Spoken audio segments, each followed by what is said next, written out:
Kurama speaking in head. Naruto speaking to Kurama. Summons speaking. Kotohiwa was a small but a popular town that was known for its rather delicious and large variety of tempura. Its population mainly consisted of low-level merchants, and tourists were rare due to the town being dangerously close to the border of Iwa and Taki, which was why the only people who visited the town belonged to those two countries. It was a place of good cuisine, if nothing else.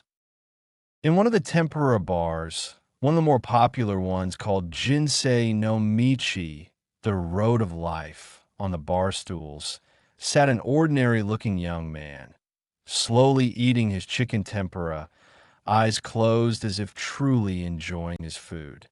The bar was almost empty, the people leaving for their homes at 8 in the evening. Man, those people back there weren't kidding about the tempura in this town. He spoke softly to himself after swallowing his bite, smiling slightly at the plate. Looking up, he smiled at the bartender. "Do you guys have a secret recipe?" The bartender huffed out a chuckle, writing something down on a notepad, probably the day's count of money. "Every restaurant has its secrets, sir. We wouldn't be so popular if we didn't."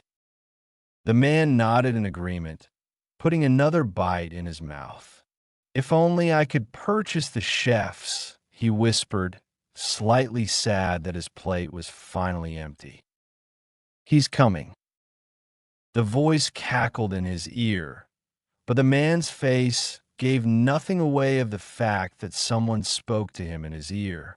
Twirling his chopsticks in his hand in a manner that indicated a high level of dexterity, he offhandedly spoke to himself, but loud enough to be heard by bartender. "I wonder if the lights still burn after 9. The comment was nothing special in itself, except for the slight emphasis on burn. The bartender momentarily paused in his writing, but continued with a slight smile, hiding his confusion behind the voice he reserved for his customers. "It depends on whether you would like to try our brand of tea." "I would like that." The man slid a single coin towards the bartender, who picked it up and pocketed it. He nodded with a pleasant smile and made towards the chef's window. The man spoke again, stopping him for a moment. "Please tell them to hurry up, though. I have business to attend." "Of course, sir."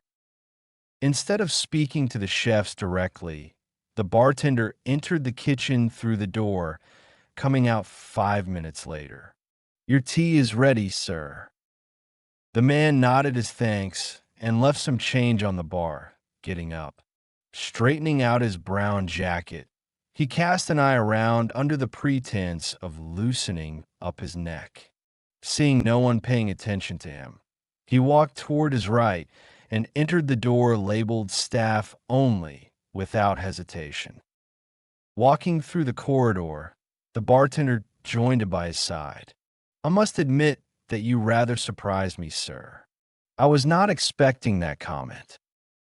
The young man smiled, his brown eyes meeting the perplexed ones of his companion.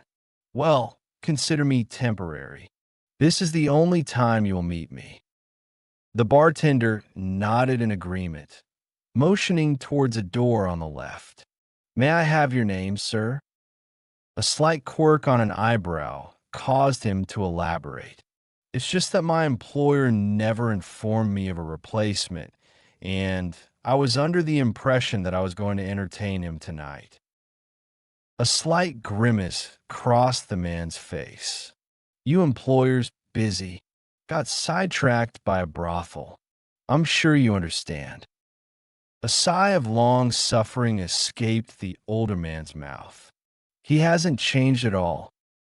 The man put his hand on the doorknob and twisted it, clicking it open. Just before entering, he paused and leaned back to face the bartender. "The name's Haruki, by the way." With that, He entered the room and locked the door behind him. XXXXXXX. Haruki stared at the small man, as if trying to figure out a mystery. Sato Daiki was a small man, very small compared to Haruki's 5 feet 10 inches. And looking at him, Haruki could tell that there really was nothing impressive about the man, except for how unnoticeable he was. Maybe that was why he was part of the ring. I'm not going to waste any time on pleasantries, so let's skip to business, Haruki began with a no-nonsense expression on his face. First, Daiki followed him immediately. Leaf, dry, autumn, red, coat, girls, hot springs, oil, rare, legendary, perv. Haruki stared at the man, judging with his eyes for any sign of deception. He kept staring until Daiki began to squirm in his seat.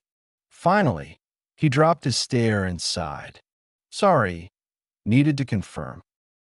Daiki waved his hand with a nervous smile. It's okay. I was informed that there was going to be a replacement tonight. Haruki sat down in front of him. Were you followed? No. Sure you weren't. Haruki muttered and cleared his throat. So, give me all you have. For the next 15 minutes, Haruki listened intently what Daiki had to say. Daiki seemed rather anxious at first, but he talked faster the more he talked. By the end of 15 minutes, Haruki leaned back in his chair, looking up contemplatively. Are you absolutely sure about all of this? Daiki bobbed his head. 90%. 4 of them in town. Haruki stood up abruptly. That's good enough for me and him. All right, you know what to do. Get out of here. Daiki got up so fast that the chair almost toppled backwards. Nodding a hasty goodbye, he skid out of the office like a rat who saw a cat. Haruki walked out of the office and straight towards the back exit, where the bar took out the trash from. Opening the door, he closed it and walked onto the main street. Looking left and right, one would think he was searching for someone at the first glance. His eyes narrowed as they passed a particular alley, but he let it go.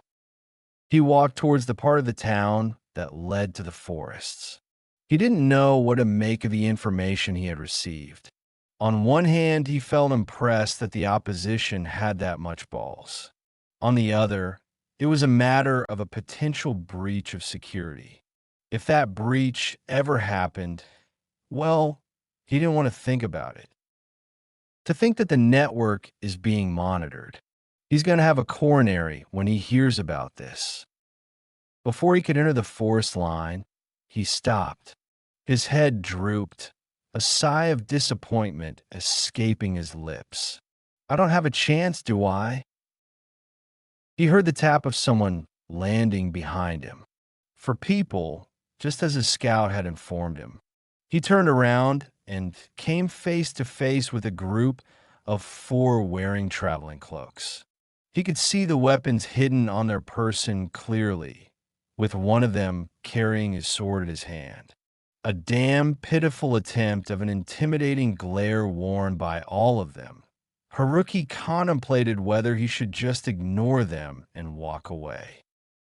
They didn't look like the kind of people who could even give him a warm-up, let alone a fight. That's right, punk. The one standing right in front of him spat in disgust. You really think we would let you get away with what you did to us in Rice Country? Haruki showed no signs of alarm on the outside, but was shaking his head inside. Gotta admire their persistence, if nothing else. So you found me? Damn right we did. And once we're done with you, we'll dash. How did you find me? The leader looked taken aback at the interruption, but then his scowl returned with a sneer. Once we're done with you, You'll think twice before attacking a casino owner. Haruki nodded to himself, his suspicions confirmed. Kaido it is. The leader snorted, and the next moment, he was surrounded on all four sides, facing the leader. The leader cracked his knuckles. Kaido-sama doesn't like it when somebody threatens him. We're here for some payback for him and ourselves. Haruki snorted, completely amused. If you think you really can. Before the man could comprehend the statement, his jaw met with a fist. A fist that broke the jaw completely, knocking him out in one go. The other three launched into action, the one behind Haruki grabbing a hold of his jacket in an attempt to restrain him. The asshole apparently forgot that the front chain was open, which was why Haruki stepped forward easily, the sleeves turning inside out as he kicked the second straight in the chest. The force behind the kick sent the guy rocketing back, rolling until his head collided with a streetlight 10 feet away, knocking him out as well. Haruki spun on his right foot, pulling his arms out of the jacket sleeves, but still maintaining a hold on the clothing. He cartwheeled to his left and landed neatly on his feet. He lifted and spun the jacket over the guy who was still holding it and gave a sharp tug. The guy spun like a screwdriver in the air before slamming to the ground. Haruki knocked him out with a football kick to the head. The last guy, the one who had his sword out, swung wildly at him, aiming to cut his head off. Haruki crouched and spun beneath the attack, letting his opponent get behind him. Completing his spin, he threw out the jacket in his right arm, a sleeve wrapping around the man's leg. A harsh pull sent the guy in the air, spinning not unlike his partner, before he landed on his head. Haruki sighed, dusting his jacket off before draping it over his shoulder, continuing his walk into the woods. He removed the radio in his right ear, brisk walking towards his destination. The small camp that was set up by him and his companions came in sight, and he spoke out to the red head that was sitting by the campfire, eating some roasted meat. You know, I still don't get it why they came all the way here just so they could have a crack at me. The redhead looked up at him and grinned. You did make an impression back in Rice. Honestly, just by the feel of his chakra, I could tell that he would be getting even with you in some way. Haruki tossed his jacket to the ground and sat down on the log. I'm honestly kind of insulted that he sent just 4 men. Didn't he learn anything from our last meeting? Honestly, I don't know why he's still in the network. He's more trouble than his worth. That's not exactly true, and you know it. Haruto shot back. Haruki sighed, whatever. Mission accomplished. Haruki reached beneath his shirt to pull off a piece of paper sticking to his chest. As soon as he pulled it off, smoke enveloped his form. When it finally dispersed, Haruto grinned at him. Feeling better? Loads. That seal is good for holding my hinge, but when I do it for long, it feels like I'm walking around in a blanket.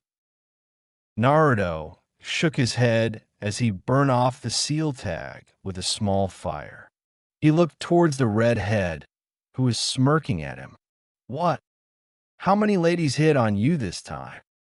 Naruto sighed and leaned back on his hand. 3.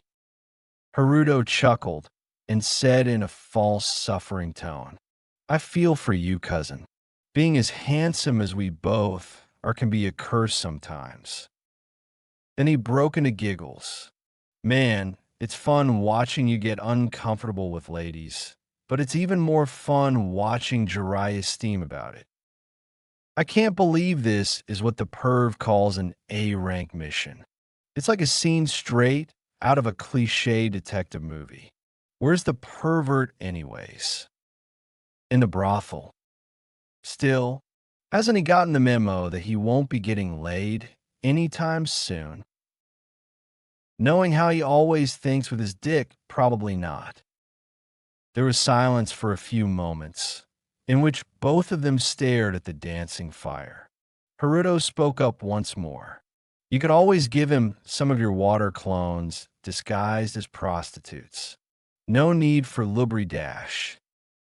Naruto jabbed a finger at his cousin, speaking in almost a growl. You shut your goddamn trash mouth, Uzumaki. Right? XXXXXXX. After talking for 10 to 15 more minutes, Naruto decided to inform Tsunade about the completion of his mission. Rolling open his large storage scroll, he pressed his palm on a particular seal and pushed his chakra into it. In a small burst of smoke came out one of his inventions that he simply called the pad. He found it rather perplexing that the ninja world had radio communications for missions, but they had invented nothing that could be just as convenient for long-distance communication. They relied on eagles for that. Yeah, he doesn't do that anymore. In fact, he hasn't been doing that for quite a while, if you count shadow clones and Hiraishin. It was his second long-term Fuinjutsu project he had done, the first being the Hiraishin. It had taken him 4 months of research with his shadow clone to come up with the seal. Then again, he didn't have any reference material like he had with the Hiraishin. He had to create the seal from scratch. He made full use of his shadow clones to get all the material he needed. If he ever needed something that he forgot to take from home, he would simply make a shadow clone who would flash straight to his study back home and bring what he needed. Naruto had come up with an idea for a scroll that could be connected to another scroll on the other side of the nations. But Jiraiya pointed out the flaw in that idea, saying that connecting to only one scroll would be quite inefficient. So Naruto set to work about creating a seal that would connect any scroll that had the communication seal he had created. The one thing that Jiraiya helped him with most was pointing out the flaws, like the blatant lack of security in the first draft. Anyone could open a scroll and write into it, including an enemy, which was why Naruto designed a basic but clever, according to himself, security system. Integrating that system into his seal array without disturbing the space-time seals on the scrolls was a pain in the ass, but he managed it without Jiraiya's help. Not that the jerk was helping him in the first place. The scroll would have a chakra lock. The scroll won't open, as in the communication seals won't activate until the person the scroll belongs to puts in their chakra.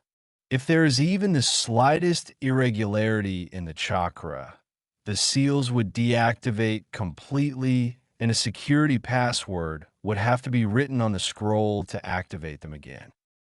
Another flaw that Jiraiya was happy to point out was that the recipient of the message wouldn't know who the message was coming from. And introducing yourself every time you write was annoying, something which they both agreed upon. Looking back, creating the pad was most hair-pulling project he had ever done. There were only so many things he could fit into the pad before the seal array crashed in on itself. The identity matrix was the last addition to the scroll that he made. It basically gave an identity to the scroll in the form of the user's name. So every time he sent a message to Tsunade, he wouldn't have to introduce himself because his name would automatically appear on her scroll. All he had to do to contact her was write her name on the scroll, and they would be connected. It was an invention that he was proud of, and he was sure that his dad was too, as a fellow seal master. The Calm Scroll, as it was initially called, was a field success. It was handy, easy to use, secure, and nothing that one would be interested enough to steal, considering it was just an ordinary scroll. As happy and proud as Tsunade was about his invention, she surprisingly came up with a very practical flaw in the Calm Scroll. It was a paper scroll, and as such, needed a flat surface to write. While they could manage writing while keeping the scroll on hand, what mattered to Naruto was that there was room for improvement. Over the course of 3 weeks, he worked to replace the scroll with something better. The pad, at first appearance, was a cylindrical, metallic black stick about 3/4 the length of his forearm.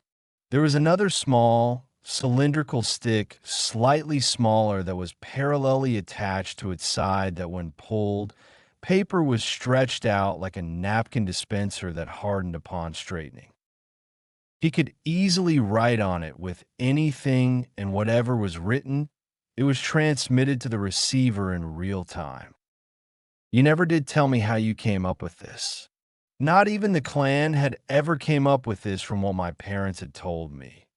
Haruto remarked as he watched the pad in Naruto's hands with open curiosity and amazement. Naruto smirked as he finished writing a summary of his mission. I'll let you look at my notes sometime. He put the cap on his ink pen and pocketed it. As the ink disappeared on his scroll, he snapped and rolled the paper back inside and put the pad back in his scroll. Naruto turned to his cousin and gave him a small smile. So, when did Jiraiya say he was returning? Uzumaki Haruto was Naruto's distant cousin in the Uzumaki clan. When the second year of his training had started, Naruto had questioned Jiraiya on whether the Uzumaki clan was truly wiped out or were there any survivors. Well, there are remnants, of course. Some of the Uzumaki managed to escape before it was destroyed, and they might be spread across the nations, was what he was told. Naruto had longed to meet someone from his mother's clan, one of the strongest standing with the Uchiha and the Senju. It was only at the end of his second year of his training trip that he and Jiraiya found one by pure chance. Haruto was Naruto's many times removed cousin whose mother escaped the destruction of Yuzushiobikira no Sato. Only she didn't come to Konoha like Naruto's mother did. She apparently traveled to hot water country where she kept a low profile to avoid catching the attention of Hunter Nin. Jiraiya and Naruto found Haruto when they were in the hot water country for an A-rank mission. A missing Nin was unknowingly targeting Jiraiya's spies for money, and they were there to take care of that. They walked right into an ambush. Of course, against Naruto and Jiraiya, an ambush was next to useless. Just as they were about to turn the tables, all the ninjas in the clearing, even the hidden ones, were pierced in the chest by blood-red chains that came out of nowhere. Naruto had read about the Uzumaki chakra chains from his mother's journals and recognized them right away. Flashback. Jiraiya and Naruto remained standing where they were, bodies tensed even though the shinobi that ambushed them dropped like flies. Naruto's eyes flickered towards his right, having sensed where their savior was. To think we would run into one, Jiraiya chuckled as he relaxed. Naruto returned with a smirk. Guess I gotta count myself lucky, don't I? They were still surrounded by the chains, whose speared tips turned towards them as they hovered around, poised to attack any moment. Naruto guessed that they must be dealing with an adult Uzumaki with special chakra, because judging from the pointed tips, This was the mastered version of the adamantine chains, the same one that his mother possessed. "We won't attack you," Naruto spoke loud and clear, hoping to meet up with his fellow Uzumaki. "Can you reveal yourself?" "My name is Uzumaki Naruto." The chains lingered in the air, but Naruto's and Jiraiya's eyes managed to spot momentary freeze in them before they started moving again. Suddenly, they retracted sharply, as if being sucked away into a vacuum. Naruto and Jiraiya turned towards their right when they heard hurried footsteps approaching. Naruto's heart started beating faster as a mop of spiky red hair came in his sight, but he blinked dumbly when a teenager emerged from the forest, his face full of hope. He was of similar age to Naruto, and even though he wore civilian clothes, the muscle on his arms was a clear indicator that he was fit. He was slightly shorter than Naruto and had an angular face with purple eyes. His hair was long, reaching down to his upper back, but not tied. Two spiky tails hung on the front of his shoulders. Naruto was a bit taken aback when the teenager lunged forward and grabbed his shoulders, shaking him a bit in hysteria. "Are you really an Uzumaki?" Yeah. Even though I don't have red hair," Naruto answered, gently prying the hands away. He froze, though, when the redhead buried his face in his chest and started sobbing. His arms clung around him in desperation, as if he had found something long lost. "Oh, thank God, thank God." Naruto slowly wrapped his own arms around the teenager, wearing a confused expression on his face. Jiraiya was understanding as he moved to give them some space. "Oh, thank God. I never thought I would ever find another Uzumaki." It tugged at Naruto's heart at just how broken his voice. Trying to distract the guy from what was disturbing him so much, he fished for a name. "So what name do you go by?" The teenager lifted his head and wiped his tears with his sleeve, but Naruto could tell the smile on his face was of genuine happiness. "My name is Uzumaki Haruto, and it's a pleasure to meet you." Flashback end. Suffice to say, their first meeting was interesting. Naruto had been thrilled to discover a part of his family, as distant as it was. He learned that Haruto was usually a calm person, but easily got excited about things that interested him. He had been living alone in hot water country ever since his parents were killed by hunters when he was. The only reason he got spared was because the Nin weren't aware of his existence, and he was very good at hiding, despite his powerful chakra reserves. And he killed the hunters in a fit of rage. Ever since then, Haruto avoided attention if he could, working daily to earn his bread. Jiraiya was impressed that even though Haruto did not become a ninja, he had mastered the use of his chakra chains at such a young age, without anyone to guide him. The kid had a lot of potential. It didn't take much to convince him to go with them, since he was already considering it. Naruto had a feeling that Haruto would be glued to him for some time. He wouldn't want him to get out of his sight. As the trip progressed, Jiraiya trained both of them. He was already unleashing hell upon Naruto, who couldn't help but feel pity for his cousin who hadn't worked this hard ever in his life. But as the months passed, Haruto kept on improving. And as he improved, his self-esteem did as well.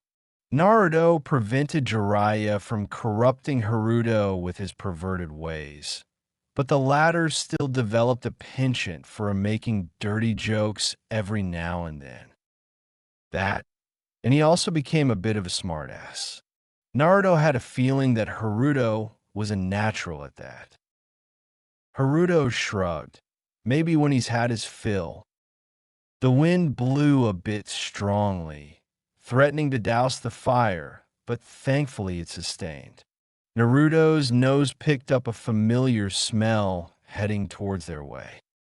Guess he finally had his fill of the night, Naruto dryly commented.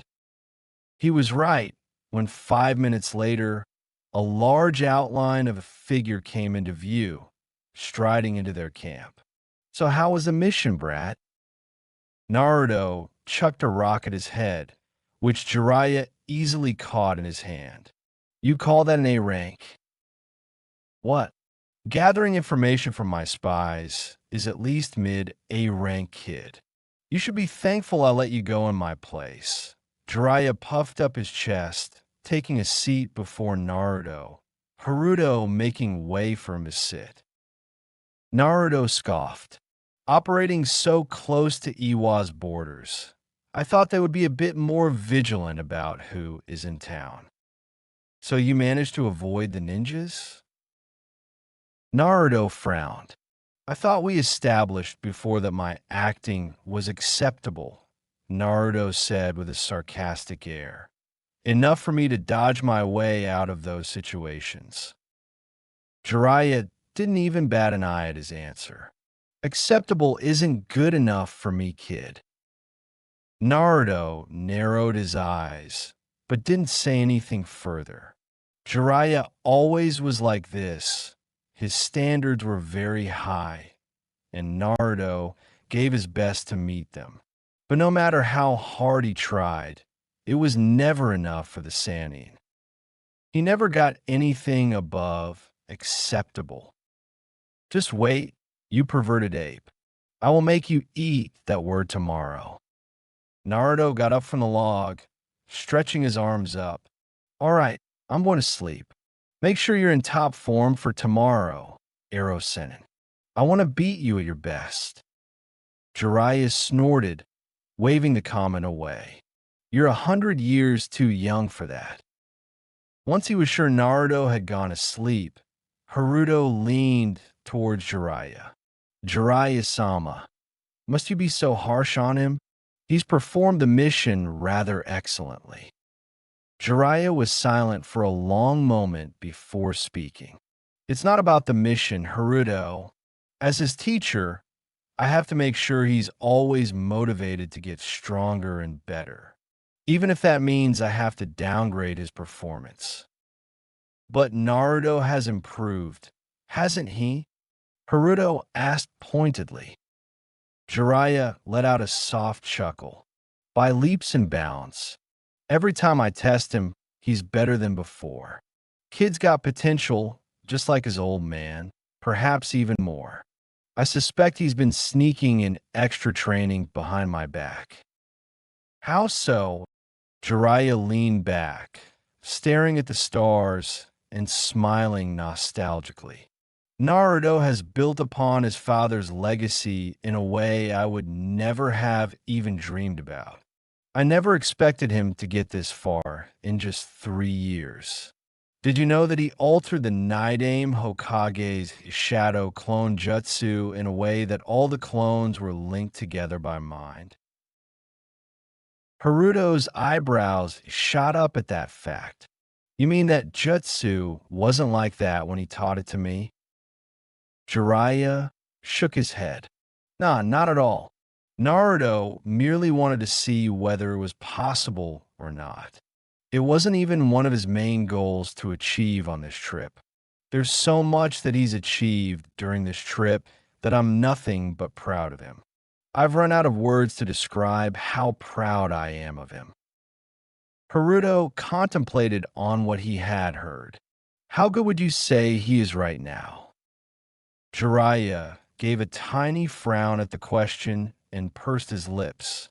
After a moment, he smirked, and Haruto detected pride in his voice. Good enough to have a bounty on his head.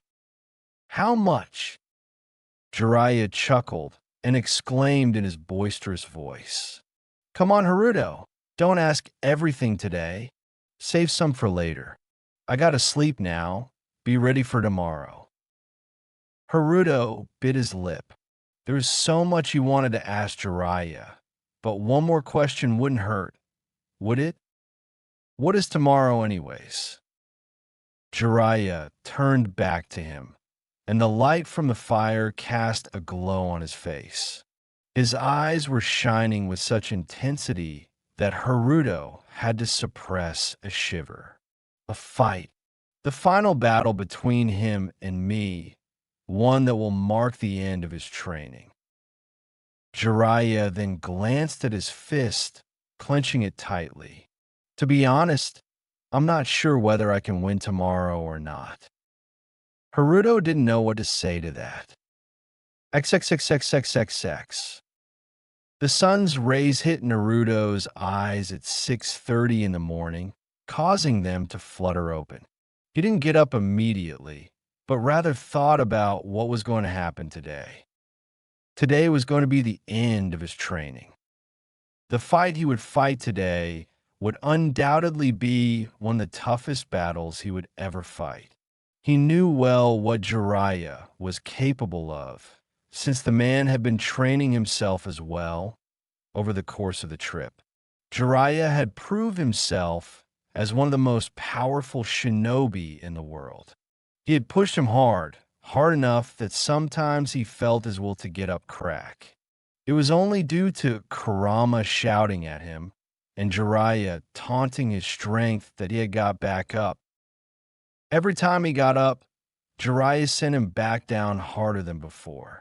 Every time Naruto felt he had improved, Jiraiya was quick to knock off that feeling. He had learnt much from his godfather, but never once received a genuine compliment. The man was completely different from the goof that Naruto was used to talking to. Naruto was torn on what to feel. On one hand, he felt frustrated that never once he received acknowledgement of his efforts. On the other, he was glad that Jiraiya had made true on his promise. His promise of making Naruto one of the most dangerous men on the planet.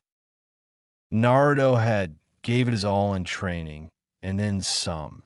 He had pushed himself to his absolute limits. Even after Jiraiya had performed the body enhancement ritual on him a year ago, using his father's seals. He was able to see his improvement, though. Even if Jiraiya didn't say anything, every time he and Jiraiya sparred, it took the other man longer to put him down. Every time Jiraiya gave him a new technique, Naruto mastered it to the point that he could do it with only one or two hand seals. His body had gotten stronger every time it healed from damage, thanks to Kurama and the seal enhancements. His muscles had hardened to the point that a civilian would break his hand if he punched him, and Naruto wouldn't even feel a thing. Naruto was sure that he had lived in hell for 3 years. He wondered if his father had been trained this hard as well. He sat up, taking a deep breath. The cold air brushed across his bare torso, but he paid it no mind. Getting up, he attended to his morning rituals. Today was the last day of his training. He would make it count. Tomorrow, he would be home. He wanted to see his wife. XXXXXXX. After an hour, the three of them had packed up their camping supplies and were munching on some breakfast. Naruto finished off 8 boiled eggs, while Haruto munched on some fruit mix he had made for himself. Jiraiya, like him, ate 6 boiled eggs for breakfast. Once they were finished, Jiraiya told him where they needed to go. You remember the grounds that I asked you to mark 4 months ago? Naruto nodded, having understood where to go. He touched his index finger to the ground, expanding his senses to feel for the kunai he left on the grounds. Within seconds, he had the location, and he motioned for them to hold on. Once they were gone in a colorless flash. Appearing instantly on the grounds, the others let go, shaking off the slight disorientation. Naruto looked around, seeing nothing had changed. They were on a rocky hill, one of the highest among all the hills in the area. Jiraiya had brought them here 4 months ago, mainly because it was quite a secluded area and plenty of space to train.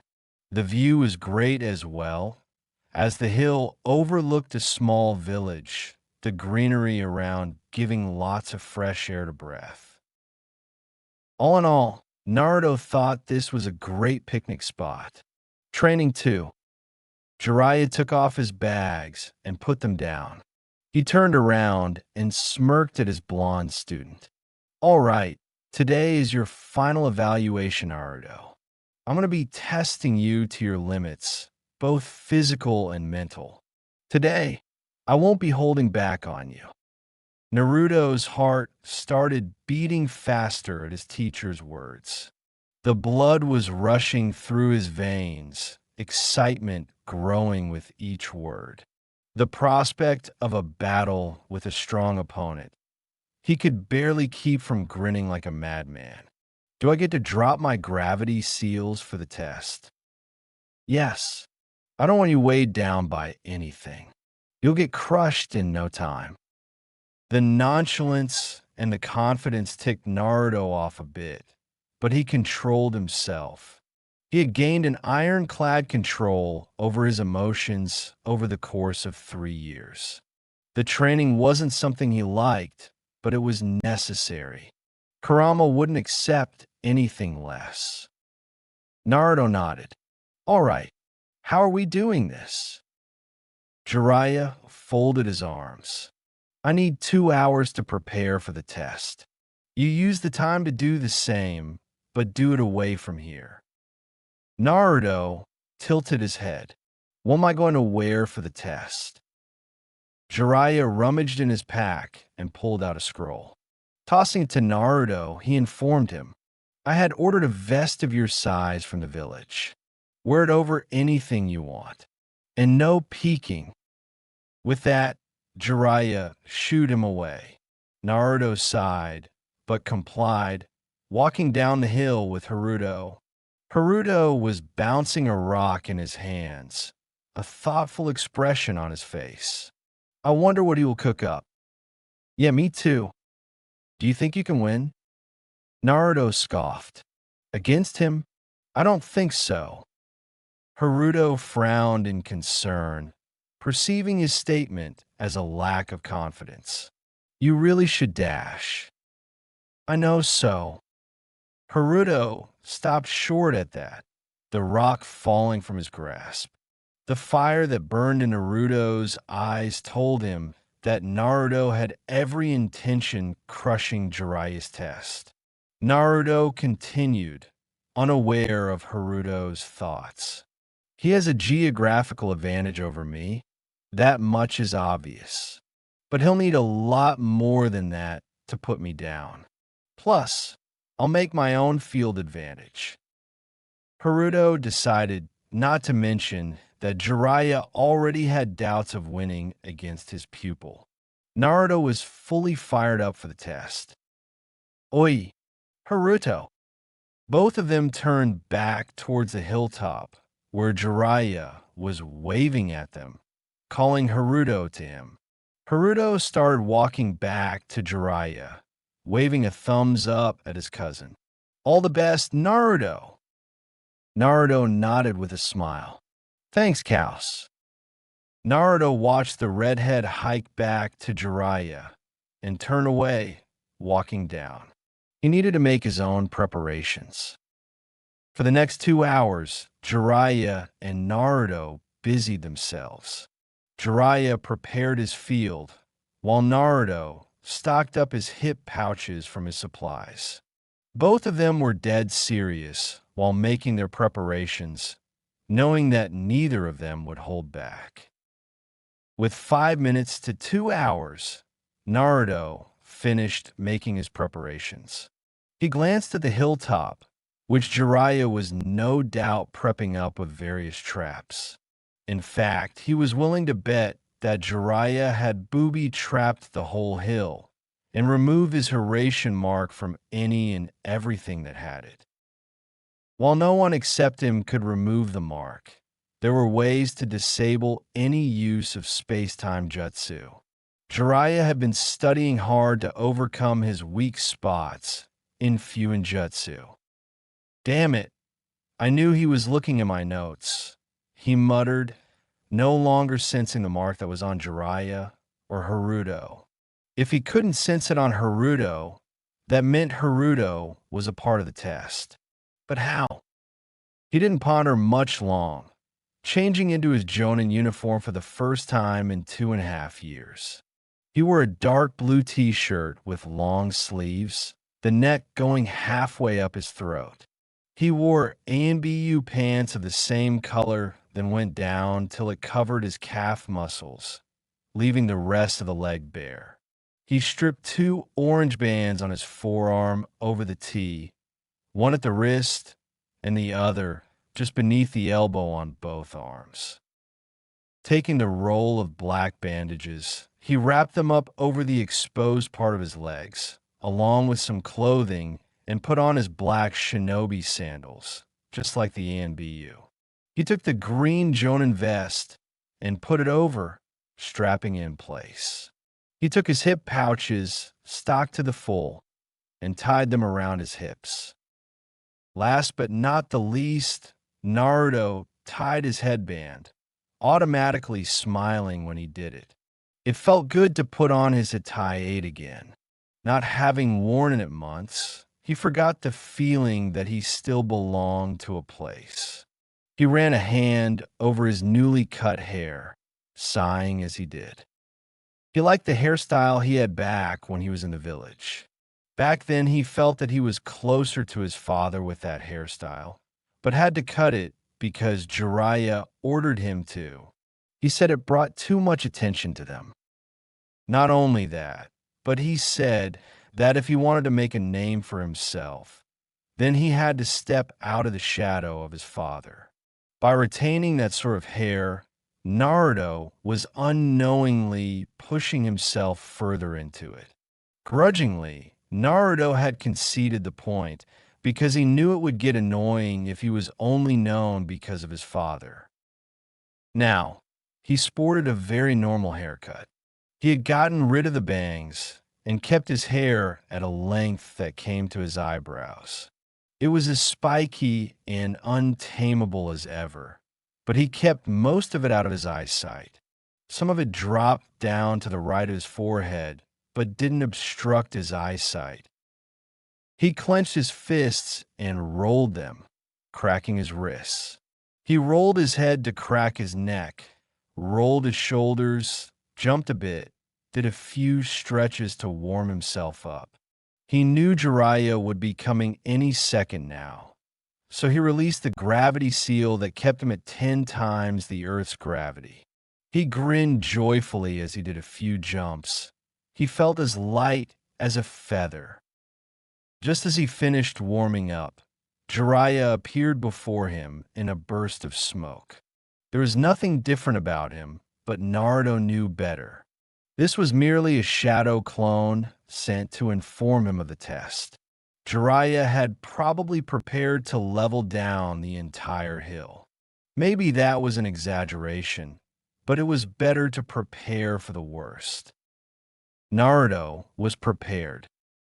Jiraiya's expression was stony, not revealing anything. Naruto knew better than to search for any sign of a tell. Jiraiya's decades of experience as a spy had trained him to control himself in the worst of the situations. The waterfall training was brutal, even for him, but it had paid off. "You ready?" Naruto took a deep breath and calmed his excited heart down. Staring back at him, he returned. "Lay it on me. You have 3 objectives that you need to achieve in order to pass this test. I'll only tell you the secondary and tertiary objectives. The primary is yours to discover. Don't worry, you'll know it when you see it." Naruto nodded in understanding. Jiraiya continued, barely a hint of a smirk on his face. I've hidden a scroll of information. You have to find it in order to complete the second objective. Naruto nodded again. He already knew this was going to be tough, since Jiraiya would undoubtedly have used Fuinjutsu to enhance his traps. Breaking Fuinjutsu arrays was something that Naruto always looked forward to. Considering that Jiraiya's specialization was in sealing various types of objects and security, he had a challenge on his hands. The third objective: to defeat me. By defeat, it doesn't mean that you have to land a critical strike on me. It's more than that. Naruto frowned. What could be more than landing a finishing blow to your opponent? Jiraiya held up 5 fingers. You'll have to land not 1, but 5 critical strikes on me. Naruto gave the man a flat look, causing Jiraiya to nervously chuckle. Ah, I meant not actually land those strikes. That would kill me. You mean just give an impression that I could have killed you with that particular strike? Naruto clarified, seeing Jiraiya having some trouble framing his sentence. Jiraiya snapped his fingers. Yes, just like that. Naruto folded his arms across his chest. I'm sorry, but why 5 strikes? I could simply imitate a strike that cuts off your head. Don't get too cocky, kid. It's to test your improvisation against an enemy who is as persistent as a cockroach and as genius as you are. Once you land a strike, you must release me from whatever trap I'm in. The fight will then continue after a 10-second rest. You won't use the Rasengan or any of the variations as well, Jiraiya revealed.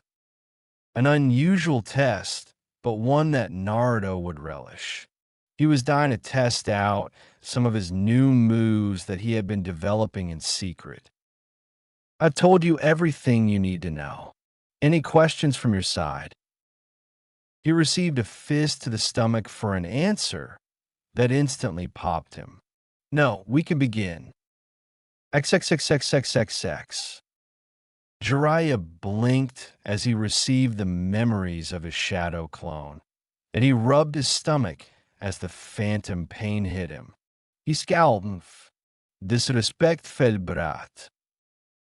He then gave an anticipatory smile as he stood with his arms folded, his gaze eyeing the edge which he expected Naruto to climb from.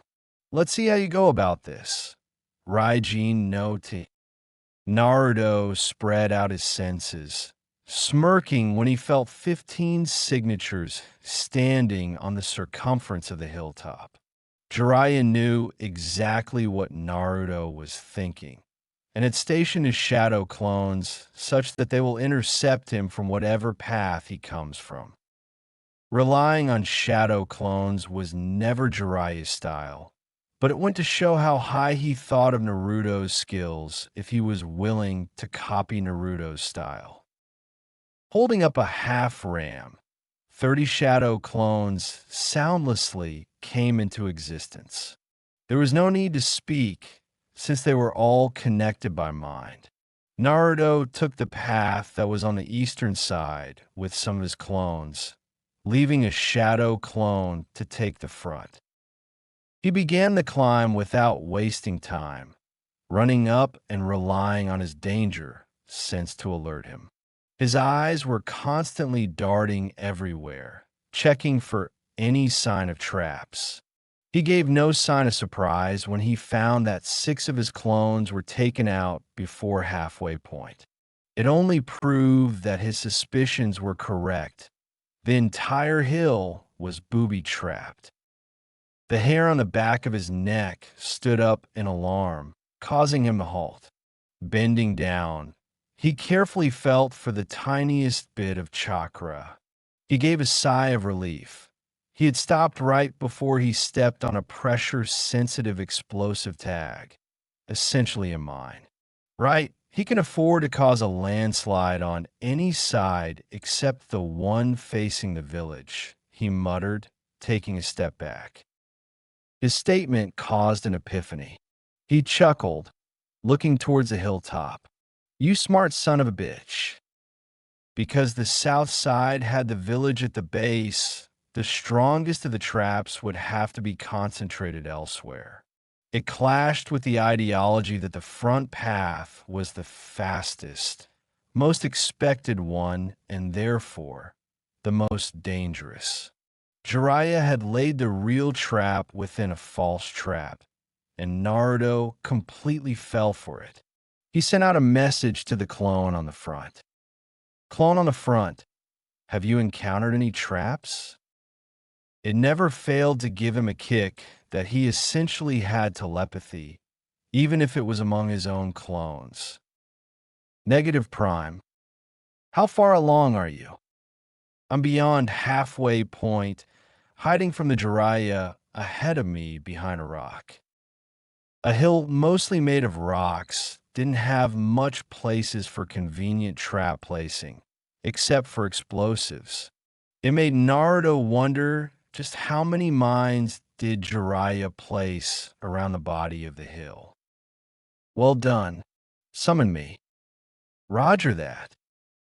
Only a moment later, he found himself beside the clone on the front.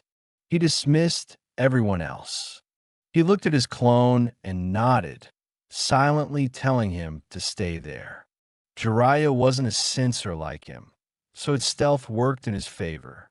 Coming out from behind the rock, he hurled a kunai wrapped with a level 3 explosive tag 5 feet beneath the Jiraiya standing ahead of him. The blast that happened when it struck was enough to shatter the rock in a 2-meter radius, as well as blowing away the clone. Naruto took his chance and sprinted to the top, taking a jump in the end. When he landed, he let his eyes roam and take in the scene. The Hilltop 15 Jiraiya, not counting the clone he blew up, stared at him. His eyebrows rose slightly when he took in the scene behind the Jiraiya standing in front of him several meters away.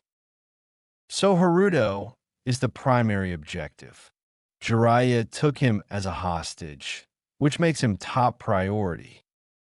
Having figured out his primary objective, he stood up to his feet, brushing off some dust of his legs. Didn't take you for the one to copy Kakashi, he drawled, appearing at ease. Kakashi copies others, but you copied Kakashi's style of copying the others, which makes you a double copier, Arrow Sennin. Jiraiya smirked, but didn't say anything. Bastard was probably talking to his clones via the mind link, because the remaining clones, except for 2, came to stand before him in a line several meters away. The remaining 2 took guard beside Naruto and Naruto, took careful notice of their eyes, which darted to the ground while walking to group up. It meant that there were traps here too, likely mines. Naruto wondered if he should blow the clones away by deliberately activating the traps, but he had to follow the rules of a hostage situation. Hostage takes priority. Go around the back, take out the 2 guarding Naruto, and attempt to strike at the one who is speaking. Roger that, Prime. What are your demands? Jiraiya said nothing at first, but when he replied, it wasn't what Naruto wanted. You arrived here faster than I expected. Naruto repeated his question, getting the answer this time. Rescue your cousin, Naruto. Naruto spread his arms. No threats. Nothing that will happen to him if I take a step towards you. Jiraiya shook his head with a smile. I'm simply the resistance. Naruto smirked, not believing his words for a second. If there was a hostage, the opponent will always take advantage of him to gain an edge over you.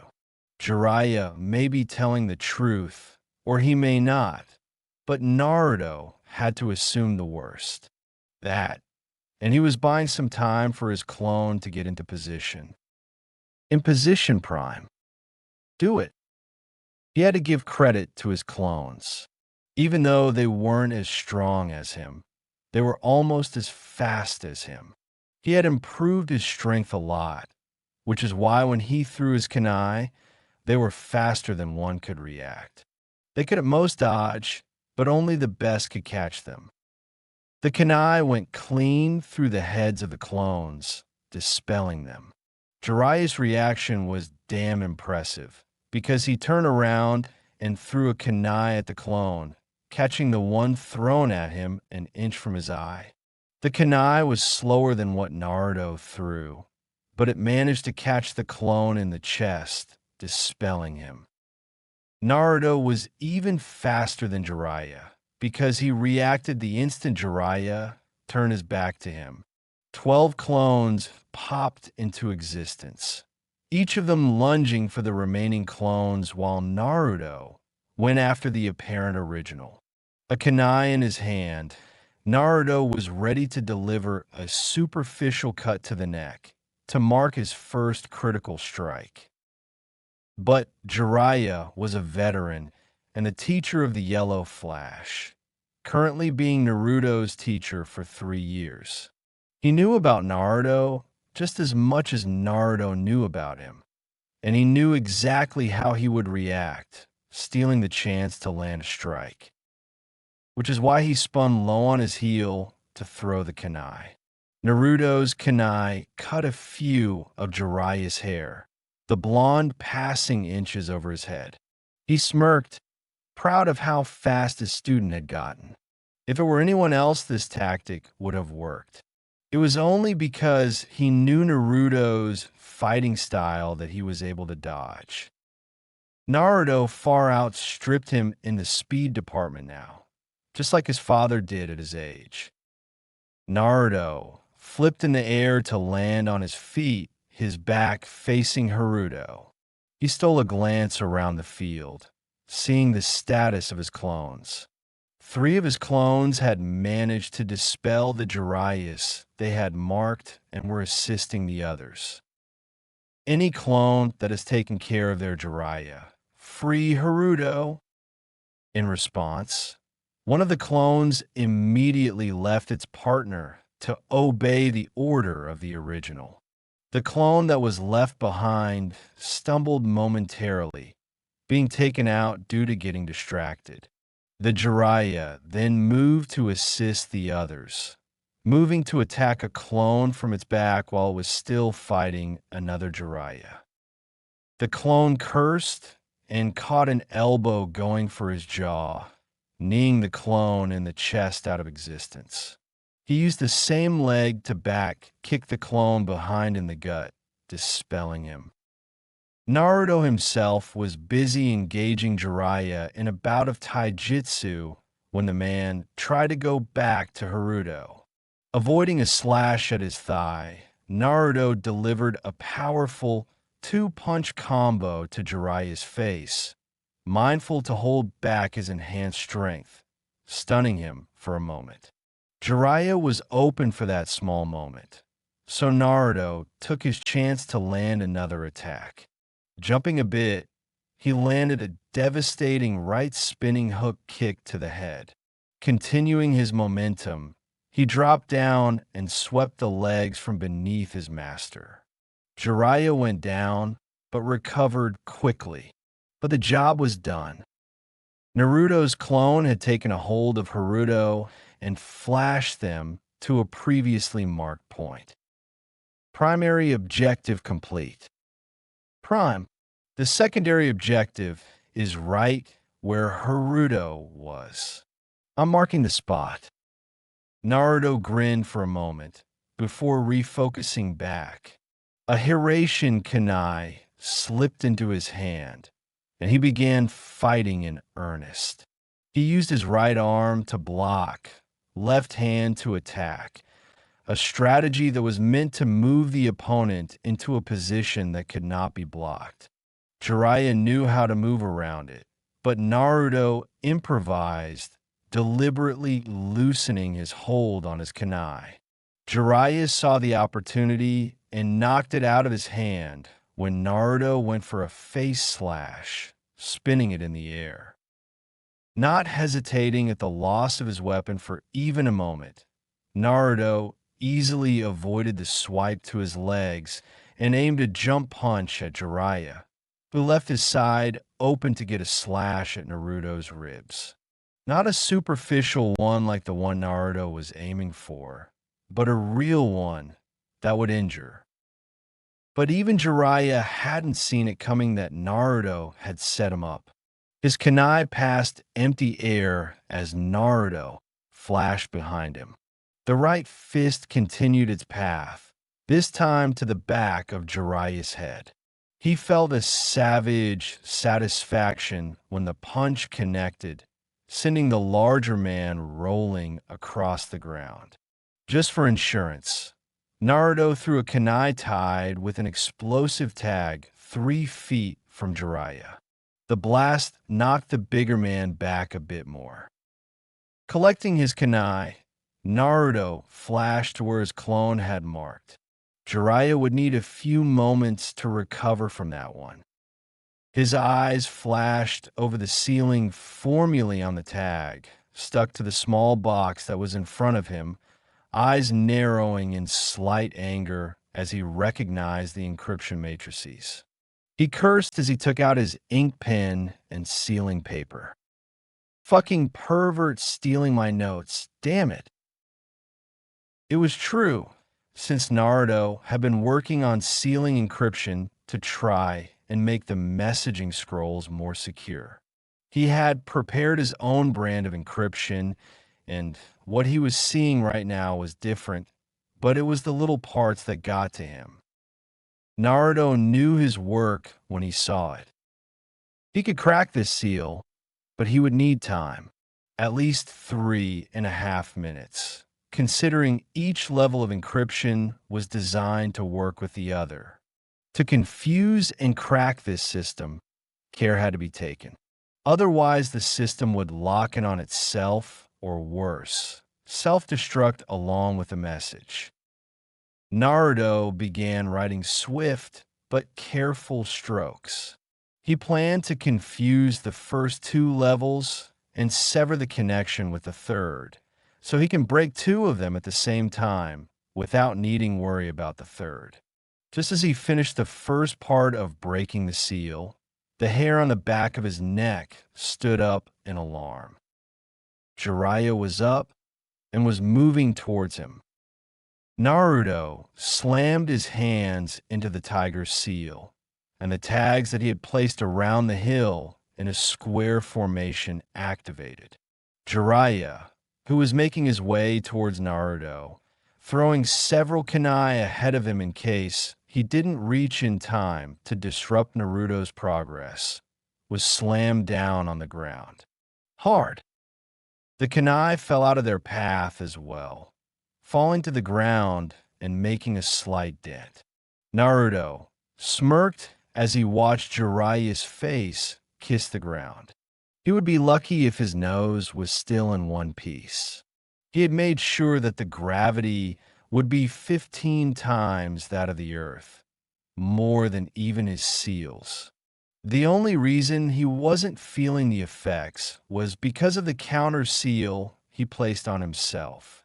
Turning back, he refocused on breaking the seal on the box. Jiraiya grunted in slight pain as he doubled his efforts to move any part of his body.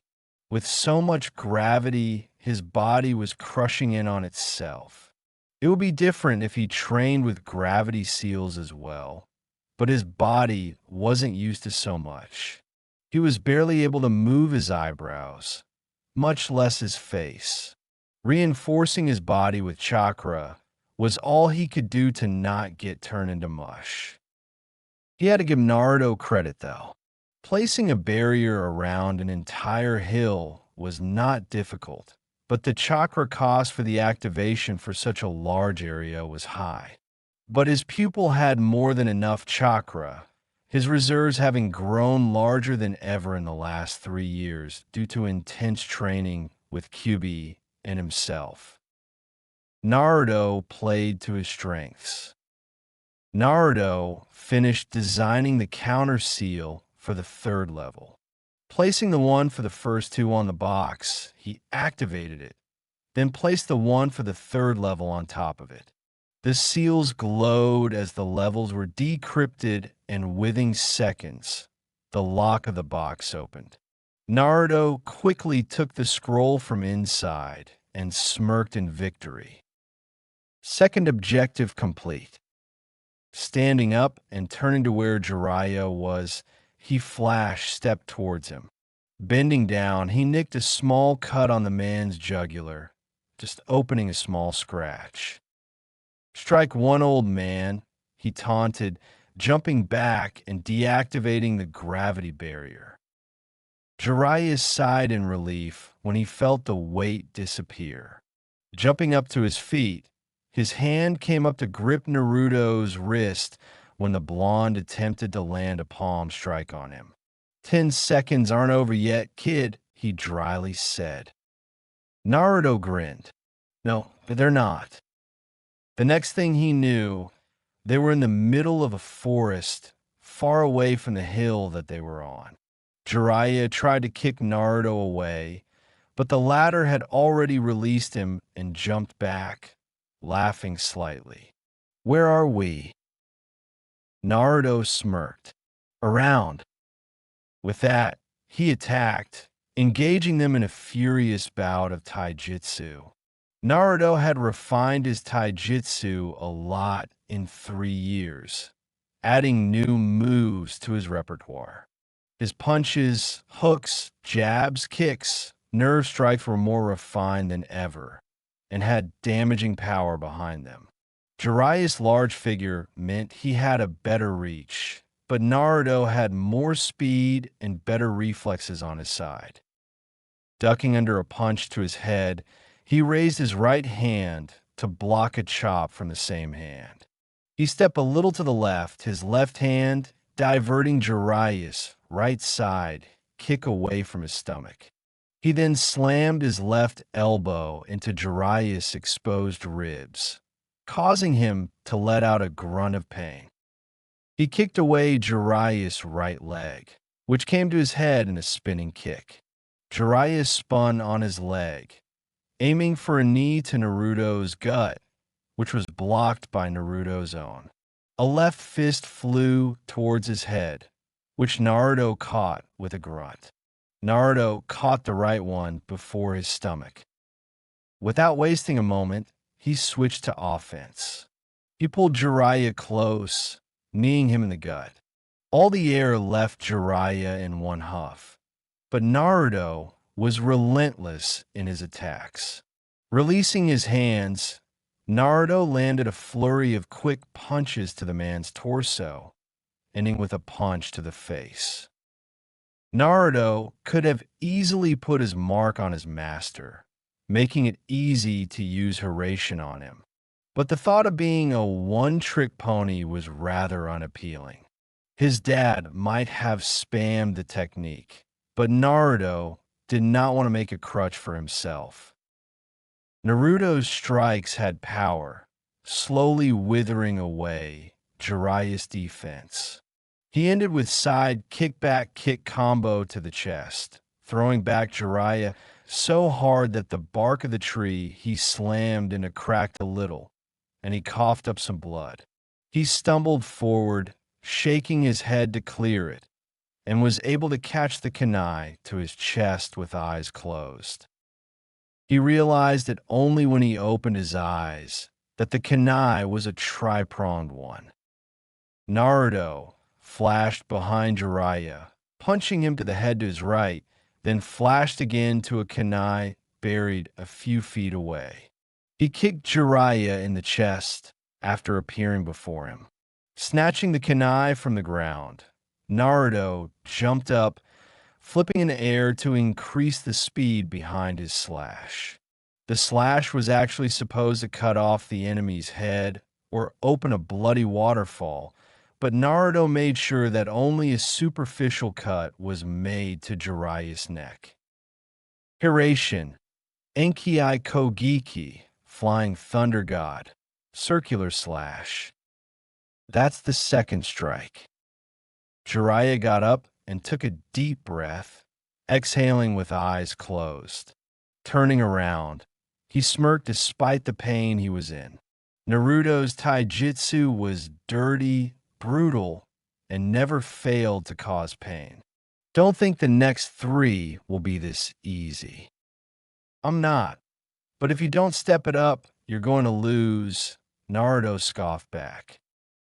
Jiraiya chose not to speak anymore and jumped back, flying through seals. Katon, Ryuka no Jutsu. Fire style, Dragon Fire Jutsu.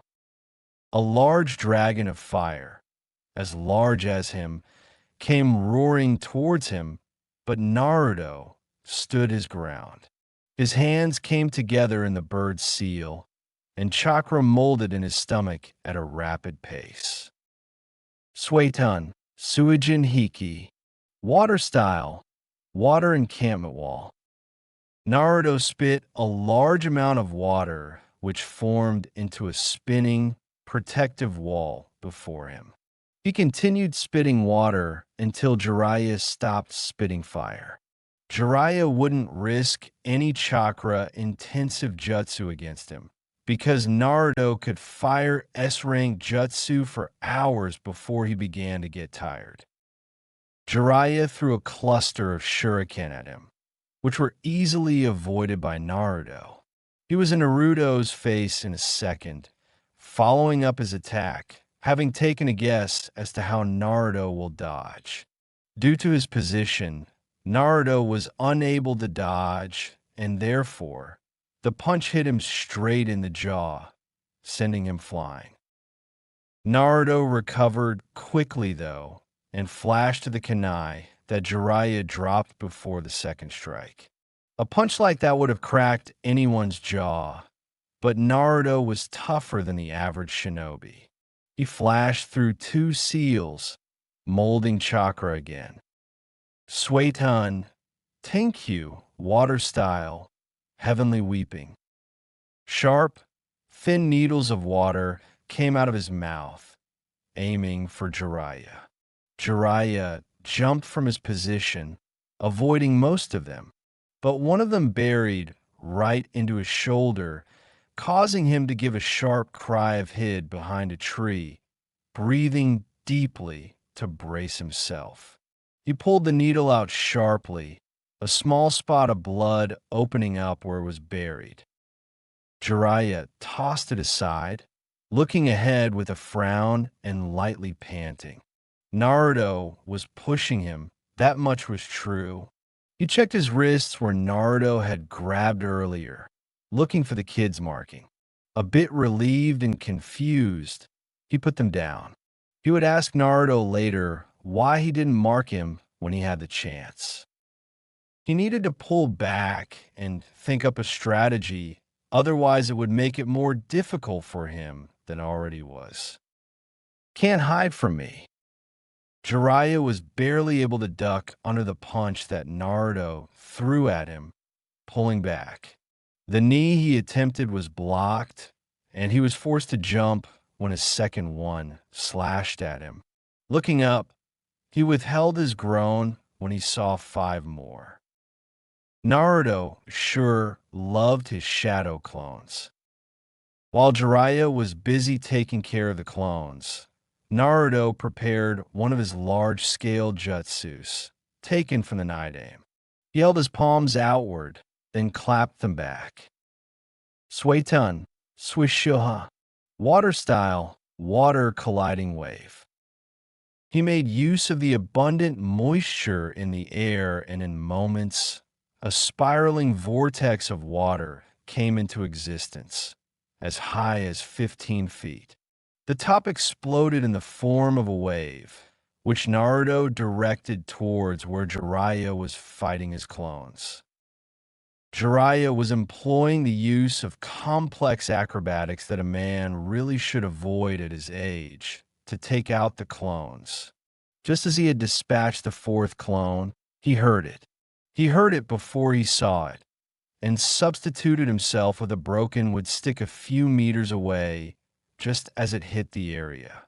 The clones were taken out, but Naruto was able to see where Jiraiya was and directed the wave towards him. He needed to hurry, or else Jiraiya would run out of range. Jiraiya jumped further away and saw the wave dive behind him. Landing on the ground, he listened intently for any sound. Upon finding none, he took out a scroll from his jacket and was about to unseal the contents when he jerked back, avoiding a kunai. He jumped further away when the explosion took place, out of reach. "I hope you're not holding back on me, Naruto," he called out. Naruto appeared in front of him in a flash, face completely serious. "Trust me, I'm not." Jiraiya spread his arms. "You just wasted a huge amount of chakra on that water technique. Huge for you, drops for me." Naruto then smirked. "You're slowing down in your age, old man.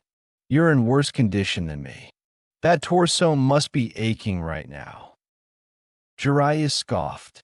"Ignoring pain is no big deal for me." But they both knew that wasn't true.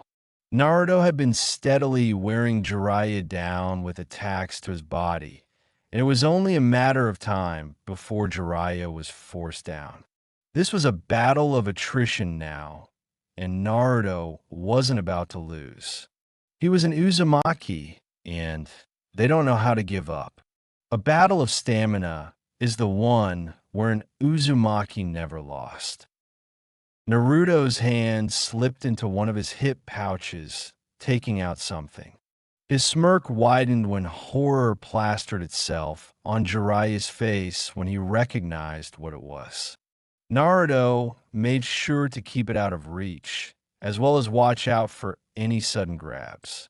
Jiraiya fumbled, checking his pouches, but it was not there. Wow! So shocked was Jiraiya that he was unable to form a complete sentence. Because what Naruto was holding in his hands was the latest draft of Aika Aika. No one was supposed to see it, not even Naruto, even if the kid had proofread Aika Aika Paradise. The reason he couldn't afford to lose it was, "I wonder what Tsunade's reaction be if I give it to her," Naruto said in mock thoughtful tone. "No." Jiraiya lunged forward for the book, but Naruto was faster than him as they took to the trees. Jiraiya desperately tried to catch up, but Naruto remained ahead of him, occasionally throwing an explosive tag at him. "How do you even know about that?" Jiraiya was on a mental breakdown, and it was too funny to see. Naruto laughed as he tree-hopped. "You study from my notes, I study yours. Tit for tat, don't you think?" Jiraiya growled as he continued to follow Naruto. He knew what the blonde was trying to do, and he didn't care. There was no way he was losing 2 years' worth of research because Naruto decided it was good blackmail material. He created a shadow clone that put on a sudden burst of speed, attempting to tackle the blonde out of air. As he predicted, Naruto jumped up, letting the clone go underneath, but this was what Jiraiya expected. He sent chakra to his feet and lunged, tackling Naruto when he was mid-air. "Gah!"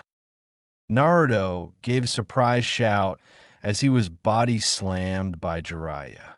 He cursed when the book slipped from his hands, and Jiraiya used him as a board to jump off after it, as the book was directly headed for a puddle of water.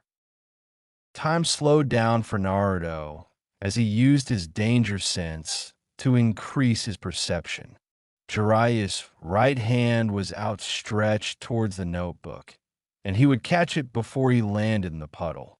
Naruto reached behind, pulling a card with a seal written on it from an outer pocket of his hip pouch. Jiraiya had caught the book and was flipping forward to land on his feet. Man, I hope a breeze doesn't blow it away, he desperately thought before throwing the card, aiming for the bottom of Jiraiya's feet.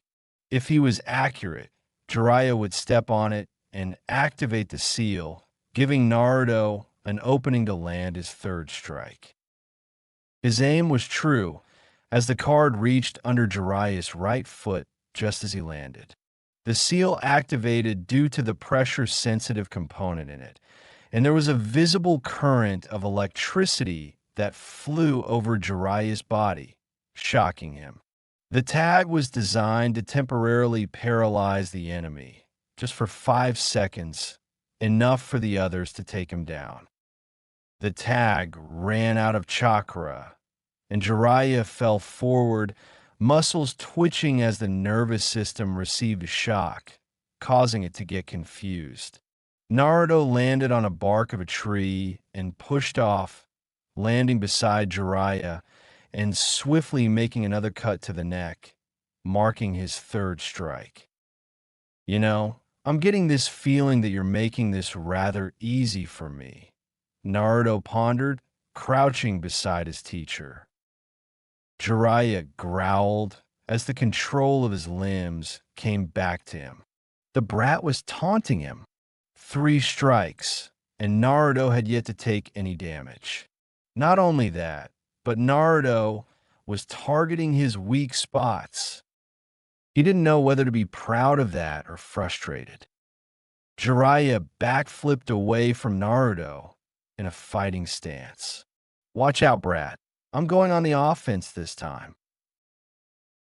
Naruto chuckled. I've been waiting for a long time for that. Jiraiya cut his thumb and slammed his hand on the ground. Kuchiyose no Jutsu. Naruto, Flash, stepped away because the figure that came out of the explosion of smoke was larger than the trees themselves. A gigantic red toad with a blue sleeveless jacket and a tanto strapped to its belt. There was a smoking pipe in its mouth. Clearly, this was a boss-level summon. Naruto narrowed his eyes as the summon started to speak. Oi, Jiraiya, where am I? Naruto winced as the toad shouted out to Jiraiya, clearly peeved about being summoned. The shout reverberated throughout the entire forest, scaring away any birds or animals in the vicinity. Naruto, however, hesitated to summon any foxes. Maybe he could fight Jiraiya before the toad noticed him. He was literally an ant compared to the guy. Quickly, he ran around the toad to the back. Meanwhile, Jiraiya tried calming the toad boss down. Now, Bunta. No need for the tantrum. I summoned you to fight my student. That only served to irritate Gamma Bunta more. Fight your student. You want me to fight Naruto? Yes, it's a part of his final test, so dash. Why the hell should I fight him? And who the hell is running up my back? Jiraiya turned around with wide eyes when he saw Naruto running up to him. Cursing, he told the toad to move. It's Naruto. He's coming to attack me.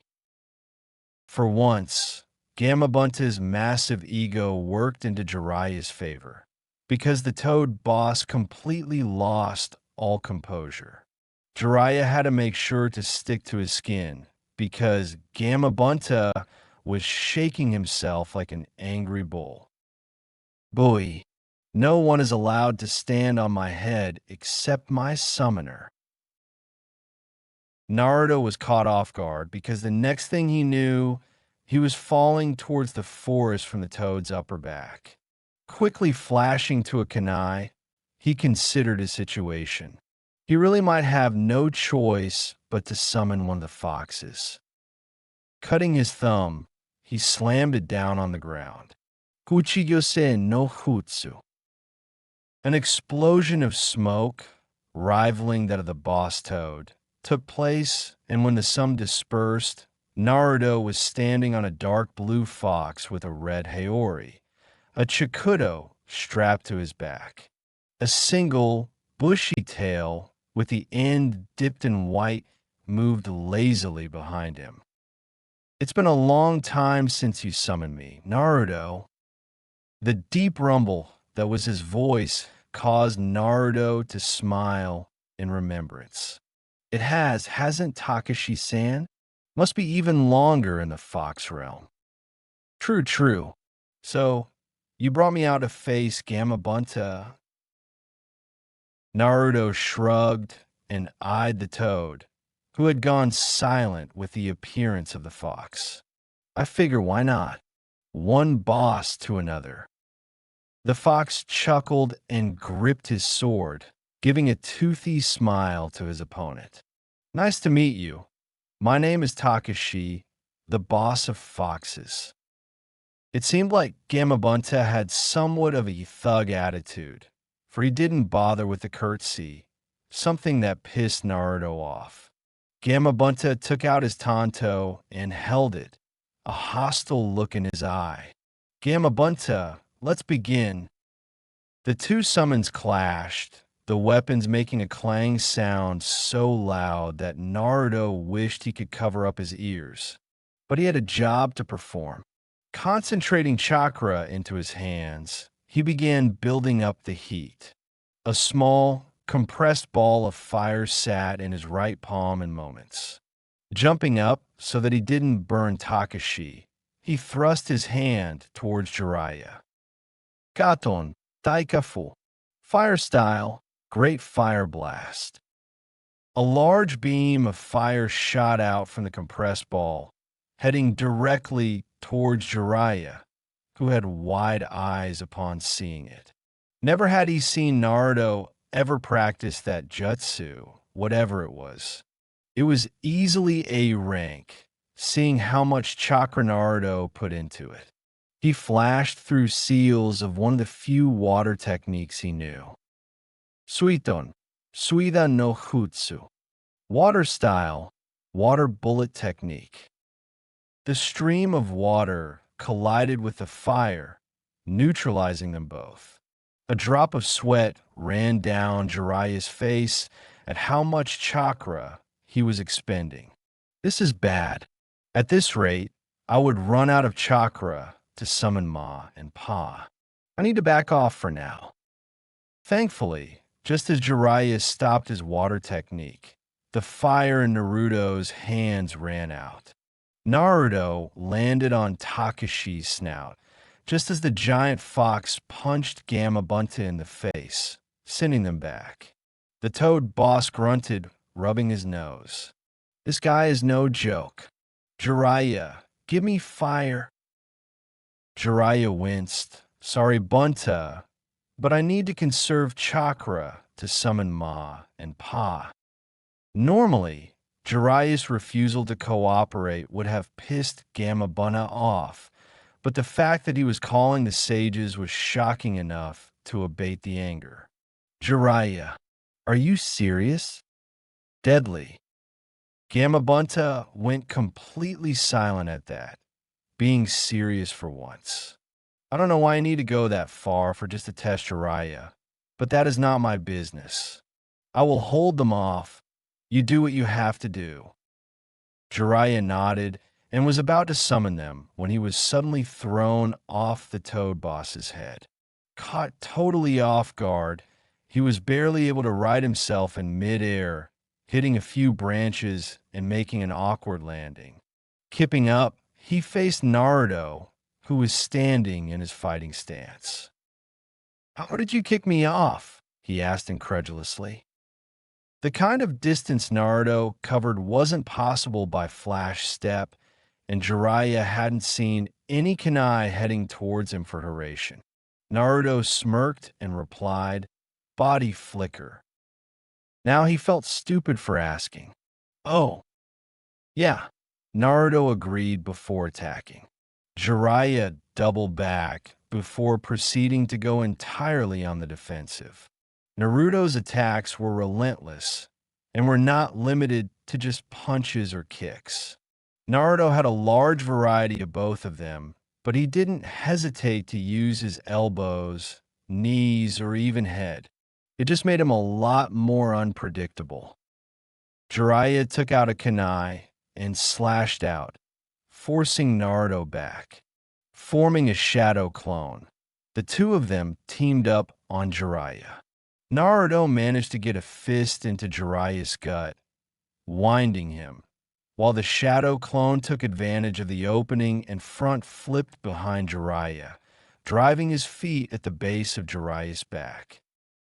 The older man let out a sharp cry of pain as he stumbled forward before face-planting. Jiraiya grit his teeth as he fought to push the pain aside. Through a great amount of willpower, he pushed through the pain, knowing that he needed to summon the sages. Technically, he would pass Naruto right now and then.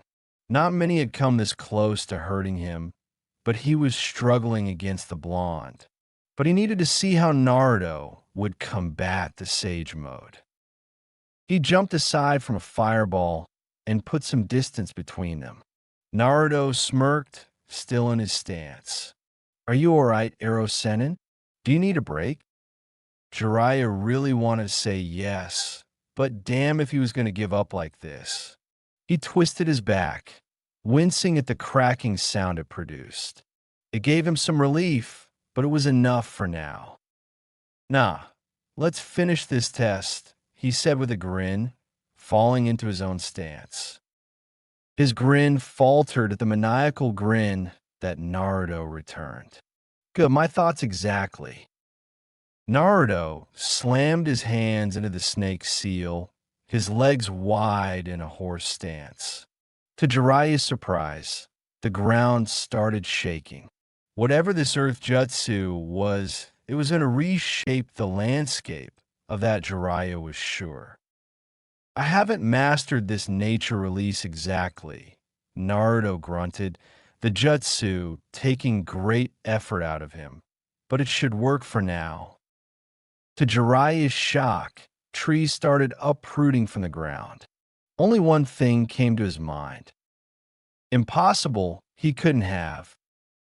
Naruto's grin widened till it reached his ears as he threw his hands forward. Mokuton, Jukai Koten, wood style, nativity of a world of trees. Jiraiya used body flicker to move back before an entire forest slammed him. He didn't stop running as he tried to figure out just how Naruto managed to use the Shodai's, one of the most devastating techniques. As he thought hard about it, one thing stuck out to him. Naruto never announces his jutsu's names. But Naruto couldn't use Jinjutsu, so that meant only one thing. Jiraiya released the biggest burst of chakra until date to disrupt the Jinjutsu. His act overloaded the seal that was stuck on his pants when the clone kicked him, knocking him out of Jinjutsu, just in time for him to see a flying kick colliding with his face, sending him flying through a tree. Naruto lightly panted, not expecting Jiraiya to figure out so quickly that he was in a Jinjutsu. He was about to deliver his fourth strike when Jiraiya bust the seal, forcing him to kick him away. The seal tag was something that he had created with Kurama's help, considering he couldn't use any Jinjutsu except for one. The tag had his In chakra that he had very carefully separated. This was the first field test, and now he knew the flaws. He wanted to cover his weak areas, but using Jinjutsu had never been his style, so he was unsure of how to proceed. Surprisingly, Jiraiya was weak at them as well, so he was unable to help. Jiraiya panted heavily, not expecting a Jinjutsu of that strength from Naruto. Just how many things had he kept hidden from Jiraiya? Still, it was damn impressive. Checking his neck, he found only 3 partially healed cuts, which meant Naruto hadn't managed to land a 4th strike. But now he was low on chakra, which meant he couldn't summon the sages. He was scratched all over, blood coming out from the scratches in small amounts. His body was in complete pain after taking so much punishment. There wasn't much a shinobi could do when they were low on chakra and completely wounded. Except, Jiraiya reached into his hip pouch and felt around for the chakra pill. He could count on one hand how many times he had taken it in his life and still have fingers left. Without wasting time, he put it in his mouth and swallowed it directly. He got up as the pill replenished his chakra to the full and even partially healed his wounds. With his stamina completely back, Jiraiya could now go on the offensive. Naruto eyed the recovered form of Jiraiya with narrowed eyes. To be honest, he didn't feel much worried. He had countered every attack from Jiraiya quite effectively, and there wasn't much that the old pervert could do now. Even fully recovered, Naruto had pushed him back. So, just what was he planning to do? I know that you're still formidable when low on chakra, Naruto began, but you must have something in mind if you of all people resorted to taking that pill. Jiraiya smirked, but didn't say anything. Naruto cracked his neck. Fine, don't say anything, but I'm about to earn the 4th strike now, so you better brace yourself. Jiraiya had different plans, however, and was about to attack when Naruto formed a ram sign. Thinking that the blonde had traps set up in the area, he stood back in his position.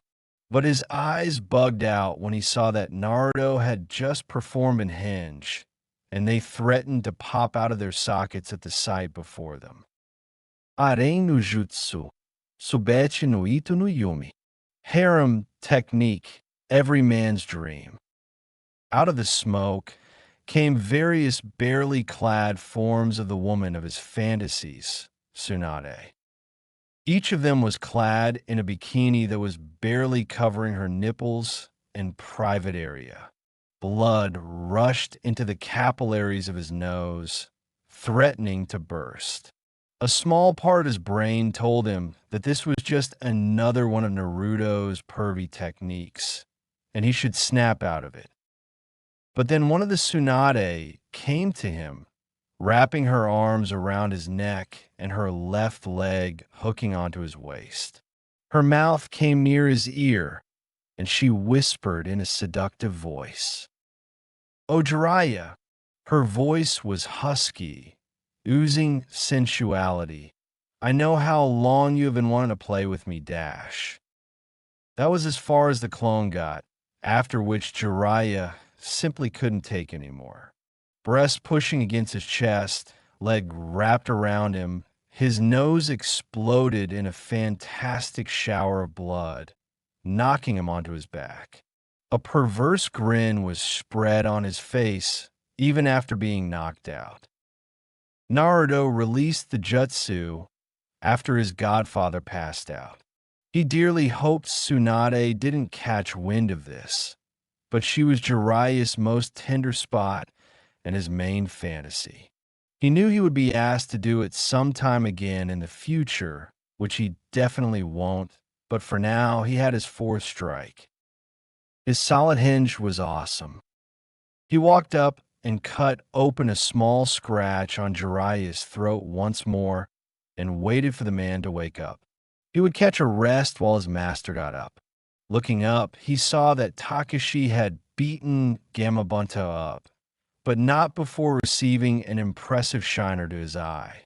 The giant toad dispersed, shortly followed by Takashi, who gave Naruto a nod before returning as well. Jiraiya came around after 2 minutes, groaning as he got up. "Man, I wish that wasn't a dream," he groaned in dismay. "It wasn't," came a voice behind him. He was up in less than a second, scowling at Naruto, who was merely eating an apple. Naruto swallowed his bite and replied, "It really happened. Today is the first time that I've had this many moments where I'm torn whether I should be proud of you or just beat you up," Jiraiya growled. Naruto just finished his apple up and clapped his hands clean. "Maybe we can talk after we finish this test? I've got only one more strike to land on you." Jiraiya smirked. If Naruto was this confident, he wouldn't mind giving him some time to prepare for Sage Mode. Would he? Say, "Would you mind giving me a couple of minutes to prepare for this one?" Naruto frowned as he spun a kunai by its ring. "If you were anyone else, I would just say fuck you and take you out, but since this is a test, go ahead," he finished with a shrug. "I'll give you a fight this time," Jiraiya muttered before cutting his thumb and summoning the Sage Toads. The weird-looking frog surprised Naruto a bit, because one of them had a hippie hairstyle with a cloak, and the other had a grandma look to her, wearing a similar cloak.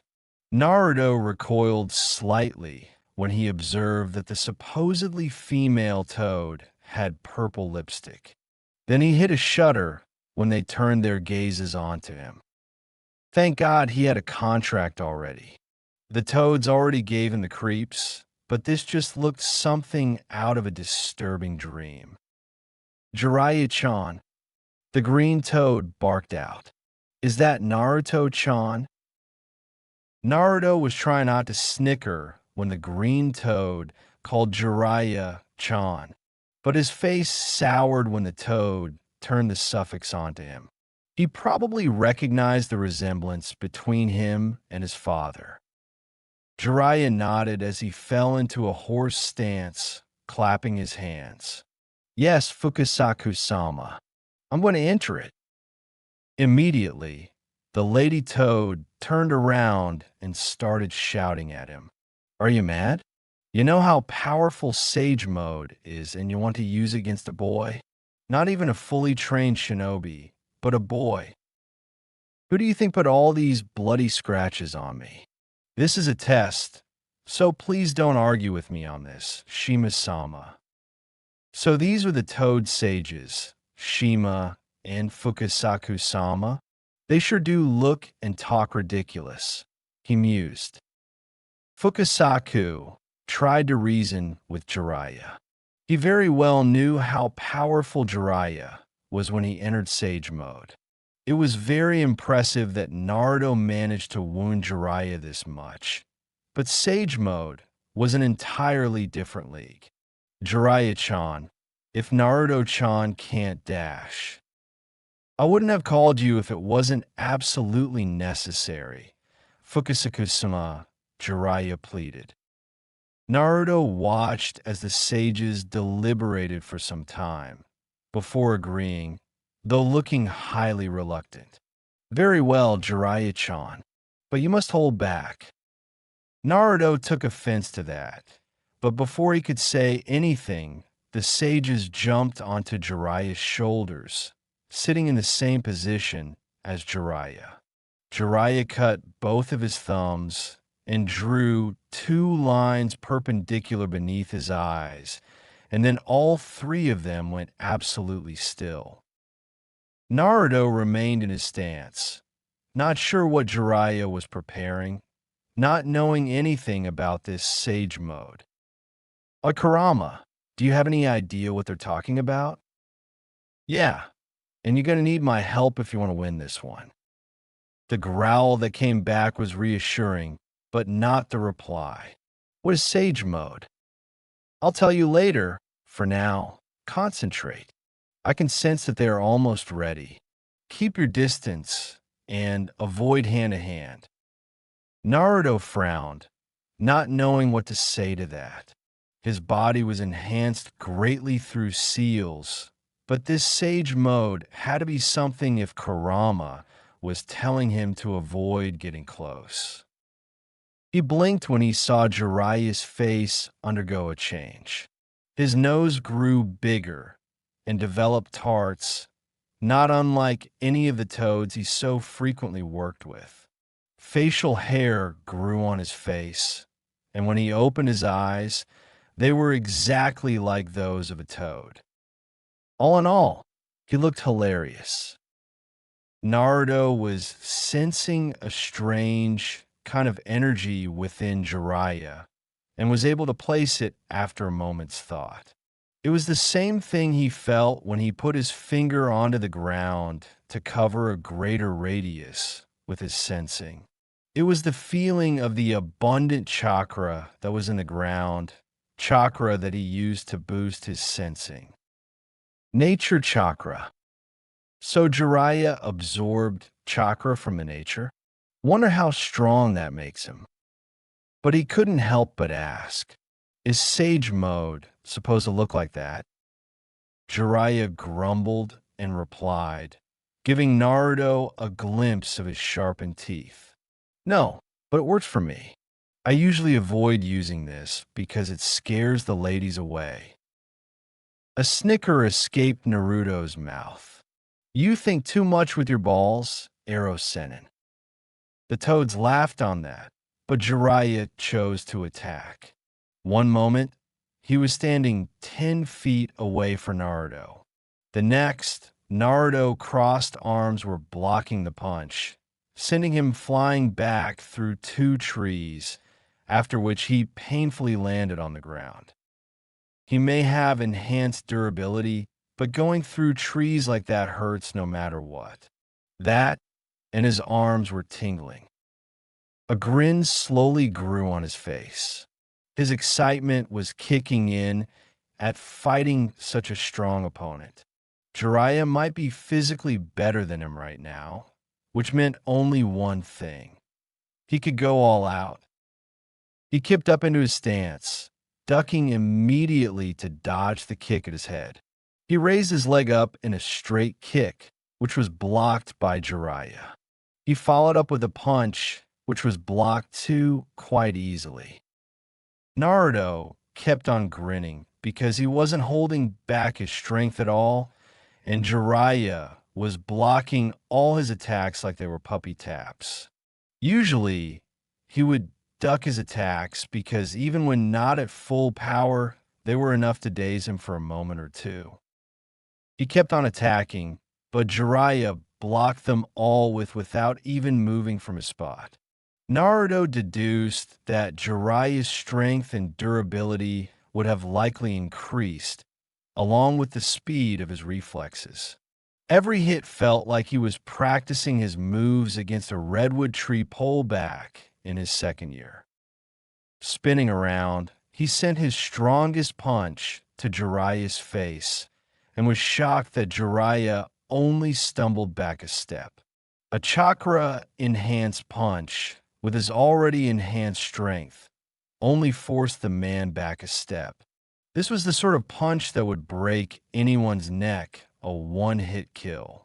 Even more, his knuckles throbbed in pain. Retreating back, he sent his fingers right towards Jiraiya's eyes.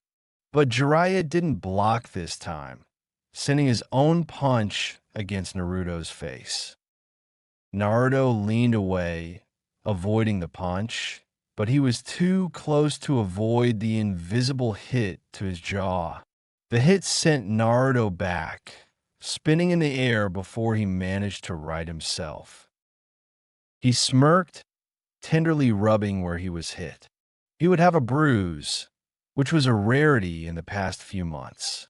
Memories of the first few months of training with Jiraiya came back, where he was bruised every day.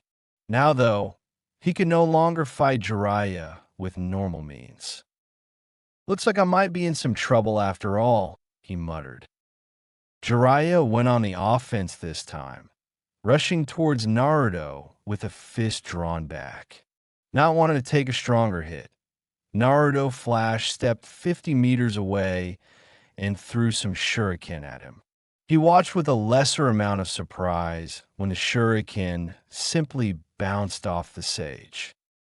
What is he? Fucking Superman, he grumbled, readying up a jutsu. Air compressed in his hand, just like the ball of fire. But if wanted to deal any kind of damage to Jiraiya now, he would have to be careful of his position. He jumped up, avoiding Jiraiya, who changed course and came after him. They began a game of tag, with Jiraiya chasing Naruto, who was jumping around the trees like crazy to avoid Jiraiya, who seemed to have closed the gap between their speeds. Compressing more air into the ball, Naruto ducked under the arm that would have caught his throat and spun in the air, throwing a kunai high up in the air. He jumped back to avoid Jiraiya again, but the man caught him and threw him to the ground, rushing after him. Naruto flashed to the kunai in the air, his jutsu finally ready. He thrust his arm towards Jiraiya, releasing a beam of air that, if he aimed at the trees, would have destroyed the entire forest.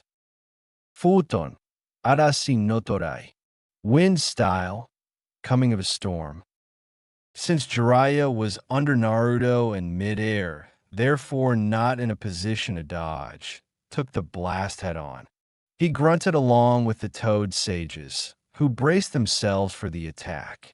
They only had a moment to marvel at the size and the intensity of the attack before it slammed into them. Jiraiya grunted as he slammed into the ground, creating a crater of a 10-meter radius. The wind cut into his clothes, tearing away his red jacket, but didn't do any damage to his body.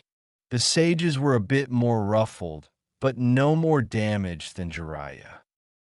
Naruto's jutsu ran out, with him landing on the ground. It didn't even cut into him. What the fuck? His senses rang in alarm, and he ducked low to avoid the punch. But the next one caught him right in the gut. It drove all the air out of him, and even caused him to cough up blood. It was like his durability was nothing against Sage Mode, because that hit felt like someone slammed a pole into his stomach at the speed of a diving falcon. The hit was so strong that it lifted Naruto off his feet, which Jiraiya followed up with a punch that connected directly to Naruto's face. Arg! Naruto let out the shout in pain as he felt his jaw breaking. In addition to that, he flew through not one, but 4 trees this time, felling them. He landed on the ground painfully, his jaw in agonizing pain. Damn it, that hurt. He heard a scoff from the fox. I told you to avoid getting close, didn't I? I wasn't expecting him to break my jaw like that. I think I need to use your chakra. A snort this time. You think. But he was already sending his chakra to the jaw, rapidly healing it. Within half a minute, which Naruto spent Flash stepping away from Jiraiya, his jaw was healed.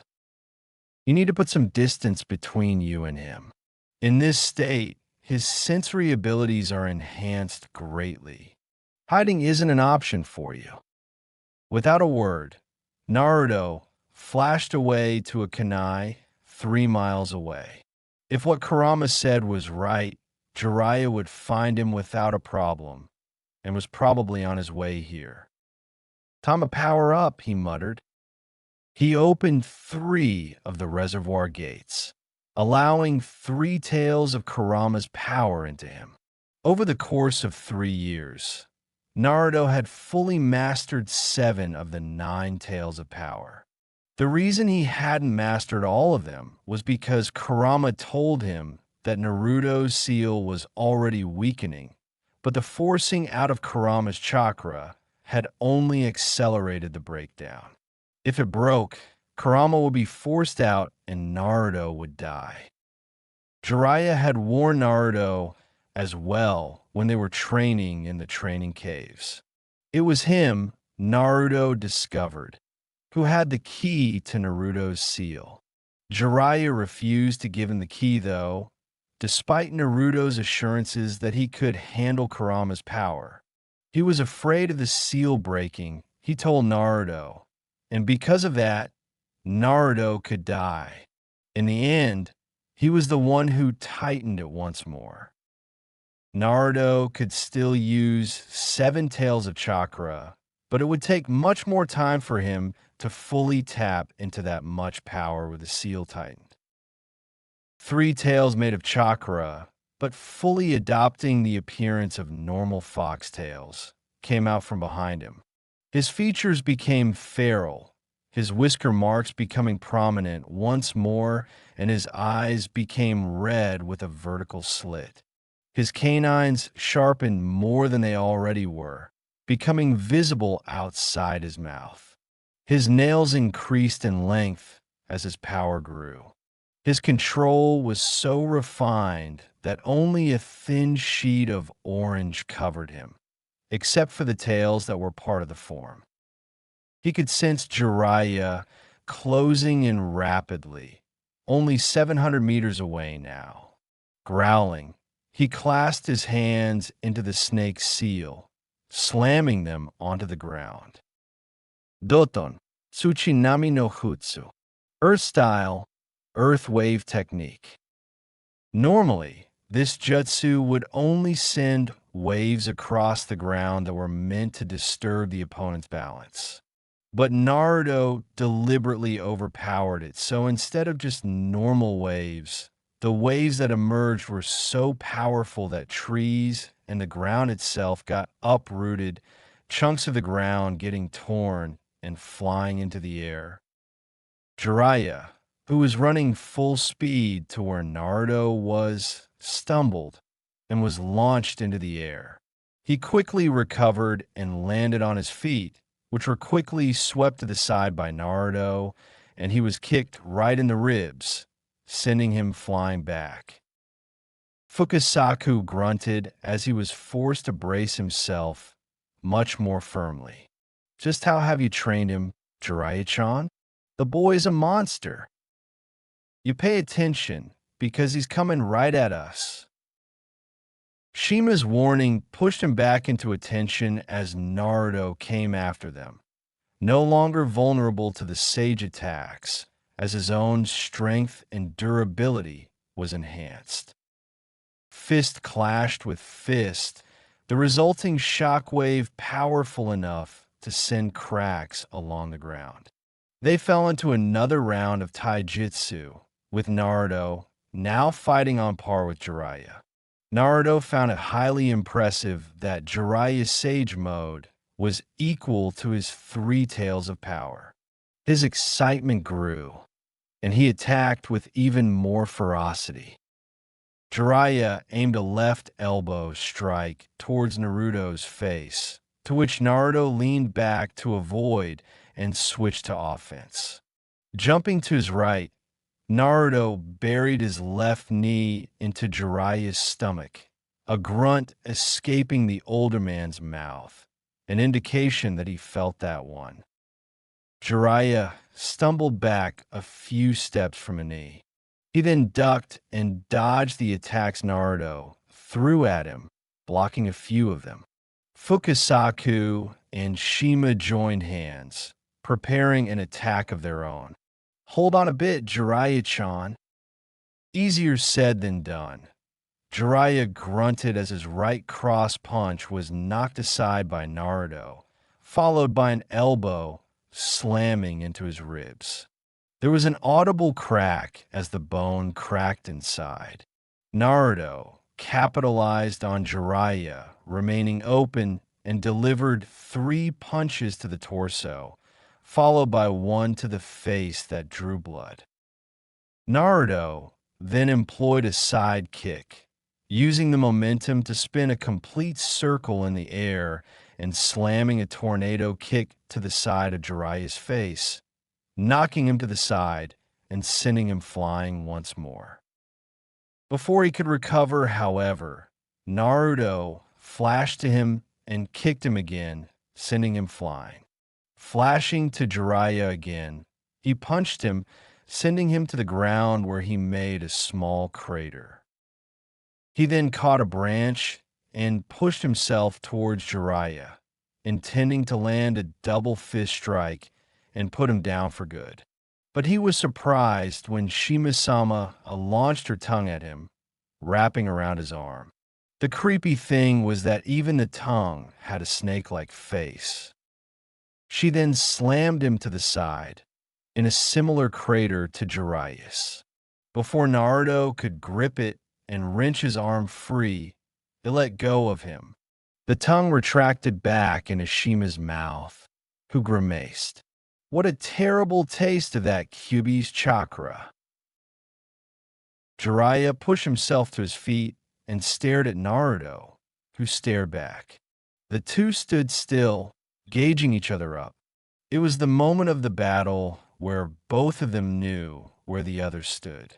Jiraiya knew that he couldn't keep this up forever. Naruto had him outmatched in chakra capacity and endurance. While even though Jiraiya had ate a chakra pill to replenish his chakra, he was going to run out of Sage mode in another 3 minutes. Naruto stood in his fighting stance, left leg on the front and right in the back, right fist near his face and left held before him, his tails waving behind him. He needed to think of a way to end this fight. Every time Jiraiya was open, the toads were there to cover up, and he had no idea what seal to use because he really didn't want to kill his godfather because he used a faulty seal to neutralize the nature chakra in him. Kurama, think you got any ideas to beat him? You could just wait until he runs out of time, but there's a better way to finish him. I need you to slap him. Say what? Slap him, palm strike, whatever you humans call it. Here's what we're going to do. Jiraiya watched Naruto closely for any sudden moves the blonde would make. But if Naruto decided to use Hiraishin, he won't be able to counter. Naruto was probably doing the same too, but he had a sneaking suspicion that Naruto was talking to his tenant. He couldn't say for sure, because Naruto's emotions were too controlled in fight. Naruto kept a close eye on Jiraiya while listening to Kurama. The idea was completely crazy, but it had merit. Kurama assured him that it was only supposed to hold Jiraiya in place while disturbing the balance of nature chakra within him, ending the Sage mode. Let's do this. Before he could make a move, Jiraiya did. And he broke the rules too, because he was coming at Naruto with a big ball Rasengan bigger than Naruto's upper body.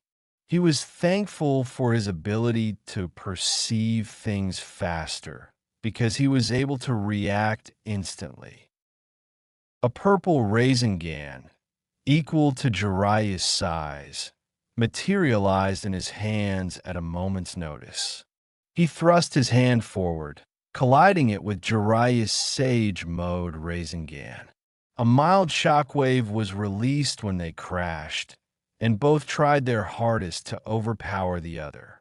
Naruto grit his teeth as he pushed harder, with Jiraiya pushing equally hard. Both the Rasengan exploded, an enormous shockwave being released that cracked the ground in a 20-meter radius. Both the shinobi were thrown back, but recovered in seconds. Jiraiya's limbs switched to more toad-like, allowing him greater dexterity in his movements while Naruto simply flashed to a kunai he threw earlier. Shinobi don't follow any rules in a fight. That is the only rule a shinobi must follow, Naruto muttered, remembering the lesson when Jiraiya taught it to him. He should have known better. A small amount of irritation passed through him, his lips pulling back in a snarl. Naruto, switch with me now. Right? With Kurama now in control, he gave a savage grin. It always felt good when Naruto switched with him from time to time. Too bad he couldn't enjoy it this time. He flashed right where Jiraiya was landing a palm strike right into Jiraiya's stomach. The man coughed up blood, being thrown back due to the strike rattling all of his insides despite the Sage Mode. Slamming his legs on the ground, he skidded backwards so as to avoid losing the side of Naruto in a flip. Jiraiya-chan, give me fire. Jiraiya obeyed without hesitation, hands flashing through seals. Senpo, Gameu Enden. Sage Art, Toad Oil Flame Bullet. Kurama gave control back to Naruto, who came to his senses in a jerk. Naruto formed the Tiger Seal as soon as he saw the oil in slow motion heading towards him. Katun, Manimianai. Fire style, invisible fire. He breathed out sharply, the colorless beam of gas heading straight towards the fire-oil combo. Colliding with it, the resulting explosion was so huge that both the fighters had to jump away. The force of the explosion created a new clearing in the forest, but Naruto was no longer paying attention, having sensed the Jiraiya was heading right towards him from the sky. Falling into a stance to receive him, Naruto readied himself. Jiraiya was falling towards him with another big ball Rasengan in hand. As soon as he was in range, Naruto grabbed his forearm with both hands and pulled him right toward himself, moving out of the way from the side. The Rasengan smashed into the ground and created a whole new crater bigger than what the normal big ball Rasengan could create. Nature Chakra must enhance the strength of the jutsu, he theorized, as Jiraiya turned back and threw a couple of shuriken towards Naruto. Scoffing in amusement, Naruto merely caught all of them in one hand and threw them aside, waiting for the follow-up attack. Surely, it came as Jiraiya had jumped up to a tree and used the bark to propel himself towards Naruto at great speed. But this time, Naruto was ready with his technique. As soon as Jiraiya was within 5 feet, Naruto activated the small bit of chakra that Kurama had passed onto Jiraiya in the palm strike. He snapped an open palm forward, where it glowed orange. Jiraiya stopped right where he was, his entire form being engulfed in an orange cloak that manifested like a flaming fire. It was Kurama's chakra that manifested itself as a cloak, and both Naruto and Kurama could control it since it was their chakra. What the? Jiraiya sputtered along with the sages as they were caught in a bind. The sudden engulfing in demonic chakra, its extremely foul and chaotic feel caused all of them to lose their grasp on Naruto energy. In a visible snap, the Sage Mode was knocked out of Jiraiya, who looked at Naruto with saucers for eyes. Naruto slowly lowered Jiraiya until he was standing on the ground, still engulfed in Kurama's chakra. Walking up to Jiraiya, he grinned triumphantly. 5th strike and I win. With that, he knocked the sage out cold with a punch to the face. XXXXXXX. Jiraiya groaned as he came into consciousness once more.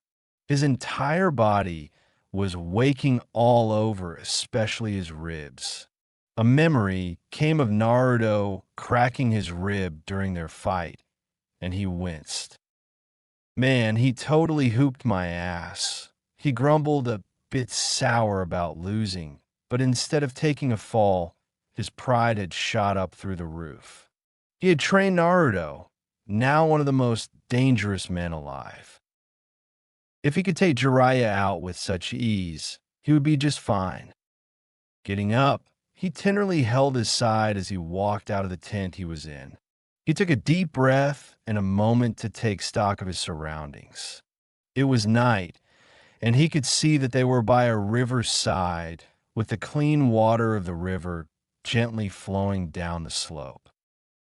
Turning around, he saw Naruto and Haruto chatting over some meat. Haruto laughed at something Naruto said, while the latter just smirked and finished the roasted catfish in his hand. Jiraiya walked towards him slowly and said out loud, "I hope you save some for me." Both the Uzumaki faced him, with the red one showing him a thumbs up with a grin.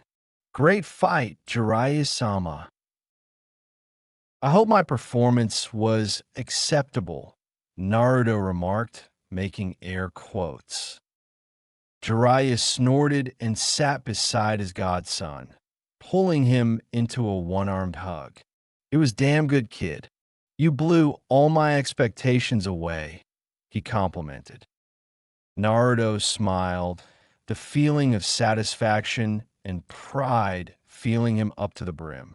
Glad to know that 3 years of hell was worth something after all. Jiraiya snorted, taking a roasted salmon stick and bit a tiny chunk off. "It sure was. Your father said the same thing after he finished his test, you know." There was silence for a while as they focused on finishing their food. While on his third salmon stick, Jiraiya spoke up, giving a glare to his student. "That was a dirty trick you pulled, by the way, transforming into Tsunade like that." Naruto gave an incredulous stare to his godfather. "I thought you would appreciate it." Jiraiya spit a burnt piece out. "You knew that she's my weak spot, Dash." "Strike where your enemy is weak," Naruto interrupted, staring at him. "I told you before, Arrow Sennin, you think too much with your balls. Hell, I even warned you that it might bite you back someday." Jiraiya had no counter for it, for those were his own words, and Naruto had repeatedly told him before. But being a pervert was in his nature, in his blood. He couldn't let go of what he was. Naruto turned back on his salmon stick. "Plus, it's not that hard to imagine what you think of Bachan. Your fantasies are disturbing, Arrow Sennin." Jiraiya pointed an indignant finger at him. "You think of her like that too, Brad. Otherwise, you wouldn't have come up with that technique." "And I'm more than disturbed to think of an old lady like that," Naruto snapped back. "I'm going to have nightmares for weeks now." "I hope you do," Jiraiya grumbled, still sour about that particular strike. "So Naruto," Haruto began, leaning forward in interest. "Jiraiya told me you have a bounty on your head." Naruto stopped chewing for a moment to frown, then swallowed. "You mean he never told you before?" Haruto shook his head in negative. Naruto smirked before pulling out a bingo book from his hip pouch, handing it to the redhead. "Last page." Haruto flipped to it, and as he read it, his eyes became as wide as saucers, jaw dropped, and looked like someone whose mind was switched off. He looked up and pointed to the book. "Is this shit for real?" Naruto gave a slow grin as he nodded. "Man, I'd hate to be you, but this is totally awesome," Haruto said as he tossed the bingo book back to Naruto. "Name: Namikaze Uzumaki Naruto. Age: 15 to 17. Gender: male. Origin: Konogakure no Sato. Shinobi rank: Jonin. Caliber rank: SS. AKA Raijin no Te, Hand of the Thunder God. Known elemental affinities: Catan, Suiton, possibly Futon as well. Skill set: Taijutsu 5, Ninjutsu 5, Fuinjutsu 5 speculated. Genyutsu na. Intelligence 5 speculated. Strength 4.5. Speed 5. Stamina 4.5 speculated. Hand seals 4. Weapons uses tri-pronged kunai with seal formula on the handle. Physical description stands at 5 feet 9 inches. Weight is around 67 kilos. Golden blonde hair, azure blue eyes, tan skin, wears leaf shinobi attire like Namikaze Minato. Special abilities: can sense chakra, S-rank chakra reserves despite his age. Extremely fast, high Jonin level, natural speed. Known family: Namikaze Minato, Yandame Hokage, late father; Uzumaki Kushina, late mother; Uzumaki Tamari, wife, daughter of late Yandame Kazekage. Other information: has killed 1 Jonin, 2 Chunin from IWA effortlessly. Can use Hiraishin no Jutsu. Advice: flee on sight. Engage at your own risk. Bounty: 120 million Rio, IWA.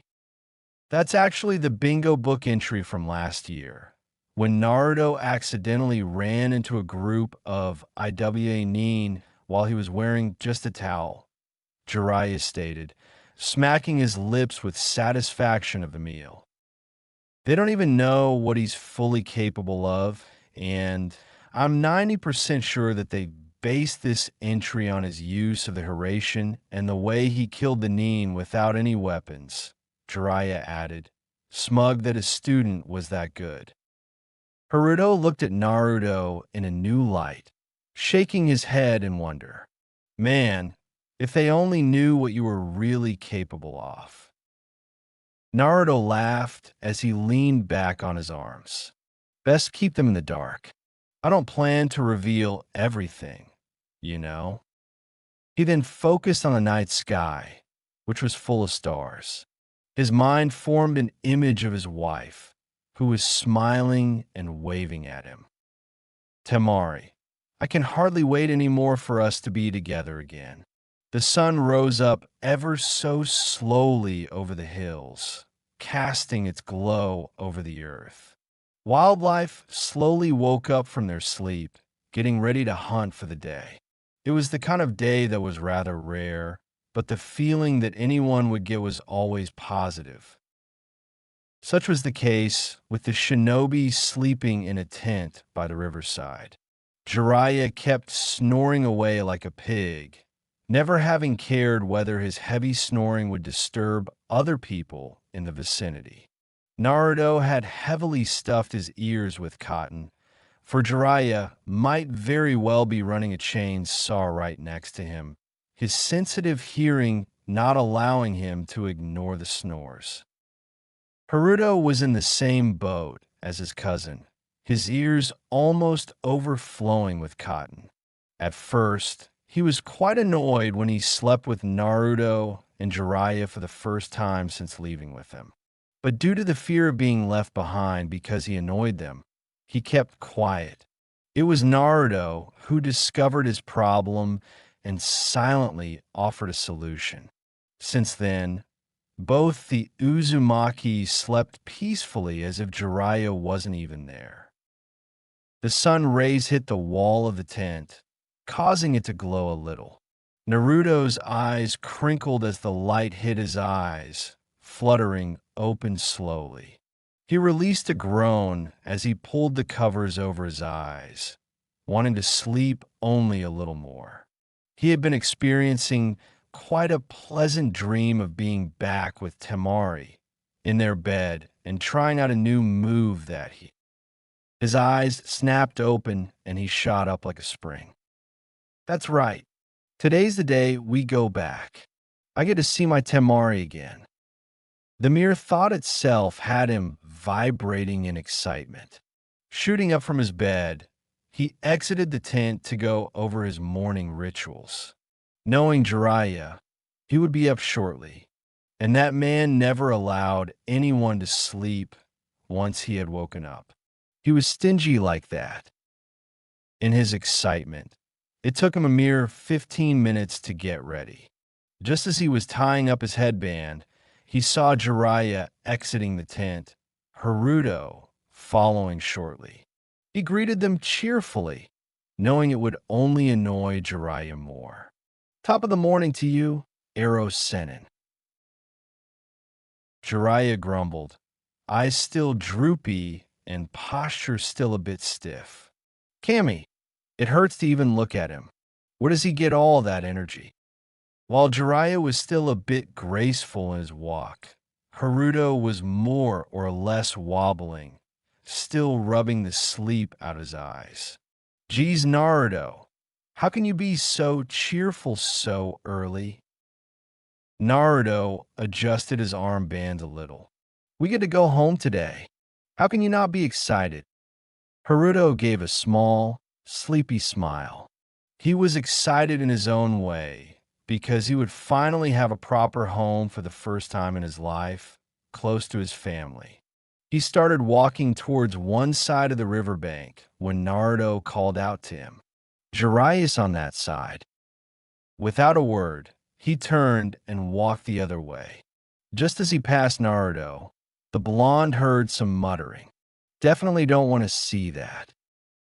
Naruto watched with bemusement as his cousin walked away to complete his morning rituals. Out in the forest, they were never a problem for him, but that was because he had marked a public restroom in the nearest town. Turning around, he set to pack up their camping supplies. He couldn't wait to everyone back home. XXXXXXX. Tsunade sighed as she filled out her signature on another paper. Honestly, she knew that the job of the Hokage was taxing, but she was beginning to wonder whether her grandfather and granduncle got killed themselves in the field just to get rid of the damn paperwork.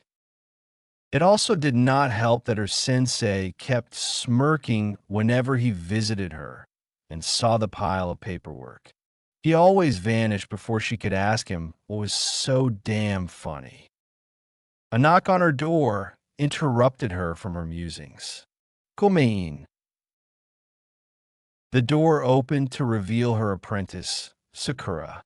Tsunade was proud to say that Sakura had grown a lot in the past 3 years. Ever since she told the remaining rookies that Naruto had left the village to train with Jiraiya, every single one of the rookies had thrown themselves into training, determined to close the gap between them and their friend. But Sakura was the biggest surprise of all.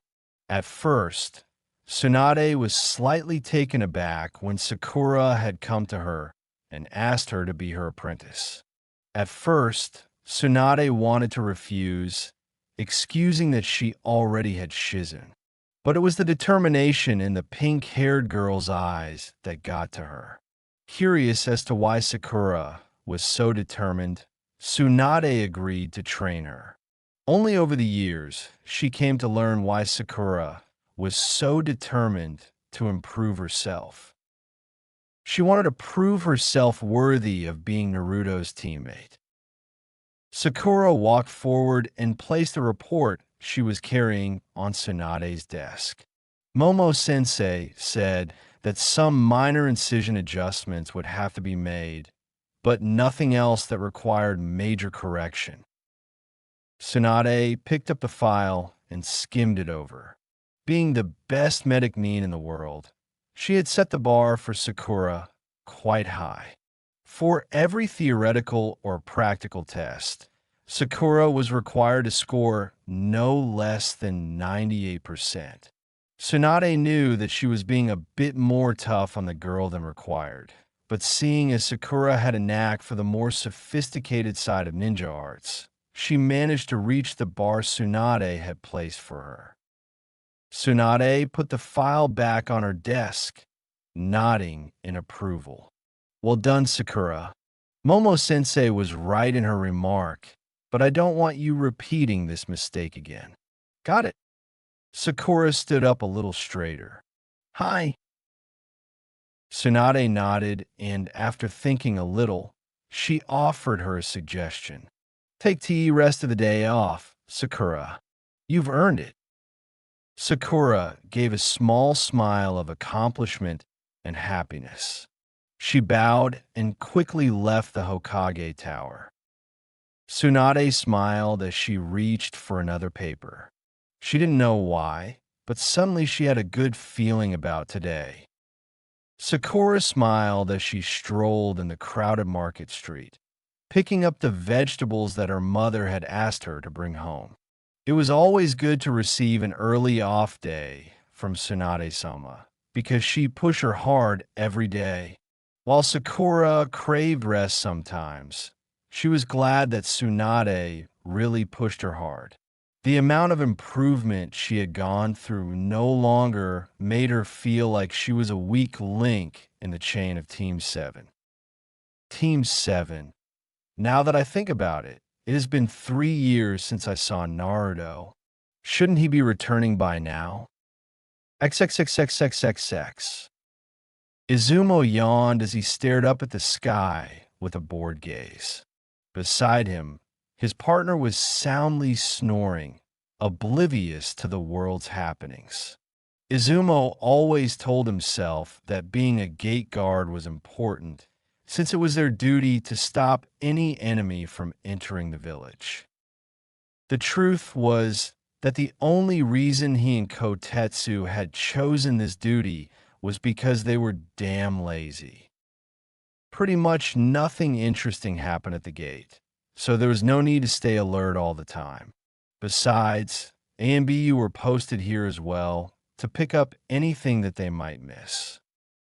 He caught some movement out of the corner of his eye, both eyes automatically drifting towards it, and then both the eyes grew as large as saucers, his right arm moving to shake his partner awake. His eyes never left the sight before him. Oi, Kotetsu, wake up. Kotetsu immediately woke up, head darting from side to side to scan for any threat, as was his reflex. Not finding anything, he turned an annoyed gaze to his friend. What is it, Izumo? Izumo said nothing, only pointing a finger in front of him. Kotetsu followed his gaze, and his face adopted a similar expression to that of Izumo's. Seeing Jiraiya-sama was not a new sight for any of them, but the blonde and the redhead were. They didn't know who the redhead was, but there was no mistaking on who the blonde was. As if sensing their gazes, the blonde turned to face them and grinned. Izumo, Kotetsu. Hey, what's up, guys? It was Izumo who caught his tongue first, grinning back and standing up to greet the Uzumaki. Naruto, man, it's been a long time since I saw you. You gotten big. The two of them shared a hand hug. Growth spurt kicked in, thankfully. How've you been? Izumo shrugged. Oh, you know how it is with us. Nothing interesting. The fact that you chose this dull life makes it easier to pity you. Naruto fired back. Kotetsu finally recovered to reply. Better than doing something all the time. Izumo then turned his gaze towards the Sannin and bowed.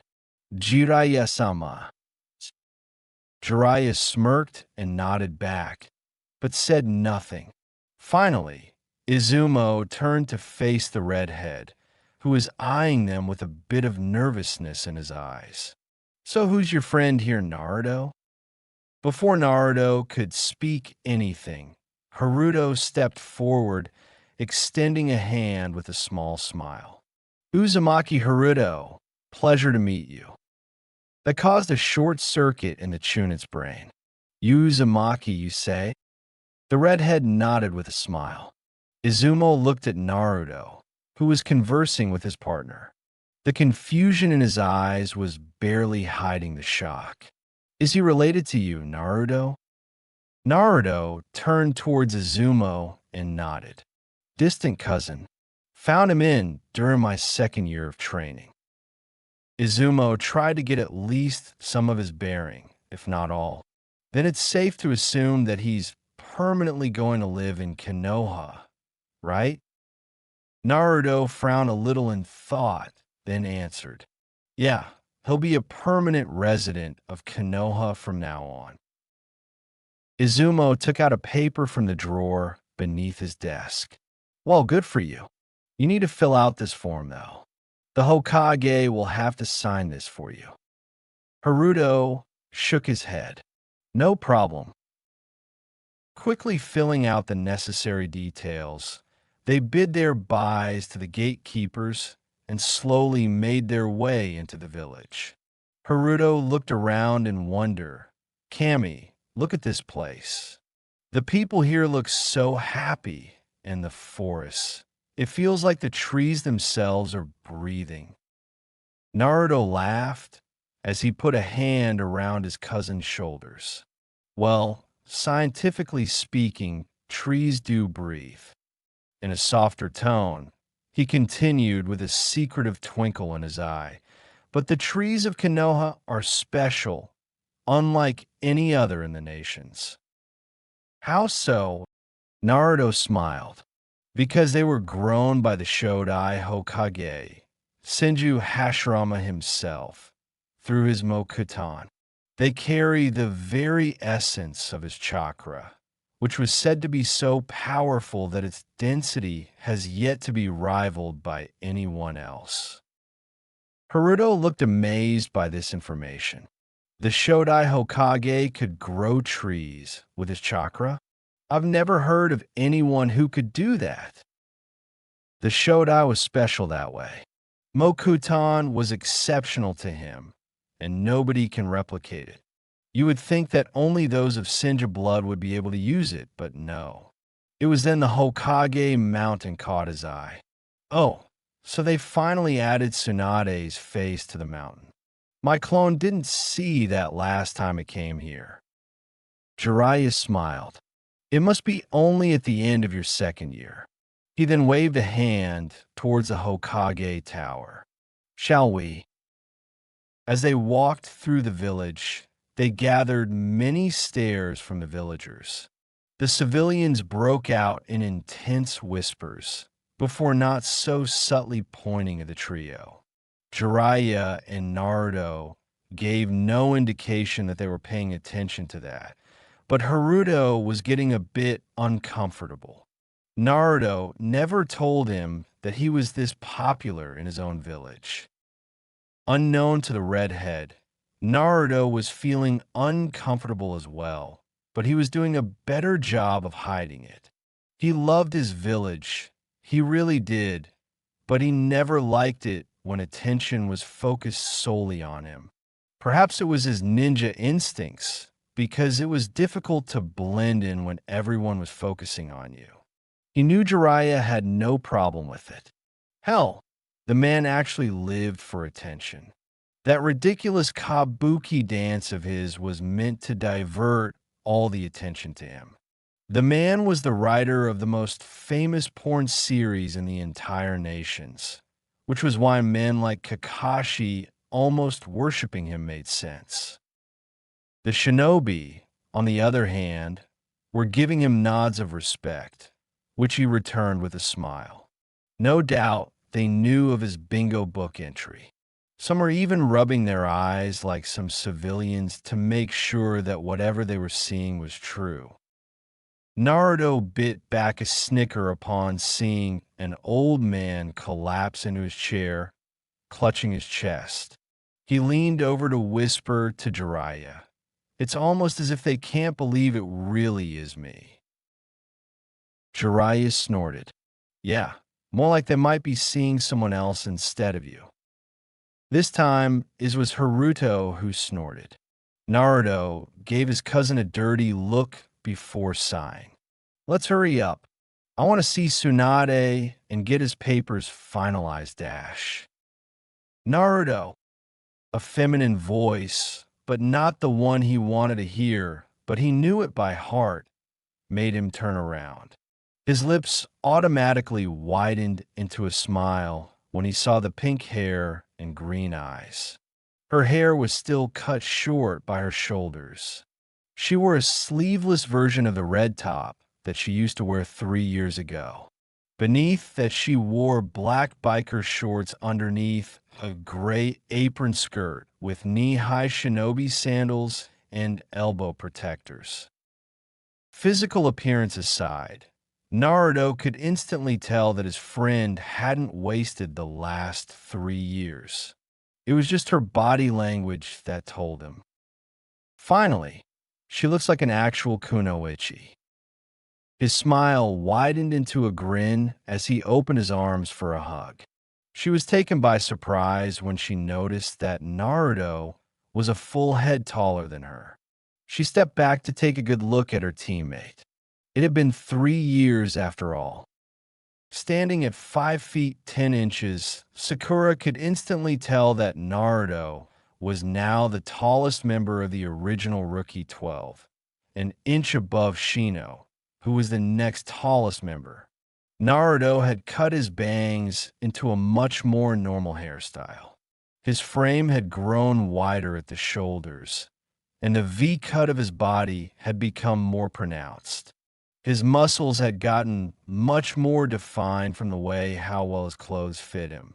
He still wore the same Jonin uniform from 3 years back, with the exception of the color of his armbands.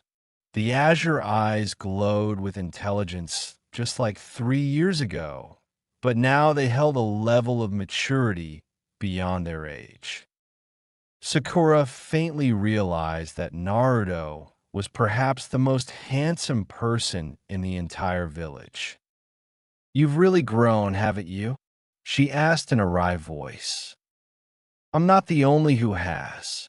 I can tell you've been working hard for the past 3 years, Sakura." Naruto complimented back. It was only then Sakura noticed the redhead beside him, watching her interaction with Naruto with a small smile.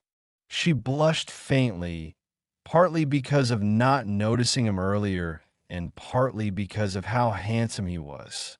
He was a redhead, a shade of red that she thought was quite exotic, for she had never seen it before. He had an angular face with purple eyes, two spiky tails hanging in front of his shoulders. "Naruto, who's this?" The redhead stepped forward, extending a hand. "Uzumaki Haruto." He introduced himself. "A real pleasure to meet you, Sakura-san." He held her hand a bit longer than handshakes lasted, but she didn't notice that.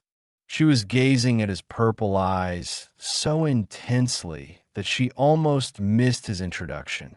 With a snap, she came back to her senses. Wait, Uzumaki.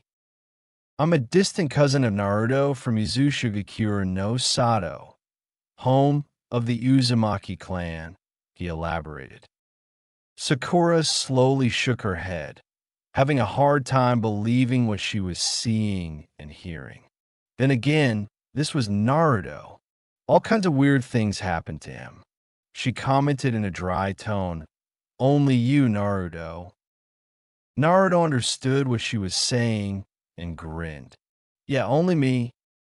She spotted Jiraiya of the Sannin and watched with a light scowl as he tried to flirt with some women. Tsunade-sama had told her what he was like, and she could only hope Naruto hadn't picked up his bad habits. Quickly forming a bright smile, she asked in a cheerful voice, "So, are you going to Hokage Tower?" Naruto nodded in affirmative. "Yeah, need to report our return and get his village citizenship finalized. Haruto's going to stay in Konoha from now on." He saw the cloth bag in her hand. "Buying vegetables?" Sakura lifted the bag. "Yeah, Tsunade-sama just gave me the day off, so I'm just doing some buying for the home." Naruto nodded with a smile. "Well, enjoy your day off." Haruto waved at her. I'll see you later, Sakura-san. With that, they left, with Naruto dragging an indignant Jiraiya by the collar. Sakura smiled as she watched them walk away. She didn't know there were any Uzumaki left, but she was happy for her teammate that he found a surviving member of his close family. And she had to admit, but Naruto's cousin was just as good looking as Naruto, if not more. She continued, smiling on the way home. She had a feeling that today would be a good day. XXXXXXX. Tsunade was taking a small break from paperwork, drinking sake from a small cup. A knock on the door interrupted her, and she reflexively spread out her senses. She paused drinking, purely out of shock because there was an obscenely large chakra source, bigger than anything she had ever sensed, standing right outside the door. Readying herself in case it was an enemy, she called out, "Komein." The door opened, and she was thankful that she had put the cup down, otherwise it would have surely fallen out of her hand, shattering on the floor. A very familiar blonde greeted her with a grin and a wave. "Jo Kage-sama, what's up?" Tsunade found herself grinning back as she got up and walked around her table to pull the Uzumaki into a hug, not even minding the way he addressed her. In the back of her mind, she realized that Naruto was much taller than her now. "Oh, it's so good to see you, Naruto." Naruto struggled to keep from wincing because, damn, Tsunade was strong as hell in spite of his enhanced durability. He hugged her back nonetheless. "It's good to see you too, and I'm back for real this time." Tsunade pulled back from the hug, smiling warmly. "I know, you Minato could pass for twins at this stage." Naruto chuckled as he ran a hand through his locks. "I'm pretty sure I look better than him." They both chuckled at that, and then she noticed the redhead standing behind Naruto. "You must be Haruto then." Haruto bowed. "Uzumaki Haruto, Hokage-sama." Tsunade nodded, speaking with slight nostalgia in her voice. "The only Uzumaki I ever knew were Naruto's mother and my boss Sama. It has been a while since I saw a red-headed one, and I wasn't aware that there were any survivors from Uzushiogakure." Haruto nodded with pursed lips. "Naruto told me what happened to my village. While I'm sad that it happened, it's no use pondering over spilt milk." Tsunade nodded. "Right you are. However, you must understand that Naruto holds a lot of political power as the head of two clans, one of them being Uzumaki. If there is even one person claiming to be related to him by blood, I have to thoroughly make sure the claim is true. I could give you my blood for a DNA test, I suppose," Haruto half offered, half suggested. "Or we can make this faster, easier for all of us if you just show her your chains," Naruto counterproposed. Tsunade sharply turned to face Naruto, a serious frown on her face. "Chains?" Naruto smirked and simply turned to his cousin in response, who brought out 4 blood-red chains from his back. Tsunade watched in awe as they floated around him, the sharp, arrow-like tips looking ready to pierce someone on Haruto's command. She had no doubt that they were identical to Kushina's chains in all but color. "You inherited the special chakra," she faintly murmured, still staring at the chains in utter fascination. Haruto pulled his chains back, looking satisfied. "Do I pass?" Tsunade smiled and nodded. "I acknowledge and accept your claim of being an Uzumaki." Naruto already arranged for a permanent residence for you here beforehand a few months ago. Haruto nodded. I told him to do that. Tsunade extended her hand. For anyone who wants permanent citizenship, granted, they have to fill out a form by the gates. Did the guards give that to you? In answer, Haruto took out the folded form from his pocket and handed it to her. Tsunade went back to her chain and sat down, reading it over. She nodded in approval and spoke. I'll have your citizenship and residential papers prepared by tomorrow. You have the option of joining the Konoha Shinobi forces if you want to. Haruto nodded. Hi. Tsunade tore a small slip of paper and wrote something on it, putting it inside the form. I'll prepare an evaluation for you latest by day after tomorrow. Welcome to Kanehagakure no Sato, she added with a smile. Naruto then stepped forward, a hopeful expression on his face. Bachan is Temari. Tsunade smiled and nodded. She's in the village right now. In fact, she dashed. It was at this moment that the door was knocked again. Naruto spread his senses and couldn't control the grin on his face when he instantly recognized the chakra signatures. Komein. The door opened, and Naruto turned around to face the newcomers with his cheerful grin. Shikamaru had grown just like he did, only he was a couple inches shorter than him. He dressed more like a chunin now, the vest coming to fit his larger frame. He was still skinny, but at least he no longer looked that he was going to topple to sleep any second. It was the second person that caused his breath to get caught in his windpipe. She wore a black, sleeveless blouse with a collar that wrapped around her neck and a small window for her chest. The blouse stopped just below her significantly larger breasts.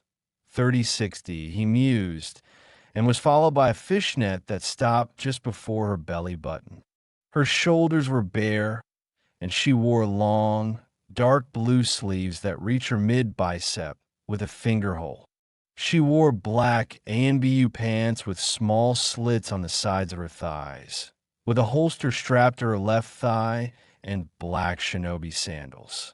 Her hair was now worn in 2 ponytails instead of 4, and her face had lost some of the baby fat. Her signature war fan was nowhere to be seen, but Naruto did catch a storage seal on the cloth of both of her wrists.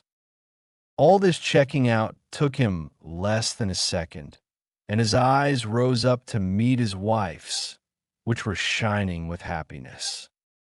Temari had grown so beautiful in the past 3 years that Naruto actually failed to bring any words to his mouth.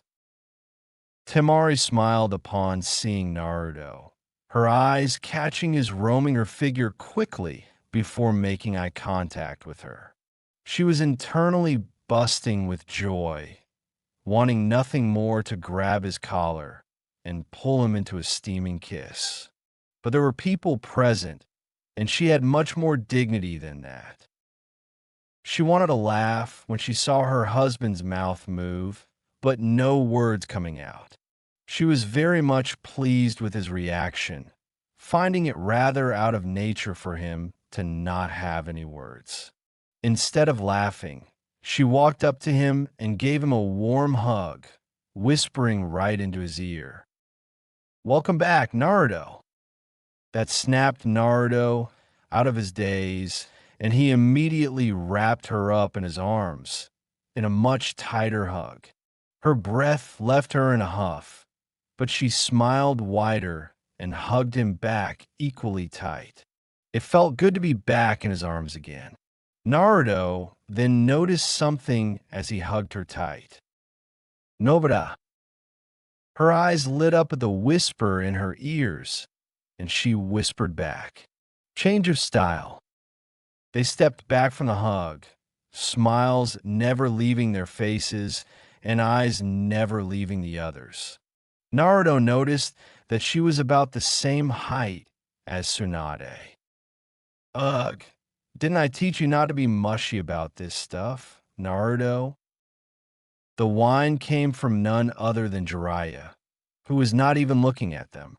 You're just jealous that you don't have a partner to be mushy with, Ero Sennin. Naruto easily returned, finally turning to face him. He finally turned to face his old friend, who was smirking at him. Finally noticed me, have you? Naruto smiled and drew him into a bear hug. It's nice to see you too, Shika. It's even nicer to see that you don't look eternally lethargic anymore. Oh, trust me, I just got very good at hiding that. They drew back, and Naruto turned to face his cousin, who was looking at them a bit awkwardly. Shika, this is my cousin from the Uzumaki clan, Haruto. Haruto, this is one of my childhood friends, Nara Shikamaru. Haruto stepped forward with a smile to shake hands. Pleasure to meet you, Shikamaru-san. You too, Haruto-san. I hope we get along. Naruto then put an arm around Temari, and his smile turned warmer as he gave her a one-arm hug. And this, Haruto, is my wife, Temari. Haruto gave a deep bow. It is an honor to meet you, Temari Ne-san. The honor's mine, Haruto. Now look up. Family doesn't act so formal towards each other, Temari smiled, giving her cousin-in-law a quick hug. Haruto straightened up and smiled. Naruto had been right when he told him that his wife quite beautiful. Haruto himself thought that her looks were quite exotic, her sandy blonde hair and teal eyes. Naruto was not exaggerating when he said that you were beautiful, Ne-san. Temari turned to smile at her husband. Is that right? Well, thank you, Naruto. Tsunade clapped her hands. Well, now that the introductions are over with, let's get to business. She turned towards Shikamaru. Do you have the documents? Shikamaru just put a folder on the table, after which Tsunade dismissed him. Turning towards Naruto, who was conversing with Haruto and Temari, she addressed him. Naruto, I want you in Training Ground 7 in 3 hours. I want to see how much you have improved. Naruto smirked cockily. I thought my record speaks for itself. Tsunade turned a bit more serious. While that is true, and I have seen your bingo book entry, I want to see it with my own eyes. You'll be fighting an opponent of my choosing. Naruto raised an eyebrow at that. He had a pretty good idea who she was going to choose, but spoke up regardless, pointing a thumb at Jiraiya. I hope it's not him. I just kicked his ass yesterday, after all. Tsunade held back a gasp, and Temari wasn't looking any different either. Why you beat Jiraiya? She looked towards her former teammate for confirmation. Upon his proud expression and nod, she fell back in her seat. To think he's become capable of defeating Jiraiya. I thought IWA just put his entry as SS rank because of Hiraishin, but it seems that it might be true after all. Well, in any case, I want you to fight this evening. I want to see just what Jiraiya trained you in, she announced after some thought. Naruto shrugged, fine by me. Good. Dismissed. Naruto then walked out with Temari and Haruto, happily conversing about how strong she had gotten. Once the door was closed, Tsunade turned to Jiraiya and asked, Did he really beat you? Jiraiya snorted. Beat me? He destroyed me is more like it. Even Sage Mode didn't work against him. This time Tsunade really did gasp. You used Sage Mode against him? And lost. On his nod, Tsunade let out a slow breath. Kakashi doesn't stand a chance, does he? Jiraiya smirked and shook his head. Tsunade leaned forward and put her chin on her hands. Tell me everything. XXXXXXX. Wow. I thought wind users were pretty rare in Hai no Kuni, Haruto commented after hearing how Temari fights. They still are. I can count on one hand the number of wind users in Konoha and still have fingers left, Temari replied, holding hands with Naruto and walking towards their home. So what did you train in these 3 years, Temari? Temari smiled. I actually finished my training in 2 years. And I trained in Tessenjutsu. But didn't you already use a large war fan, Nei-san? She must mean folding fans, Naruto said after a second of deliberation. Maybe you can fight me as a warm-up for your evening fight? Temari suggested. We'll see. We have a lot of catching up to do, Naruto suggested coyly. Well, we'll have to be more careful now that we have your brother living with us, she lightly admonished him as they arrived at their house. Naruto gave her a confused look. Tsunade didn't tell you?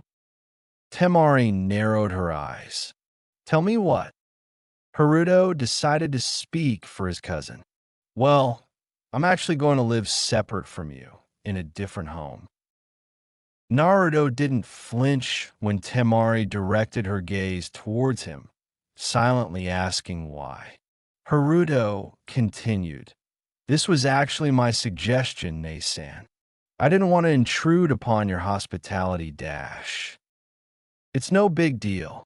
We can work something out, Dash. In your privacy as a couple, Haruto finished with a knowing look. I see, Temari slowly said, crossing her arms under her bust. And here I was going to question you about how useful would a private, backdoor hot spring be when Haruto would live with us, Temari revealed, raising an eyebrow at her sheepish-looking husband. I'd rather call it a jacuzzi, since you can't just build a hot spring. It was actually Haruto who pointed that out to me, Naruto said, scratching his cheek bashfully. But he only pointed that out when Tsunade informed me that it was finished. He was the one who convinced me that he would find a separate place for himself. That was the reason why I contacted Tsunade to find a place for him near our home. Why would you even build one? Naruto looked a bit disappointed. You don't like it? Temari quickly reassured him. No, honey. I didn't mean it like that. I loved it, but why did you build it? For one, I missed 3 of your birthdays, so I thought the gift should be good enough to account for all 3. 2, because I simply can. Cammy knows how much money we have, and I have little idea what to do with it all. 3, I love you, which should be reason enough. Naruto recounted his reasons, giving a quick kiss to Temari in the end. Temari smiled against his lips, but pulled back before it could get heated. Well, it was a very thoughtful gift, I see. Naruto turned to face Haruto, who was looking a bit uncomfortable. He made an apologetic expression. Sorry, that must have been awkward for you. Haruto waved a hand. It's all right. It only proves that a separate residence was a good idea. Temari turned to Naruto. I'll take your scroll inside while you show him his house, she offered. Or you can come with us, Naruto said, a shadow clone popping up beside him. It took the scroll and vanished. Naruto waved a hand down the lane to the right of their house. XXXXXX. Haruto's residence was a modest 1 BHK apartment half a mile away from their house. After helping him settle into it, They bid their goodbyes and returned to their house. All right, I've got 2 hours, Naruto said as they went to their backyard's open space. He and Temari faced against each other, a challenging grin on their faces. Show me what you got. With pleasure. Without wasting any moment, Temari rushed into Naruto's guard, not giving him any time to prepare. Naruto's reflexes were perfectly on point, ducking right beneath the jump spinning round kick that would have taken his head off. Naruto straightened up, only to lean back when the other foot rushed at his face in the momentum of the same spin. Not bad at all, Naruto praised, blocking a punch and countering with his own. Temari smirked as she dodged it with a backflip, attempting to kick Naruto's chin with the flip. Naruto avoided that and rushed into her guard, hoping to throw a punch into her gut. He was pleasantly surprised when instead of landing on her feet, like he expected her to, she flipped once more and landed perfectly on her hands and upper back. Naruto formed a cross guard with his hands when Temari attempted to kip up into his chest. The force of a double kick was enough to make him stumble back a step. He smiled in approval. That was impressive, Temari. You read my movements. Temari smirked as she went back into her stance. How about we stop playing around now? Naruto smirked. Let's kick it up just a notch. Match goes to the one who lands the first clean hit. With that, he settled into his stance. He noted that Temari's legs were spread wide, but not too wide, which meant that most of her attacks would be hand-based. Most probably, it would be lightning fast punches or elbow attacks with some knees thrown in. Leg attacks could be limited to straight kicks, mostly to break guard or create an opening for the hands. Simultaneously, they both vanished so fast that it was a blur. Their forearms crashed, and the crash pushed both of them back. Just as Naruto expected, Temari's taijutsu focused mostly on the hands. They were very quick. He had to give that to her. Just as he caught her wrist to prevent the punch from connecting to his face, her leg came up to slam into his stomach. Naruto jumped back, but rebounded with a spinning hook kick. The seal enhancements worked in his favor, as Temari was barely able to avoid the kick to her face. She jumped up, attempting a triple kick combo, which Naruto blocked. What's more impressive is that she has yet to break her momentum in the fight. He observed as she used the momentum of the spin to land a punch to his face. That was the opening he needed. Using his right hand to deflect the punch, he bent low and slammed an elbow to her gut, making sure to hold back his strength. Due to the hit being directly below the sternum, it hurt quite a lot. Temari stumbled back, a hand on where the hit had landed. Naruto rushed to her, landed a side kick/back kick combo that sent her to the ground. That was really good, Temari. Naruto grinned as he walked up to her, leaning down. Temari's hand was glowing green as she used Iryo ninjutsu to lessen the pain. There was hardly an opening in your form. But there was, wasn't it? Temari grunted as she clasped Naruto's hand to get up. She yelped, however, when Naruto pulled her directly into a kiss. There was no other word for it. Naruto ravished her mouth as his tongue entered it without giving her a chance to fight back. It was like a hungry animal eating for the first time in days, or in this case, years. Temari had missed the taste of his mouth just as much as he had missed hers. Her hands came around his neck as they both pulled each other closer. Naruto relished the feel of her waist, since there was nothing to cover it. His right hand moved back and forth, softly massaging her waist. His thumb pressed against her taut stomach, feeling her abs. He smiled against her mouth as he disengaged the kiss, leaning his forehead against hers. He started landing small, quick kisses against her, talking between them. "Sorry, I missed that." "It's okay, I did too." The kisses did not stop until 5 minutes later, and even that happened reluctantly. They both stepped back, smirks on their faces.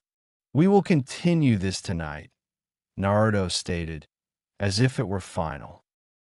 Temari smirked. "I look forward to it. I always knew you couldn't resist me." "Same goes for you too, dear." In a flash, she brushed her hand on the storage seal on her right wrist. In a small burst of smoke, two blades appeared in her hands. Only upon a closer look, Naruto realized what they were. Grinning, he nodded to her. "Nice steel fans." Temari smirked, saying nothing. She folded open the fans, and Naruto had to admit they were beautiful. A combination of black and teal, they really suited to the color of her eyes. They opened like a lotus, but only half. The shape of the dagger made up the longer blade, while there were small, kunai-like blades in the middle. Very deadly. Is it safe to assume that you use them for both close quarters and futon ninjutsu? Naruto asked her, gesturing to her fans. "Your intellect frightens me sometimes." Without another word, Naruto whipped out two of his special kunai in his hands, one in reverse grip. They stood across each other, not making a single move, no doubt studying each other. Temari knew how skilled her husband was in a knife fight, but there were little openings in the way of the fan. Her teacher taught her how to fight not just one, but multiple opponents, close range and far. But fighting Naruto might as well mean fighting multiple opponents at once. Naruto knew that he was venturing into the unknown. If Temari was any good with those, he would have a hard time against her.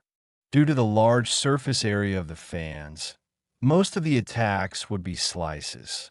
But thinking back on how quickly those fans had unfolded from their knife forms, she could fold them back into knives just as quickly. Naruto smirked, which was the only warning Temari got. Before she knew, she was turning around on pure instinct and reflex, blocking the stab with her fan.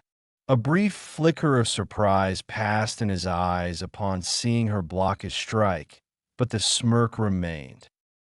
"Nice reflexes." In answer, Temari brought the other fan up in a slice to his head. Naruto ducked, swiping her legs from under her. Temari jumped over his legs, countering it with a combined swipe from both of her fans with a front flip. The result of that was it sent both of them flying in the opposite direction. Temari didn't waste any time upon landing. As soon as her foot touched the ground, she swiped her right fan hard to the right. A large gust of wind, powerful enough to be visible, rushed towards Naruto. Naruto simply charged his legs with chakra and jumped high, letting the gust pass from beneath him. He threw his kunai at her, which she let pass by her head. She then turned around, expecting him to flash right behind her. That cost her the fight. "Don't be so quick to jump to conclusions."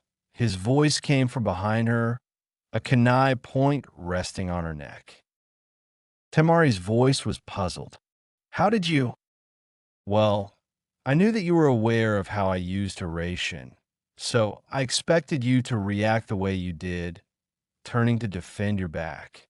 Only I decided to stir away from that line this time," Naruto explained, taking a step back. Temari smiled, retaking her stance. Nice strategy. Let's see if it works a second time. Naruto internally was very proud of Temari. He always admired her never say die attitude, and it suited her personality very well. Taking out another kunai, he retook his stance. I don't know about that, he said in a thoughtful tone, completely contrasting with the smirk on his face. Maybe I'll flash behind, or should it be the front? As if you'll even get the chance, Temari muttered, before launching into offense. The next 5 minutes, Naruto saw what exactly Temari was capable of now.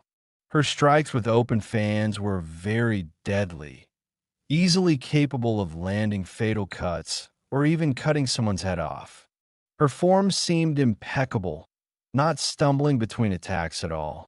Most of Naruto's attention was on dodging or deflecting Temari's strikes, for she was seamlessly able to switch between folding and unfolding her fans. Whenever he attempted a strike, she would either deflect or block it with her fan, or catch it with the small knife-like window in her fan and follow it up with a taijutsu attack. Nice to see that I'm not the only one who's made improvements in leaps and bounds. She is easily mid to high jonin at this point, Naruto thought as he leaned back from strike, flipping sideways to avoid a jump-spinning side kick. He threw his kunai right at her, knowing he would have to create his own opening. Temari folded her fan swiftly to knock away the incoming kunai, as was her reflex when Naruto disappeared from in front of her. She didn't even finish her curse when a foot connected to the back of her head, knocking her to the side. She got up swiftly, but Naruto was already moving. He backflipped, landing right on her shoulders. He then backflipped again, this time with her. Temari grunted as she was slammed on the ground hard. She knew she had lost when there was a kunai resting on her throat. I have to say, that was damn impressive, Temari, came Naruto's pleased voice from behind her. Temari just grumbled as he pulled her up. How come I didn't see that coming? Come on, Temari, that was awesome. There were hardly any openings in your form for me to exploit. Naruto tried to cheer her up. Temari didn't feel any satisfied with Naruto's cheer, walking towards their house with a huff, folding her fans and putting them in her storage seal. Naruto internally chuckled. Temari was a sore loser. The next time, you won't make the same mistake. Think of it this way. I just help you improve a little, he offered. Temari sighed. I'm not upset at you, Naruto. It's just I've trained my ass off in those 2 years, Dash. I can see that. It's a really nice ass. And even then you didn't have much trouble in taking me down. Temari finished, turning to face him with an unreadable expression. You were simply testing me, weren't you? Naruto twirled his kunai. Well, I didn't want to see how you improved, didn't I? Besides, I did improve as well. I wasn't going to just sit around. Temari didn't seem very convinced with his reasoning, but accepted it with a small smile. Well, you did beat Jiraiya-sama after all, so I shouldn't be surprised too much. Now that is over, his voice suddenly whispered in her ear. How about we have some fun? Temari jumped in surprise. Just how fast had he become?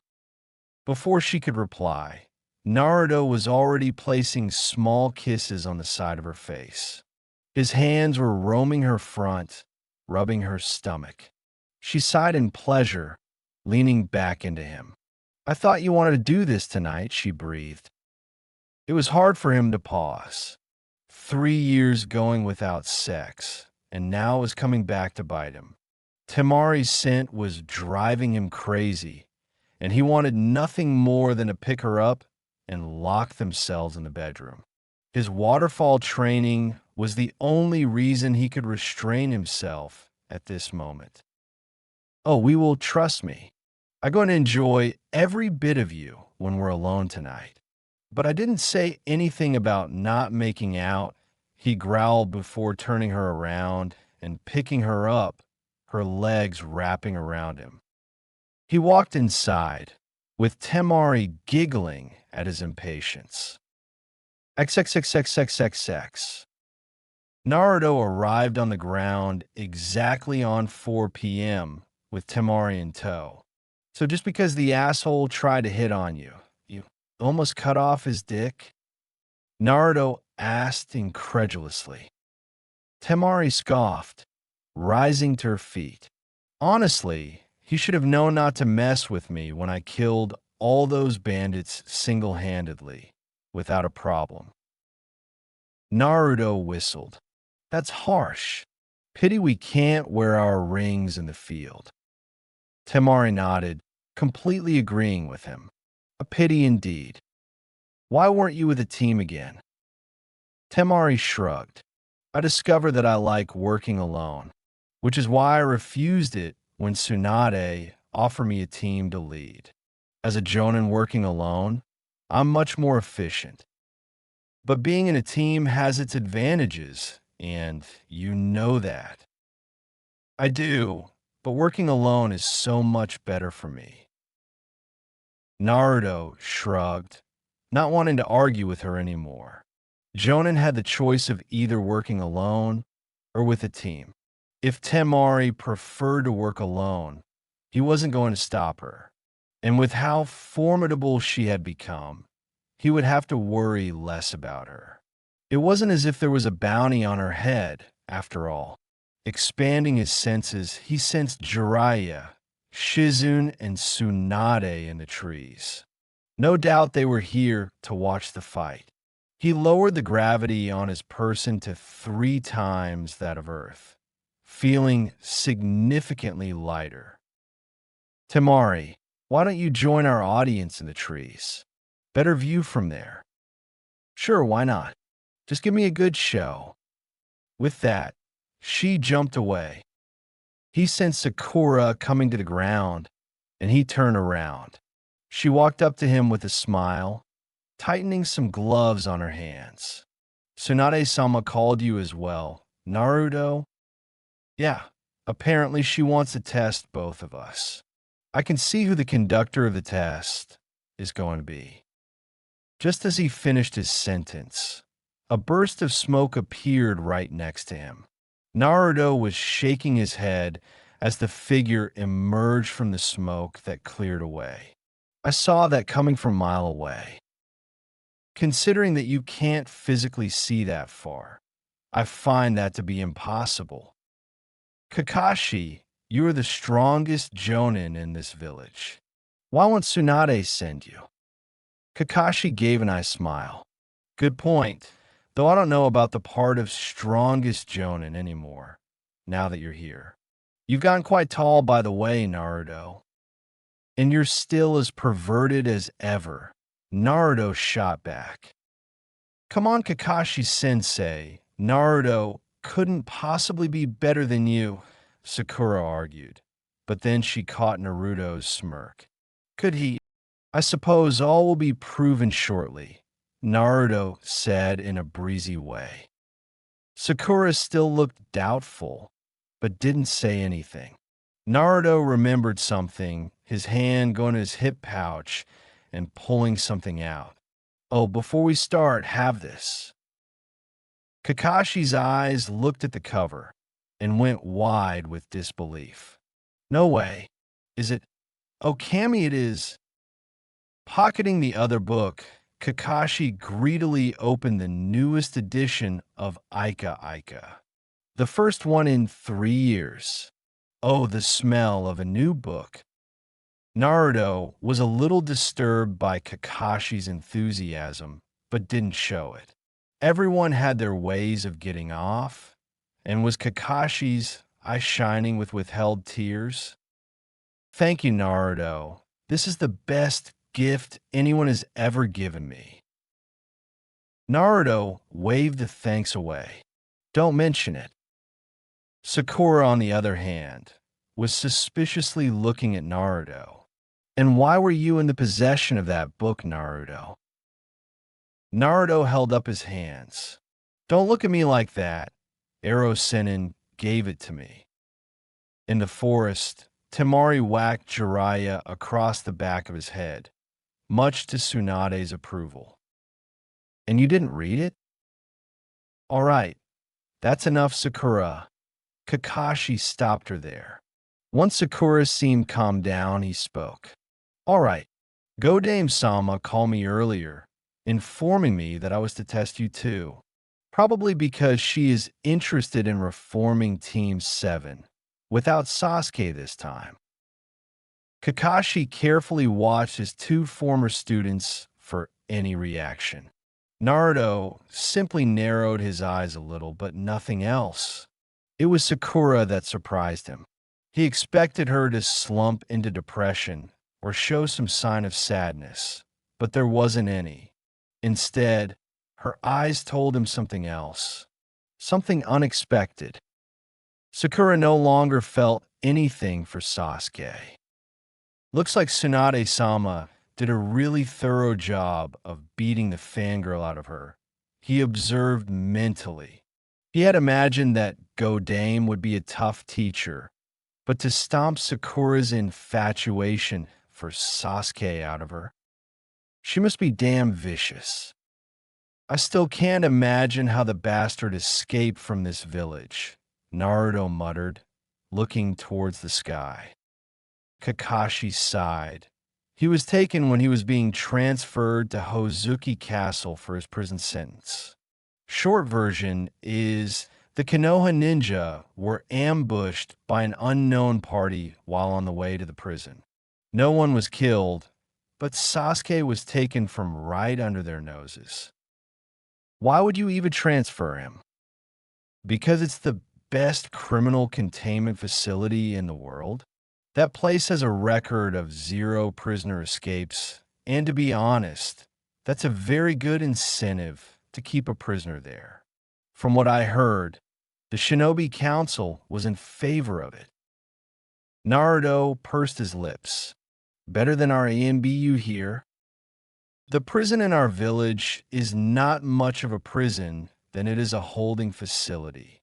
Plus, AMBU is susceptible to attacks and break-ins, as you have so repeatedly proved when you were younger." Naruto, Kakashi reminded him. Naruto scoffed lightly at that, but didn't deny the claim. "Please tell me at least you know who took him away." Kakashi sighed, looking unsure of his answer. "There is no official evidence as to who might have taken him, but we know of one person who had shown a disturbing amount of interest in him. Orochimaru." Kakashi shrugged. "That's what many suspect. But as I said, we don't have any proof. Anyway, back to the test. At first, it was going to be you two against me, but there has been a change of plans by Tsunade-sama." Sakura looked confused by his words. Why would she change it?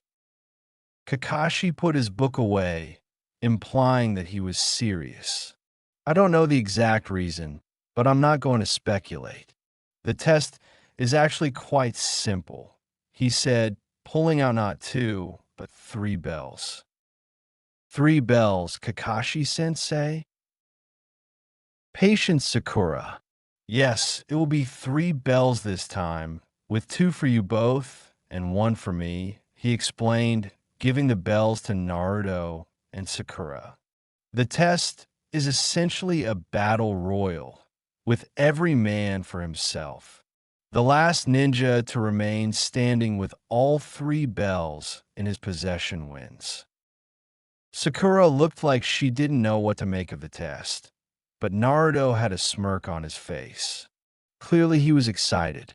That's actually rather unconventional of her, but I'm not complaining. He walked towards Kakashi and held out a hand. "Give me your wrist." I'll remove my mark to make this as fair as possible for you."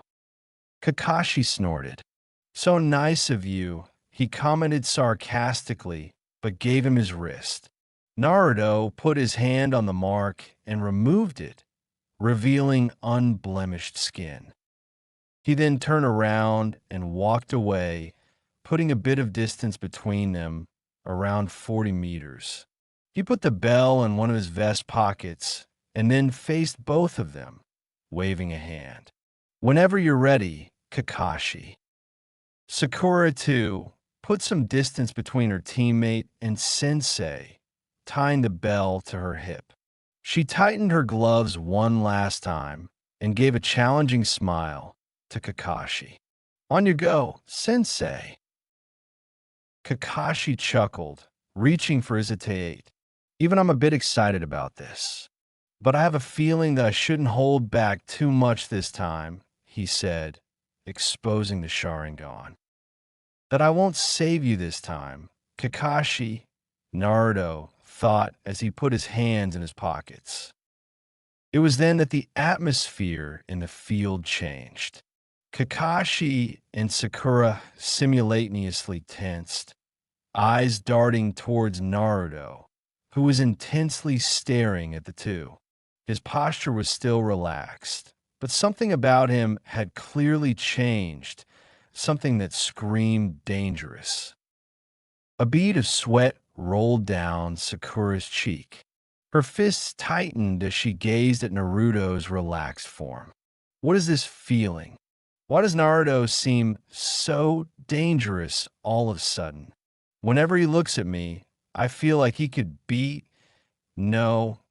crush me in an instant. Why? Just how much have you improved, Naruto? Kakashi was much more practical in his analysis, despite being tense. To intimidate by using one's aura is an extremely difficult skill. I'm not surprised Naruto managed to learn it from Jiraiya-sama, a very effective psychological attack, if one has a reputation deadly enough.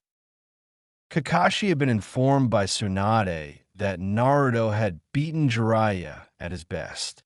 Kakashi knew then and there that Naruto was way out of his league. If there was a shinobi that could beat the strongest of the Sannin, he was among the most dangerous in the world. I think we all know that this fight isn't in each person for himself anymore, is it? Naruto questioned in a nonchalant tone. It went unsaid, but Naruto was right. Naruto's sudden change of presence put all of them on edge, even the audience. Even though it was a test, it felt more like a battle for survival. Humans were afraid of those who were stronger than them. Kakashi and Sakura instinctively knew that in order for either of them to win this fight, they would have to knock off the strongest piece off the board. They both knew from their gut instinct that they couldn't beat Naruto on his own. It was pure instinct that their bodies angled slightly more towards Naruto than each other. They both flinched, Sakura more heavily than Kakashi, when Naruto suddenly erupted in smoke. They were instantly looking around, trying to find Naruto, but their eyes returned to the smoke that was rapidly clearing. When it cleared, they were looking at two Narutos. Damn it. Now there's no way to tell which one's the real one, Sakura cursed mentally. She still wasn't going to make the first move. She just couldn't. She knew Naruto would only have gotten faster in the past 3 years. She couldn't match his reflexes then. She couldn't do it now. It was as simple as that. In her observation of Naruto, she forgot about Kakashi. Kakashi was keeping a close eye on both of his pupils. With Naruto having cloned himself in dense smoke, he was unable to tell which one was the real one. He knew if he attacked Naruto, he would no doubt be countered. He had no idea what Naruto was capable of now, and he was unwilling to risk himself in order to find out. Out of the corner of his eye, he saw Sakura turn a bit more towards Naruto, her expression becoming a bit conflicted. Even if we were about to team up against Naruto, this is still a battle royal. With that in mind, he changed targets. Kakashi was trained by the fastest man of all time, Namikaze Minato. So it stood to reason that he was no slack in terms of speed. In ANBU, he was among the fastest, his only competition being Shursui and Itachi. Even now, there were few who could match his speed. With that in mind, he moved. Naruto was carefully watching his opponents. Sakura was concentrating purely on him, but Kakashi was still keeping her in his view.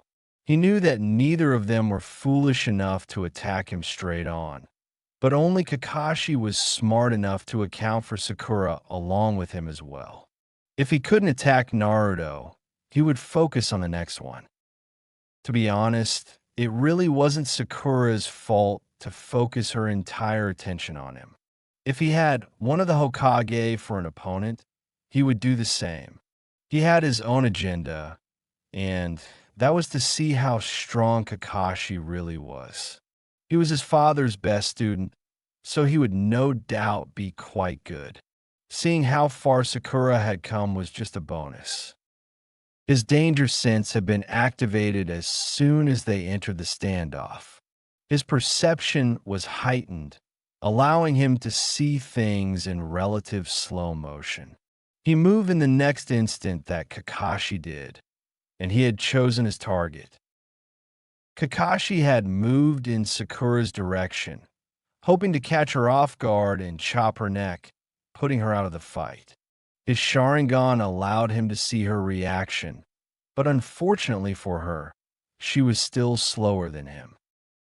His eye widened, however, when Naruto suddenly appeared in front of him, wrapping his arm around her stomach. It was his flash step, and he was still faster than Kakashi. Kakashi's chop hit nothing but air as Naruto vanished again in his flash step. Inside, he marveled at how fast Naruto had become.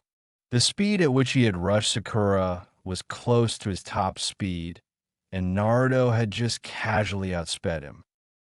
He landed on his feet and instantly turned towards where Naruto was still standing.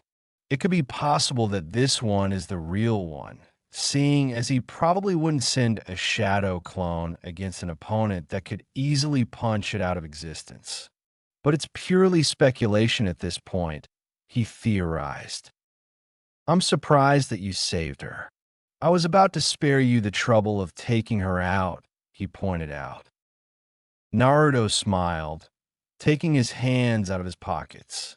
I have my own reason for saving her. But for now, he pointed at Kakashi, you're going to show me just how good you really are. No holding back. I fear that holding back against you really isn't an option. Naruto, he muttered, readying himself. XXXXXXX. Sakura blinked as she came to her senses. 1 second, she was standing in front of Naruto and Kakashi. She had caught a flicker of movement from Kakashi's side and was about to react when she found herself being grabbed and brought here. She immediately fell into her fighting stance, facing the blonde in front of her. Kakashi-sensei attacked me, didn't he? I'm surprised you could tell. I thought we were rather fast, Naruto commented, walking to the side. Sakura kept her eyes on him the entire time. She smiled wryly. I might be slow compared to you speed freaks, but I'm not that slow. I was just unable to react to him in time. Naruto circled Sakura like he was a predator and she was the prey. So are you the clone or the real deal?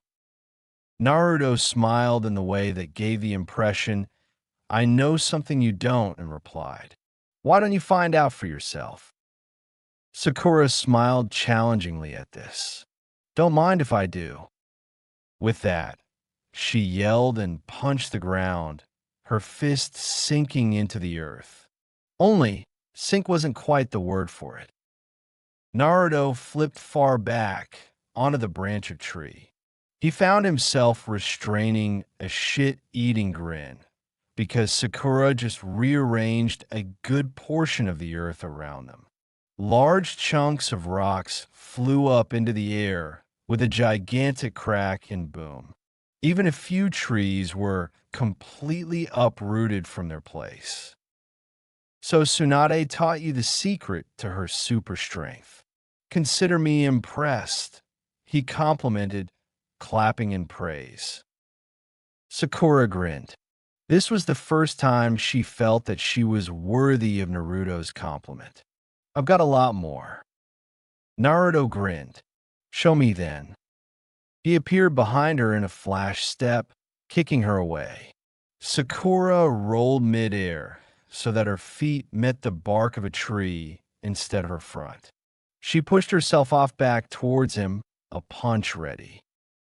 Naruto simply moved out of the way, allowing her to roll on the ground and then come back to him.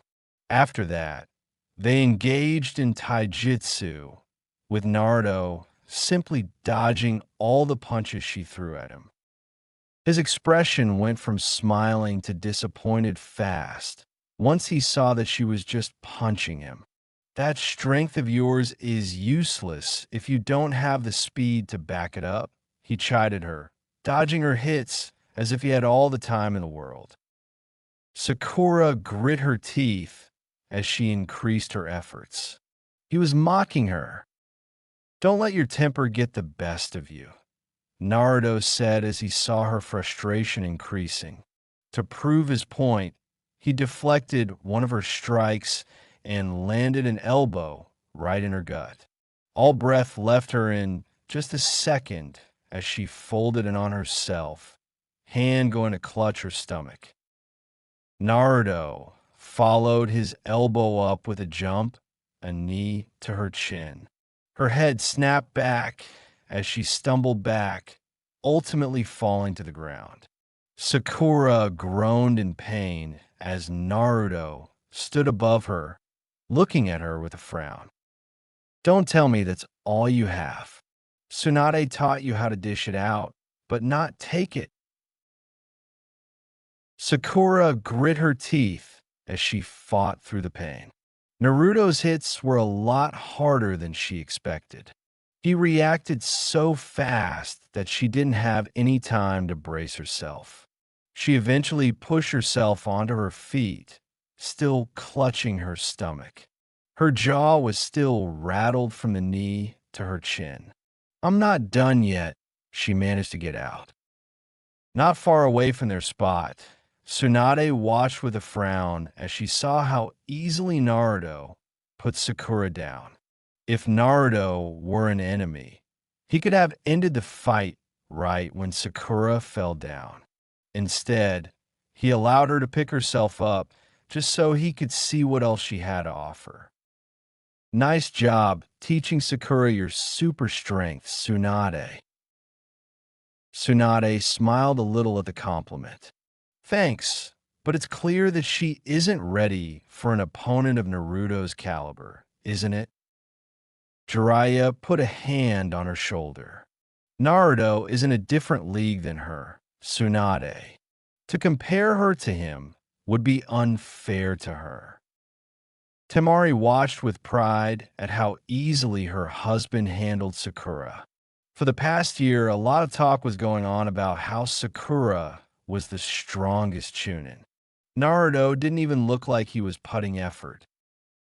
Haruto, who had arrived at some time before the fight started, winced when he saw Naruto driving his elbow into Sakura's gut. Ever since he saw Sakura, he had instantly developed a crush on her, which was why it hurt him a bit to see her getting destroyed by Naruto. It's always hurt. Back to the fight, Sakura had managed to get up, healing some of the damage caused to her. Naruto was still looking at her without any expression on his face. What will you do now? Sakura narrowed her eyes. It was clear that Naruto was way out of her league. If she had managed to climb the mountain of improvement, Naruto had just shot up to the clouds. There seemed to be a whole world of difference between them. Naruto spoke again, walking around her once more. Well, you proved your physical strength, Sakura. But what about your mental strength? What do you mean? Naruto grinned. You see, I developed the ultimate arrow ninjutsu while I was on my trip. I observed that some perverts are able to resist my Oiroke no jutsu. So, I sought to create a variation that was much better than that. I even developed a variation that could weed out women perverts. Would you like to see it? Sakura was steadily getting angry as her feminine fury kicked in. She should have known that Naruto wouldn't have been completely spared from Jiraiya-sama's perverseness. As was her reaction to any pervert she spotted, she cocked back her fist and charged towards him, intent on knocking a tooth out. Naruto kept grinning as she charged towards him. Just as her punch reached his face, he just tilted towards his left. Grabbing her punching hand, he twisted it to behind her back and used his leg to kick out her feet from under her. In the span of a moment, Sakura was slammed on the ground painfully on her face, with her hand twisted behind her back in a tight grip. Mama, your temper tantrums have actually gotten worse, Naruto commented in a light tone. When she twisted her head to look at him, she froze. There was not a speck of the grin from earlier. His face was stone cold. It was a ploy to lure her in. Why such a violent reaction, Sakura? Was it something I said? Naruto twisted her arm a bit more, causing her to wince. I hate perverts, and you know that. He leaned down to whisper in her ear. So your reaction is to punch them? Did it never occur to you that you might seriously injure them with your strength? Sakura's eyes went wide at that. I would never do that. Don't kid yourself. 3 years of rigorous training have brought you to the point where you don't need to concentrate on augmenting your punches anymore. You do it unconsciously, Naruto shot back. Sakura was starting to panic a little. What's your point, Naruto? My point is, you need to start acting like a shinobi. You are a damn chunin, yet you throw childish temper tantrums and punch someone because you don't like something about them. Naruto snarled. Sakura snarled back at this, attempting to get out of Naruto's hold. So I have a temper, big deal. Everyone does, Naruto. Not everyone's temper is augmented by super strength punches that can knock someone's head off, he shot back. You need to learn to control your emotions, instead of your emotions controlling you. There's a time and place for you to vent your anger, and the field is not it. Sakura had no counter for that. Naruto continued in a softer voice, but didn't let up his grip. Trust me, if you can master your emotions, you will go far. But you will be held back by them if you allow them to dictate your actions. Sakura stopped struggling at that. She never really thought that her problem was this bad. In fact, she never really thought it as a problem before, because no one pointed it out to her. The behavior of punching perverts in her righteous anger was only reinforced by Tsunade, Naruto deduced. That woman has no emotional control whatsoever. Sakura was clearly conflicted in her views by now. What do you propose I should do? Naruto smiled slightly. At least she was willing to change her ways. The next time you see something perverse, Politely tell them not to do so in your presence. If they don't listen, leave. If they don't let you leave, then kick the crap out of them, Naruto sagely advised. Sakura snorted, having stopped struggling beneath him. It'll be difficult.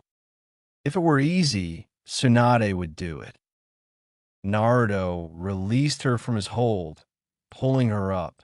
He grinned at her, putting a hand on her shoulder. In time, it will be second nature to you. Emotional control will be one thing you will have surpassed your master in. Sakura laughed at that. When you put it that way, it sort of makes sense. Naruto nodded. Right? Well, I'll take your leave then. Still gotta fight Kakashi. Come as soon as you can. Sakura blinked at the sudden change of pace. But the bell. She checked her hip, and lo, the bell wasn't there. He must have taken it when I was down, she realized. She smiled as she looked up, seeing no one. Just when I thought that I might have closed some of the gap between us, you drift further apart. Can I ever close the gap between us, Naruto? Her expression was wistful as she gazed up to the sky, which was beginning to darken. An explosion caused her to turn around, seeing smoke in the distance. A determined expression set across her face, and she took to the trees. I will improve, Naruto. Just you watch. XXXXXXX. The fight on Kakashi's Inn wasn't going too well, to be honest. As soon as one of the Narutos had taken off with Sakura, the remaining one had engaged Kakashi by firing off a jutsu. The power behind the Futon Jutsu was a sight to behold. It was a near hurricane-level gust of wind covering a large area. Kakashi had substituted with a broken branch to avoid being hit head-on, but was hit anyways when the wind continued on into the forest. Trees swayed dangerously, threatening to fall, but thankfully held. Kakashi took cover behind a particularly large tree, hid himself as best he could, and re-evaluated Naruto's threat level. He had always known that Naruto was never lacking in power, but he didn't even look slightly winded after throwing such a jutsu, meaning Kakashi would have to be extremely careful when throwing jutsu, because Naruto wasn't one to keep throwing large-scale jutsu at his enemy. While he was contemplating on how to approach this fight, Naruto had snuck up on the tree Kakashi was on and planted a customized level 3 explosive tag on it. Kakashi had managed to jump just in time before the tree blew to smithereens. It was a game of hide and seek after that. Naruto never confronted Kakashi directly, but he let him know that hiding from him was near impossible. The use of indirect attacks was what tipped Kakashi off that he was fighting a shadow clone. Making a shadow clone of his own, he tried to corner Naruto. But even that didn't work out. Naruto would either flash step away as soon as he felt something suspicious, or simply flash to a spot that he had previously marked. Kakashi had dispelled his shadow clone, deciding to just avoid the clone and wait for the original. If the clone was such a hassle, the original was bound to be more, and Kakashi wasn't going to waste his stamina on just a clone. He didn't have to wait long. Even though he was alert while sitting on a branch high above, he still wasn't fast enough to react when Naruto suddenly appeared in front of him, without anything alerting his approach, and kicked him off the branch. Kakashi was able to substitute with a broken piece of wood in time before he hit the ground. Naruto stood up straight. All right, I'm finished with Sakura. It's your turn now, Kakashi. Kakashi walked out from behind a tree, an eye smile on his face. Ma Naruto, That was a very good surprise attack. How did you do it? Naruto jumped down to the ground. Now, why would I tell you that? Kakashi shrugged. I'm just curious. My senses didn't pick up your chakra. There was no smell from any direction, no sound, no mark on me. And I avoided the places where your clone had been in case he had marked them. Naruto smirked. What gave it away? Well, he never directly attacked me. Naruto nodded. His clone had told him what he had been doing. Figured. As for how I did it, his smirk widened. We all have our secrets, Kakashi. Instead of looking disappointed, there was actually a proud glint in Kakashi's eye. Good. Never give away your secrets. You never know if they might be used against you in the future. Naruto fell into his stance. Still giving me lessons, Kakashi? Kakashi fell into his own stance. A teacher is a teacher, no matter how good the student gets. Naruto scoffed. Now you're just spouting old man wisdom. With that, he was in Kakashi's space within a second, his fist being blocked by Kakashi's forearm.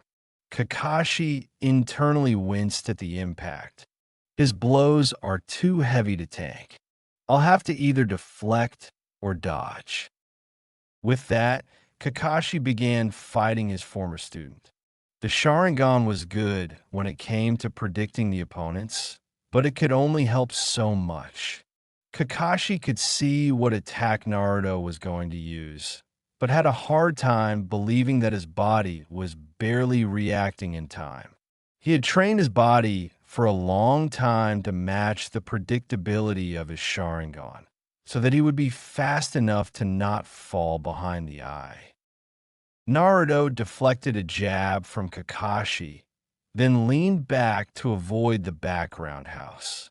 Kakashi used the momentum of his kick to throw a left punch towards Naruto's ribs.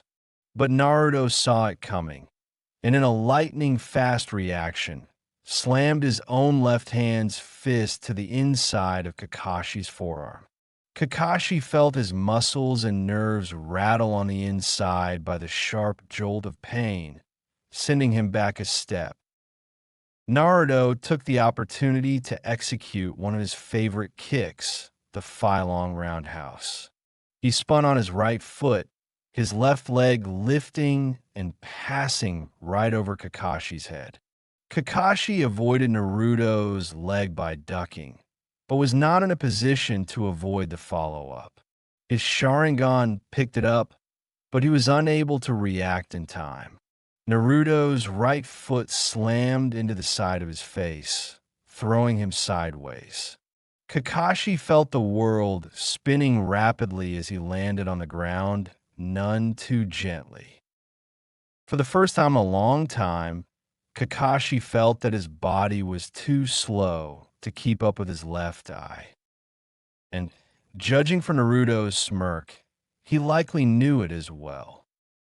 Jumping back to put some distance between them, he threw several shuriken at Naruto, who simply flash-stepped to avoid them. Kakashi's Sharingan caught movement to his left, and he ducked, Naruto's kunai swipe missing his head.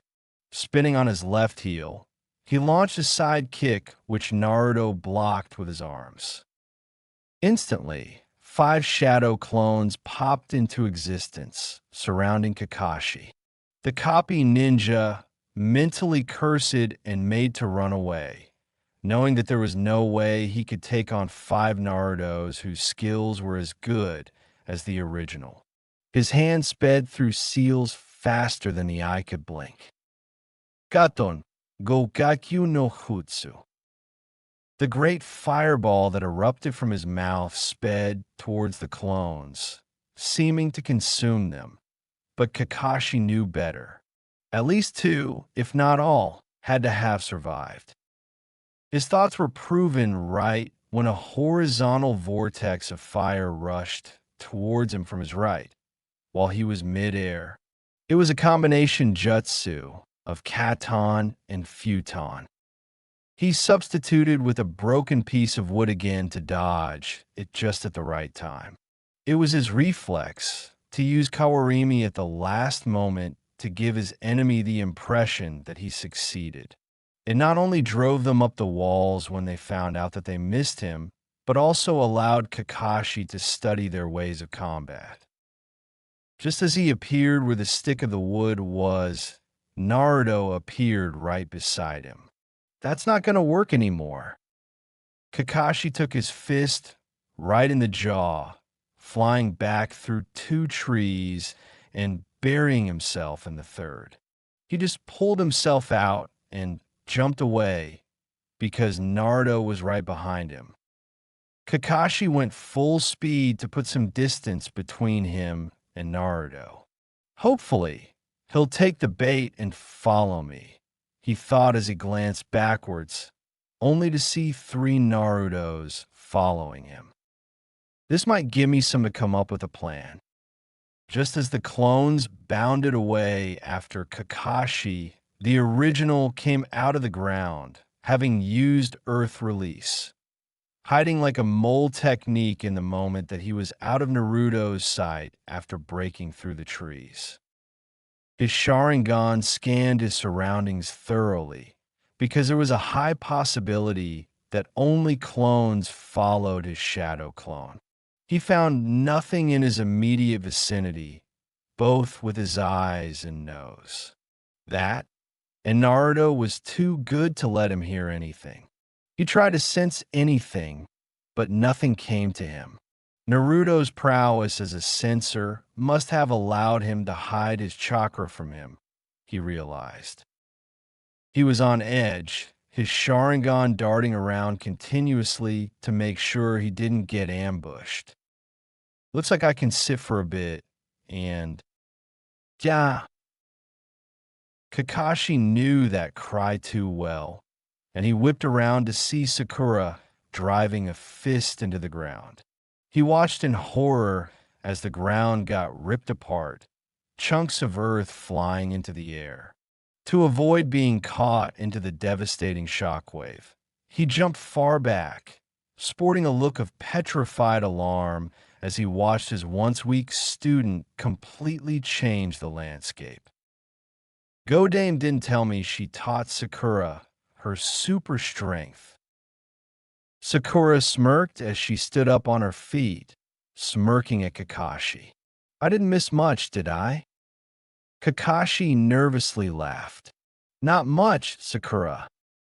Up high in the branch of another tree, Naruto watched as Sakura made her entrance. She's got a potential one-hit kill in her arsenal.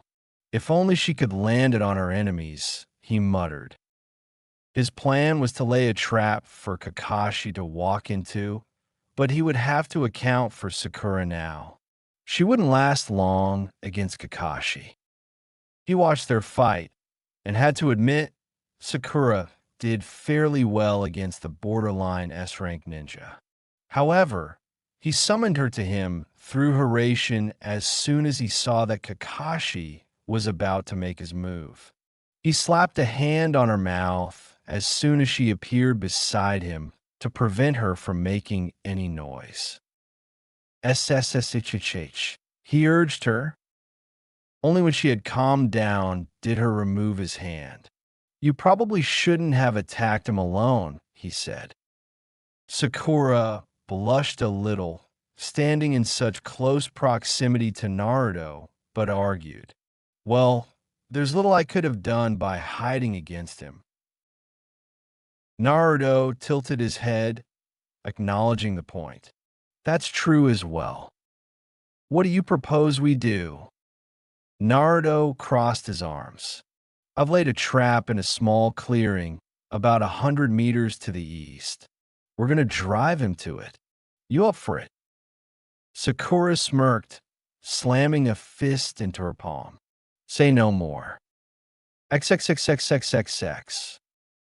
Tsunade and her entourage were closely watching the fight. Shizen came up to her smiling. Both Naruto-kun and Sakura have grown tremendously, haven't they, Tsunade-sama? Tsunade had a small smile on her face as she chose not to reply to Shizen's question. She was too busy watching Naruto fight Kakashi, and she had to say, Jiraiya was right. Naruto was easily pushing Kakashi into corners, letting him out just so he could see Kakashi's full range of skills. Jiraiya, who was sitting on a branch above, smiled with pride. He knew very well that Naruto would win. It was just a question of when. Now that Sakura was with him, it was back to teamwork tactics. 3 years of working alone. He wanted to see whether Naruto was comfortable working in a team again when he could easily do it by himself. Temari was starting to get impatient by now. She knew Naruto would want to play with Kakashi a little, by not this much. All she wanted was for Naruto to finish it so that they could spend some time together back home. Haruto was smiling with enjoyment as he saw his cousin push Kakashi back. From what Nasan had told him, Hatake Kakashi was the Leaf's strongest jonin and a feared name across the entire nations. He was also Naruto's teacher at one point. To see the student push the teacher back a second time was highly entertaining. But his attention soon shifted to Sakura when she arrived with a literal bang. He loved women who had a strong personality, like Hokage-sama, Nasan, and now Sakura. The way she arrived sent shivers up his spine at the mere thought of going against her. Back to the fight, Naruto and Sakura had engaged Kakashi once more. Naruto would send a shadow clone to fight Kakashi, and have Sakura push them in a certain direction with her devastating attacks. Just as Kakashi would land on his feet, a shadow clone would engage him once more. It was only a matter of time Kakashi figured out their ploy. Naruto was certain of that. Interestingly, Kakashi had managed to turn them in the direction of the lake that Naruto had previously avoided earlier. Naruto joined Sakura in the fight as they both came to stand in front of him. Kakashi wasted no time talking as he blazed through seals at a speed that would put his flash step to shame.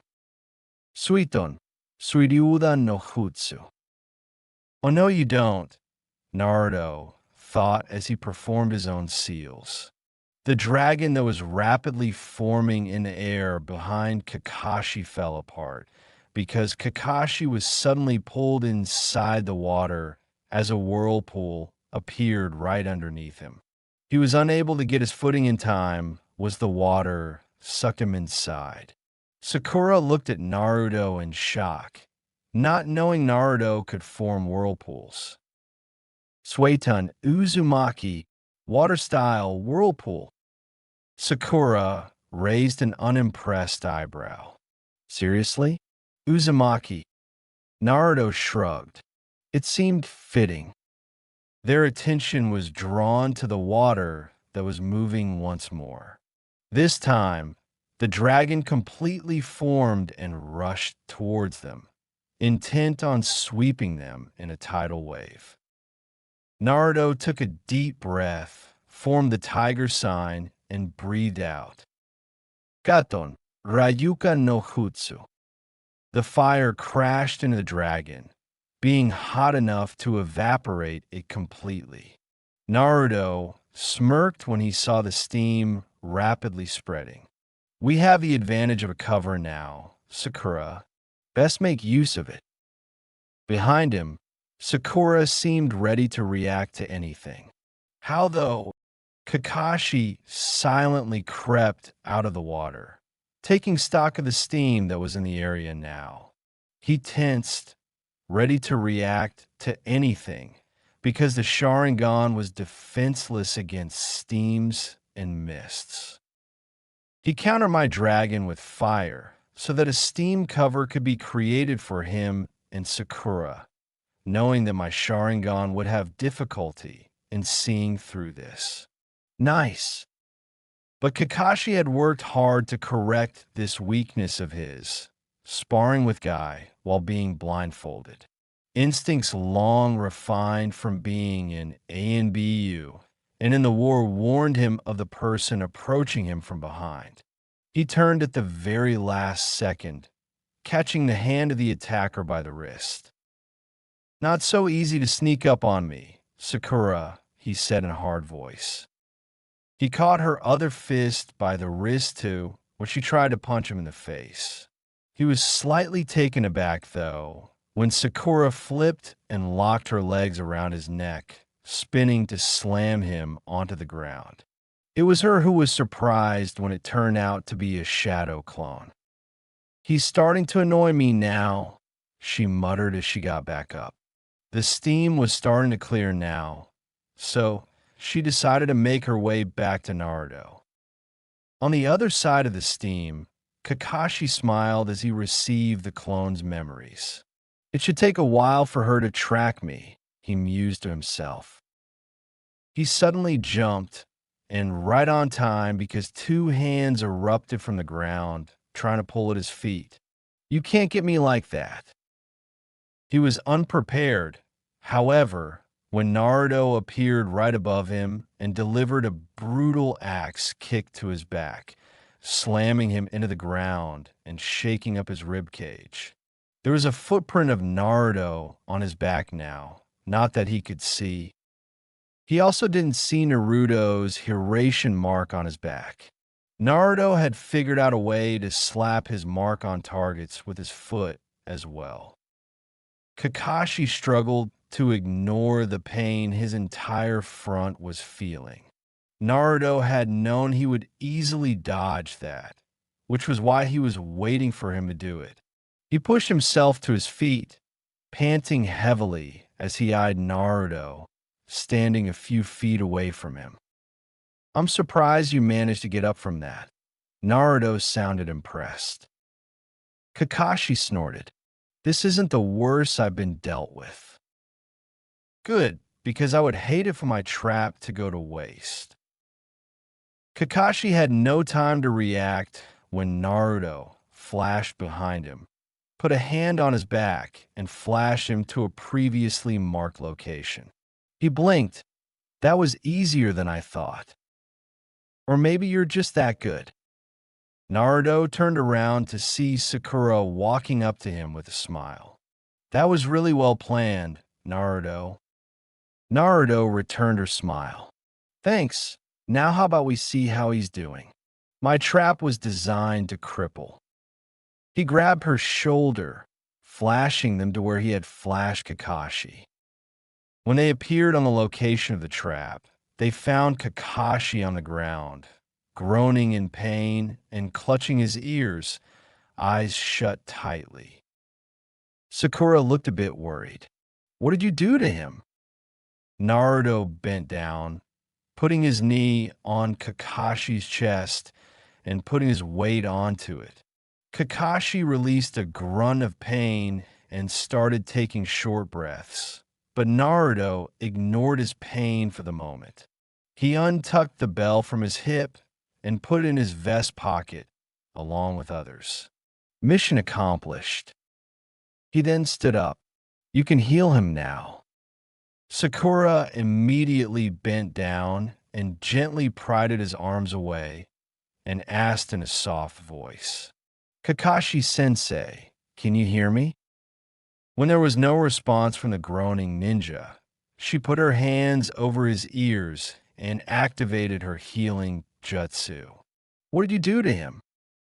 Naruto took a deep breath and replied, "It's a customized stunning seal tag. I designed it to disorient the enemy. It emits a blinding flash and a bang loud enough to cause temporary deafness.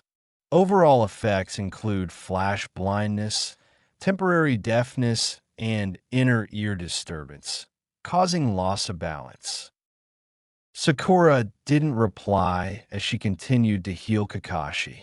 A noise to their right caused them to see Tsunade, Shizen, Temari, and Haruto walking up to them. Tsunade came up to them and asked, gesturing to Kakashi, "What's wrong with him?" When Naruto repeated what he told Sakura, Tsunade's eyebrows touched her hairline. That's interesting. A very efficient way to take down an enemy.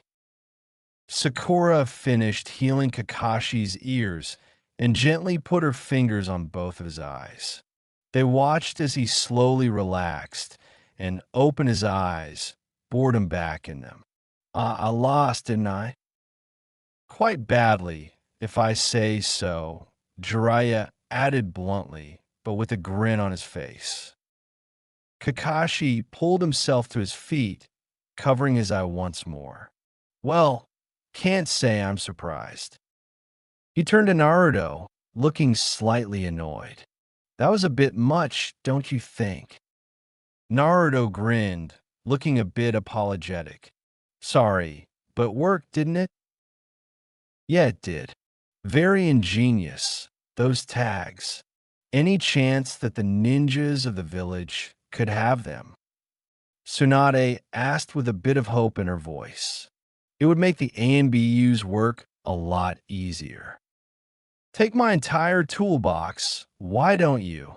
He muttered, slightly annoyed. Sure, you know my deal. Tsunade nodded. I'll draw up a contract for them then. Then are we done here? Not yet. As of now, from what I've seen, you have two choices, Naruto. You can either work alone, like Temari, she nodded back at his wife, or you can remain on Kakashi's team, like Sakura. I would prefer if you chose the latter, though. Naruto frowned in thought. His eyes found Temari's scrutinizing ones, and they held a conversation with just their eyes. What do you think? It's your choice. Why do you need my opinion? Naruto rose an eyebrow. We would make a great team, you know. Temari shook her head slightly. Maybe an occasional team up, but I prefer to work alone. Naruto. You break my heart, dear. I'll make it up to you tonight. Naruto turned to their audience, who were watching him and Temari with amusement. Working alone wasn't that bad, but it was somewhat monotonic. Boring, without someone to bicker with or exchange ideas with. I think I'll stay on Kakashi's team, he said at last. Good. With your presence, the team won't be unbalanced. Sure, a team with a borderline S-rank ninja and an SS-rank shinobi with a barely beranked chunin is not unbalanced at all, Naruto thought sarcastically. He turned to Kakashi with a smirk. So, anything you got to say to us? I'm getting hungry. Kakashi turned serious, even though his hands remained in his pockets and his posture didn't change. From now on, we aren't teacher and student anymore. We fight as fellow shinobi. We meet together in the missions office at 8 in the morning. Naruto nodded and pulled something out of his hip pouch. Before I forget, he tossed the book to Kakashi. Here's the real one. Kakashi looked confused as he caught the book, taking out the one in his back pocket to check. His eye widened when he saw that the book Naruto gave him previously was indeed a fake. It was empty after 7 pages. His head whipped up to stare at Naruto, something akin to betrayal in his eyes. Why? Naruto held up a hand to placate him. Don't take it personally, man. It was supposed to be my backup plan in case my trap failed. Kakashi shook his head slowly. You are evil. Naruto waved the comment away and was about to walk off with Temari when he saw something interesting. He saw his cousin eyeing Sakura, who was talking to Tsunade and Shizen about something. He noticed a faint blush on his cheeks as he kept gazing at her. With a snap, he realized that Haruto might have a crush on Sakura. A truly evil grin manifested on his face. He was going to have so much fun teasing him. He was about to go up to him and rib him about his crush when he felt a tap on his shoulder. Turning around, he saw Temari with a deadpan on her face. He shrugged, trying the innocent act. What? Temari didn't let up her deadpan. You're not going to do what I know you want to do. Naruto raised an incredulous eyebrow. What? He's my cousin. I just want to poke some fun. How about you help him instead? He's your family, isn't he? Naruto rolled his eyes, but didn't argue with her. Spoil my fun, why don't you? He went up to Sakura, who had just finished talking with Tsunade. Sakura, can I ask you to do something for me? Sure, what is it? To make sure that Haruto didn't eavesdrop on their conversation, he put an arm around her shoulder and led her away. Since Haruto is new to the village, can you show him around? Sakura looked a bit suspicious at his approach. Her lady senses told her something else was at play here. Why don't you do it yourself? Naruto easily replied, Trust me, I really want to, but I don't think Temari would forgive me if I avoid her anymore. Plus, he doesn't know anyone else in this village besides me, Temari, and you. A familiar face would really help, along with someone he can trust. To his relief, Sakura looked convinced with his argument. Sure, I don't mind. Naruto smiled. Thanks, Sakura. Then he paused, then added, Don't tell him I suggested this to you. Leaving Sakura a bit perplexed, he walked back to his wife, who was smiling in a self-satisfied way. Naruto just grabbed her hand and flashed away to their house. Sakura, on the other hand, was still confused over Naruto's last statement. There was something he wasn't telling her, that was for sure, but his ulterior motives didn't seem to be anything malicious or mischievous. She internally shrugged, seeing no harm in showing Haruto around. Besides, she was quite interested in knowing more about him. He was Naruto's family, after all. Haruto, having seen his brother talk with Sakura for something discreet, was perplexed as to what they talked about, but he figured it was something about team business. Now that Sakura was alone, he could maybe ask her out for a Haruto-san.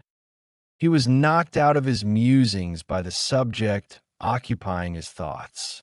Sakura was looking at him, a bit confused. Are you all right? Haruto shook his head and smiled. I'm Fine, but please just call me Haruto. Then you can call me Sakura. There was a brief, awkward silence between them, which was broken at the same time by both of them.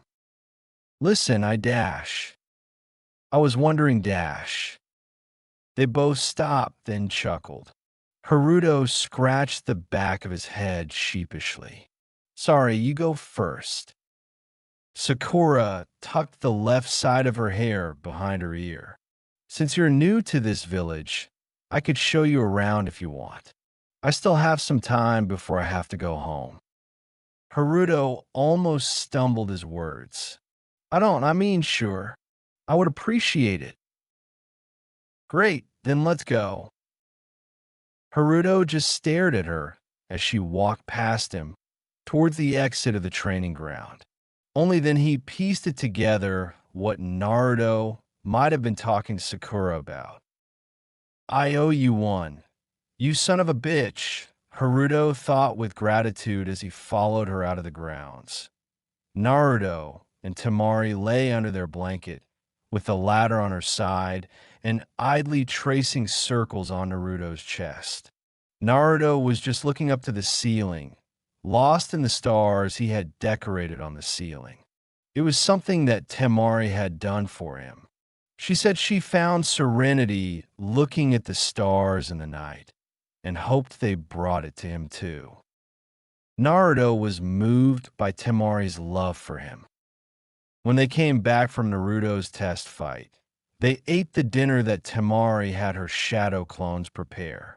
He was impressed that she was able to manifest 5 shadow clones with ease, and much more when he tasted her food. He ate every dish with relish, like a man eating home-cooked food after a long time, which he was.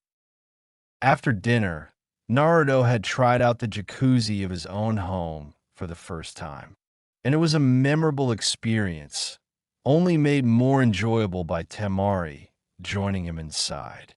The hot water with jasmine soap bubbles just worked wonders to relax his body. As they were getting out of the bath, Naruto finally couldn't hold himself and check in anymore, which led them to the bedroom. They didn't go all the way, though, since Temari regretfully informed him that she had to depart for Suna tomorrow, and as such needed her legs in working condition. Naruto would have been deeply upset by the news if Temari hadn't shown how skilled she had become in using her mouth. Currently, she just lay beside him, running circles with her fingers on his chest, marveling how hard his muscles had become. When Naruto had first taken off his clothes for their bath, Temari had frozen for several moments when she saw his spectacularly improved form, much to her embarrassment. Of course, Naruto had no such shame in gawking at her body when she removed her bathrobe. Temari had filled out in the ways only women could. She had gotten rid of almost all the baby fat she had, except for her face. It was narrower than before, but still held hints of baby fat. Her stomach had, at least according to women's standards, defined six-pack. Her hips had become deliciously rounded, followed down by toned thighs. Last but not the least, her bust had wonderfully matured, becoming much more rounded with perky nipples. She was even more beautiful without her clothes. You know, I never knew you had such an impressive growth curve, Temari, Naruto commented, never taking his eyes off the stars. Temari gave a small smile at that. Maybe that's because you've never actually seen it with your own eyes? I didn't have much problem when learning futon ninjutsu when growing up. He finally turned his eyes to her, a fond look in his eyes. That could be one of the reasons. From your words, it seems like we both have an instinctive grasp on learning. But I like to think that you're just that badass. A haughty smirk was her response. Damn straight. But then the smirk faded and a melancholic look appeared in her eyes. Naruto, sensing that the conversation had turned emotional, Naruto shifted until he was face to face with Temari, his lips a hair's breadth from hers. What is it, Temari? Temari gulped down her nervousness. Naruto's voice was a whisper that was only loud enough to be heard by her, and their lack of clothing wasn't helping her gather the seriousness needed for what she was about to tell him. Still, she took a deep breath and said, Naruto, while I was away training, I had a disturbing realization. Naruto frowned in concern. Tell me about it. Temari recounted all that her master had told her about Akatsuki's activity. The S-rank mercenary group, Akatsuki. They're after you, aren't they?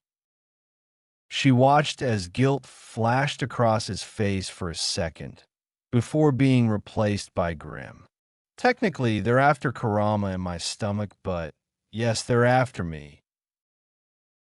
Temari's face became pained. Then why didn't you tell me? Naruto couldn't help the wince. Her voice was filled with accusation and betrayal. Temari, I didn't want you to be worried over me. If Naruto had been wearing a shirt right now, Temari would have grabbed it, pulled him closer in frustration, and slapped him. As such, in her current situation, she could only beat her fist on his chest. Naruto, I'm your wife, damn it. How can I not worry over you? Naruto's expression became downcast. If I had told you about the Akatsuki, you would have been distracted from your training, Temari. It would have only bothered me if I was the reason you couldn't train properly. There's a reason why our friends don't know about them, and I'm not at liberty to tell. Naruto's words were sincere, but Temari was more hurt by the fact that he kept this from her. You have a group of S-rank terrorists after you, and you kept this from me, so I could concentrate on my training. You're more important to me than training, Naruto. Without you, her voice became softer as she tried to find words to make him understand. I wouldn't know what to do. Naruto palmed the side of her face. And you're more important to me than anything else. I want you to be happy, but I can't do that if I'm not even here, right? You were my motivation during my training, Temari.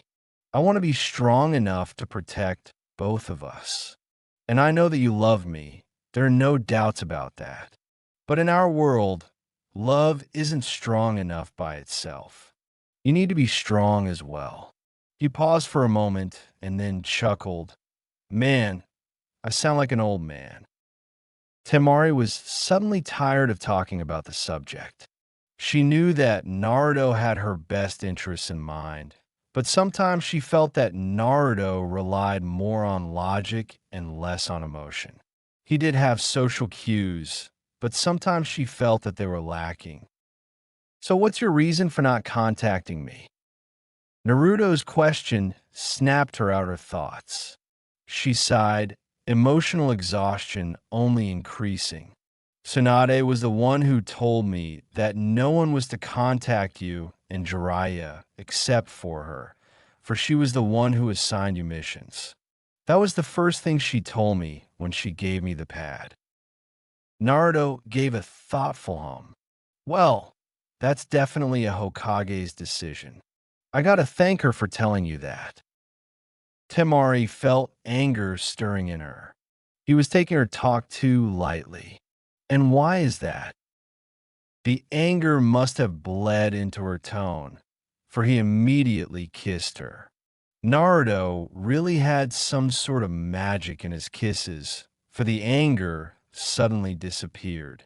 It seemed that staying angry at Naruto for too long was something that not many people could do.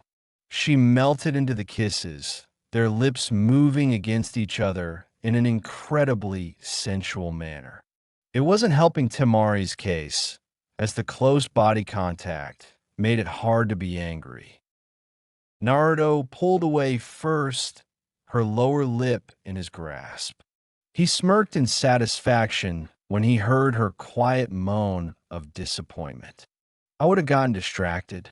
Besides, you haven't seen even a half of what I'm capable of now. Temari's eyes grew wide. Have you improved that much in just 3 years? Naruto just kept smirking, choosing not to answer her question. He rolled over, turning his back to her, yawning loudly. I'm feeling tired, Temari. Let's sleep. What the? You don't get to leave me hanging like that. Naruto. She shook him, but Naruto was fast asleep in seconds, a skill he had developed on his trip with Jiraiya. Temari grumbled to herself, but turned away from him and closed her eyes. She was still upset with him, no matter how many kisses he peppered her with. XXXXXXX. Naruto didn't know whether to be impressed or put out. He had left early in the morning to get in some training. Leaving the bed proved to be quite an arduous task for him.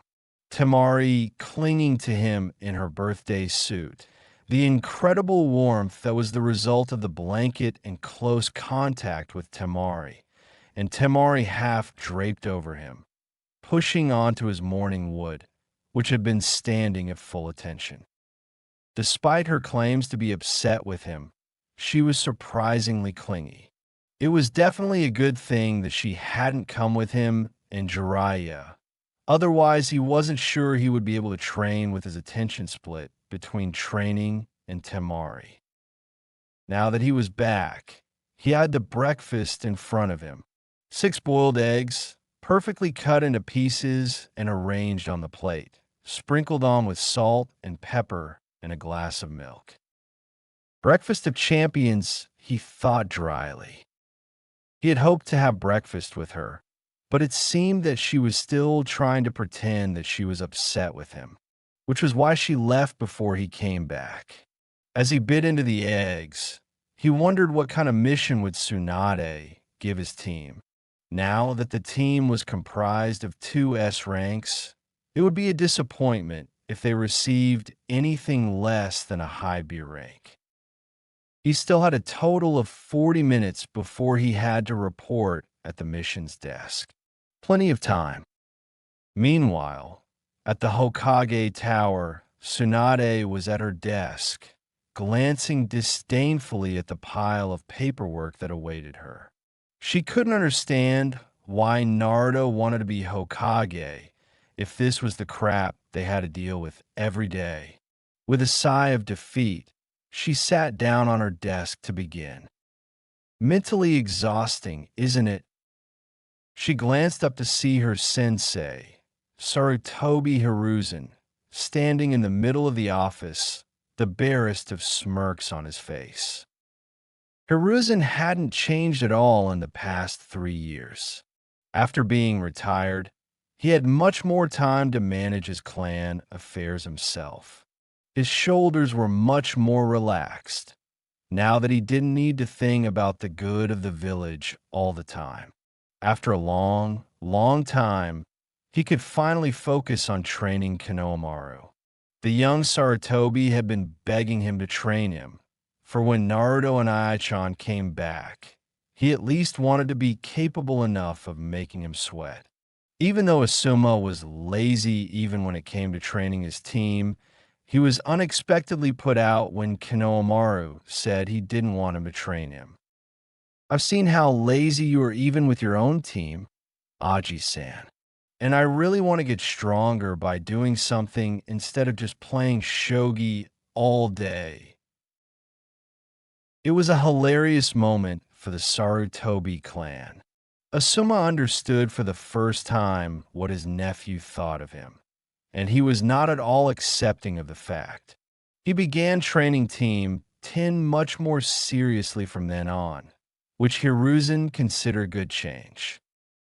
He still smoked almost all the time, despite of her warnings to him that he was just damaging his lungs. But he just smoked away her worries. Tsunade sighed.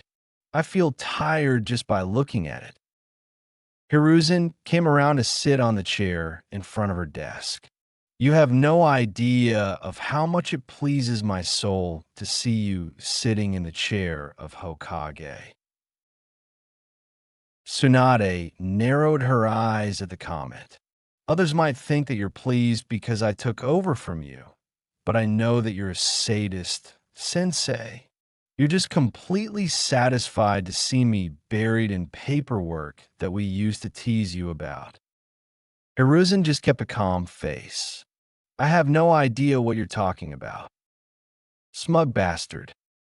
So, what's reason you came here for, sensei?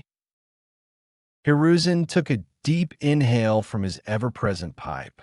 I heard Naruto and Jiraiya returned yesterday, with another Uzumaki no less. Tsunade nodded as she signed another paper. Uzumaki Haruto. What do you think about him? Just as Tsunade was about to say something, the door to her office banged 3 times. Hokage-sama.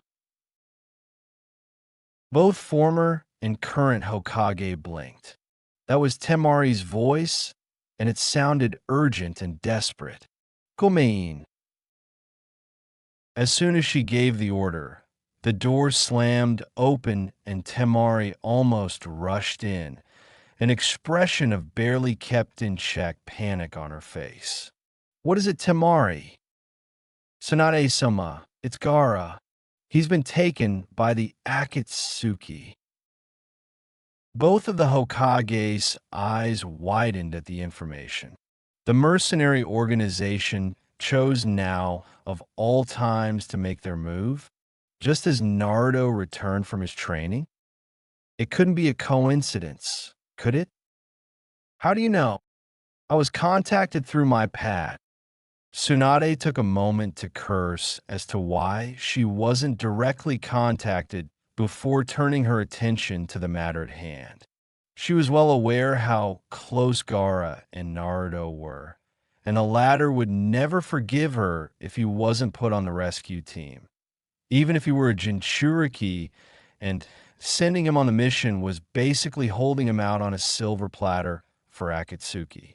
Tsunade glanced at the clock and cursed. There were still 15 minutes before Naruto's team was supposed to report for a mission, but she had no choice. They were already out of time. Tora, Karasu, Nizumi, EMBU with masks of cat, crow, and rat respectively, appeared behind Temari, kneeling before Tsunade. Hi, Hoka-sama. Fetch Hatake Kakashi, Haruno Sakura, and Uzumaki Naruto immediately. They are to be here within 5 minutes. Understood, Hokage-sama. With that, they disappeared in a shunshin. Hiruzen leveled a grave look at his student. Tsunade, do you think it's wise to send Naruto on this mission when he is exactly what the Akatsuki want? Naruto beat Jiraiya at his best and took out Kakashi without a problem, sensei. On top of that, he's mastered the Hiraishin. At this point, he might very well be the strongest ninja in the village. He can take care of himself. Tsunade almost snapped at Hiruzen. Hiruzen gave a tired sigh. Let's hope you're right, Tsunade. XXXXXXX. Less than 5 minutes later, Team 7 stood in front of her, standing at attention. Tsunade looked at each member with a sharp and steady gaze. Team 7. A few hours ago in Suna, word came to us through Temari's pad that the Kazekage was taken by 2 Akatsuki members. Hiruzen carefully observed the reactions to the revelation. Sakura was the one who showed the most shock, followed by sadness from Temari due to the reminder. Kakashi and Naruto showed the least amount of reaction. Kakashi's eye narrowed, as it always did whenever a particularly difficult mission was assigned to him. He would try to figure out every possible way the mission could be carried out and every possible consequence should the mission fail. He was very good at that. Naruto's expression didn't change in the slightest, but his fists tightened ever so slightly. Hiruzen mentally approved. For as much as he loathed Danzo's ways, he was right in the sense that emotions got in the way of a mission. He would have understood if Naruto got angry or went into shock, but to have such a tight control on his emotions. Jiraiya was one hell of a teacher. Tsunade continued speaking. Therefore, you are to exercise extreme caution and do everything in your power to get the Kazekage back. Failure is detrimental for both the nations. Is that clear? Hi, Hoka-sama. Dismissed. XXXXXXX. How the hell did the attack succeed when Suna was expecting it? Naruto snapped, matching his stride with Temari. Gaara informed me that Suna took yours and Jiraiya-sama's warnings seriously Naruto? Temari insisted with a glare. I don't know how, but they caught Gaara regardless. They're no joke, like you told us. S-rank heavyweights, Naruto sighed. Don't worry, Temari. We will get your brother back, by any means necessary. You've never broken a promise. Naruto, I hope this mission doesn't change that. Temari muttered worriedly.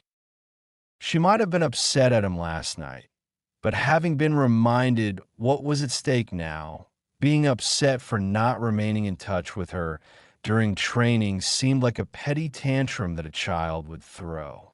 Not a jonin. They traveled as fast as they could, and when the night arrived, they didn't take a rest.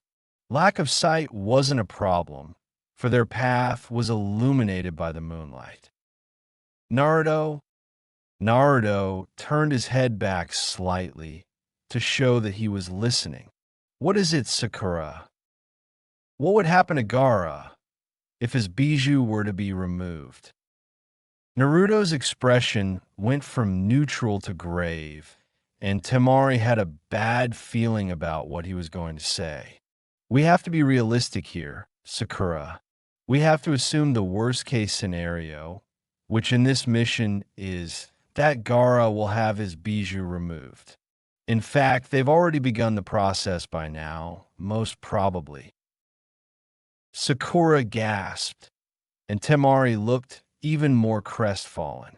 Our bijou were sealed into us from birth, as is the case with most of our kind. There are exceptions, but I'll not go into details for that. Our bodies and chakra have been adjusting right from the beginning to sustain both of us. Removal of a bijou would destroy the chakra network completely. It's like ripping our hearts out of our bodies. The result of that is most certainly death, almost immediately. Temari was now gripped by fear, imagining Gaara's lifeless body in front of her. Like a whiplash, it hit her that was the fate that awaited her husband, should he get caught. But that was a small possibility, and she tried not to think about it. Almost immediately, Sakura's exclamation knocked her out of her musings as she concentrated on Naruto's answer. There are exceptions, of course. That raised Temari's hopes a little. Kyuubi's first Jinchuriki, Uzumaki Mido, lived for 3 more years before dying in her sleep. She was 113 when the new Jinchuriki was chosen. Kakashi spoke up for the first time. Not surprising, considering the Uzumaki clan is well known for their longevity and potent life force. So if Naruto were in Gaara's place, would he? Temari dare not finish the sentence. Surprisingly, Naruto smirked, as if I would allow myself to be in that situation. Then his face turned somber on the off chance if I do get in that situation. I'm not sure whether I would survive or not. But you are Uzumaki. I'm half Uzumaki. There's a world of difference in that. One more day before we reach the desert, Temari said quietly. But I don't recall telling you about my secret, Sakura, Naruto curiously inquired. Sakura swallowed before answering.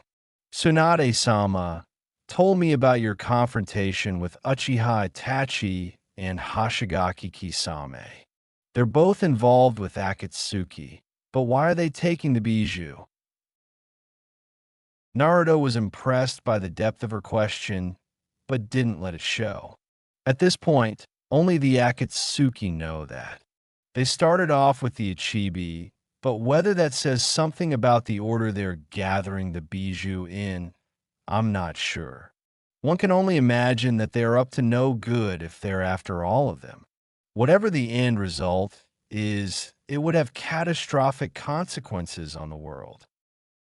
With that, they once again descended into silence. Naruto wondered if they would be able to succeed.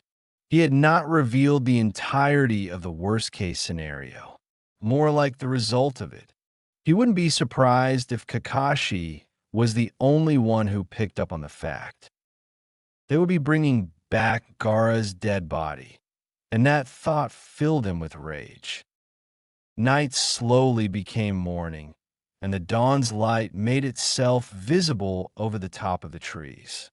Naruto finally spotted the end of the tree line and jumped to the ground, followed by others. He looked at Temari, who nodded. "I'll take it from here." With that, they began traveling the sands. Naruto had to admit the desert was annoyingly hot. If his clothes did not have the seals for keeping him cool, he would have been sweating by now. Now that he thought about it, how the hell was Kakashi not cooking in his mask? Naruto shook those thoughts away. The mysteries of Kakashi's mask were beyond anyone's understanding except the man himself. Sakura had been thinking hard about the mission they had departed on. From what Tsunade-sama had told her, and Naruto had confirmed for her, Akatsuki were after the bijou inside the Jinchuriki. But that meant, why did Tsunade-sama allow you to come, Naruto? You are exactly what they are after. Sakura hissed with a fierce glare. And why should Jinchuriki be forced on the sidelines? It is their right to decide whether they want to remain on the sidelines or on the front lines. Temari retorted, taking offense on behalf of Gaara and Naruto.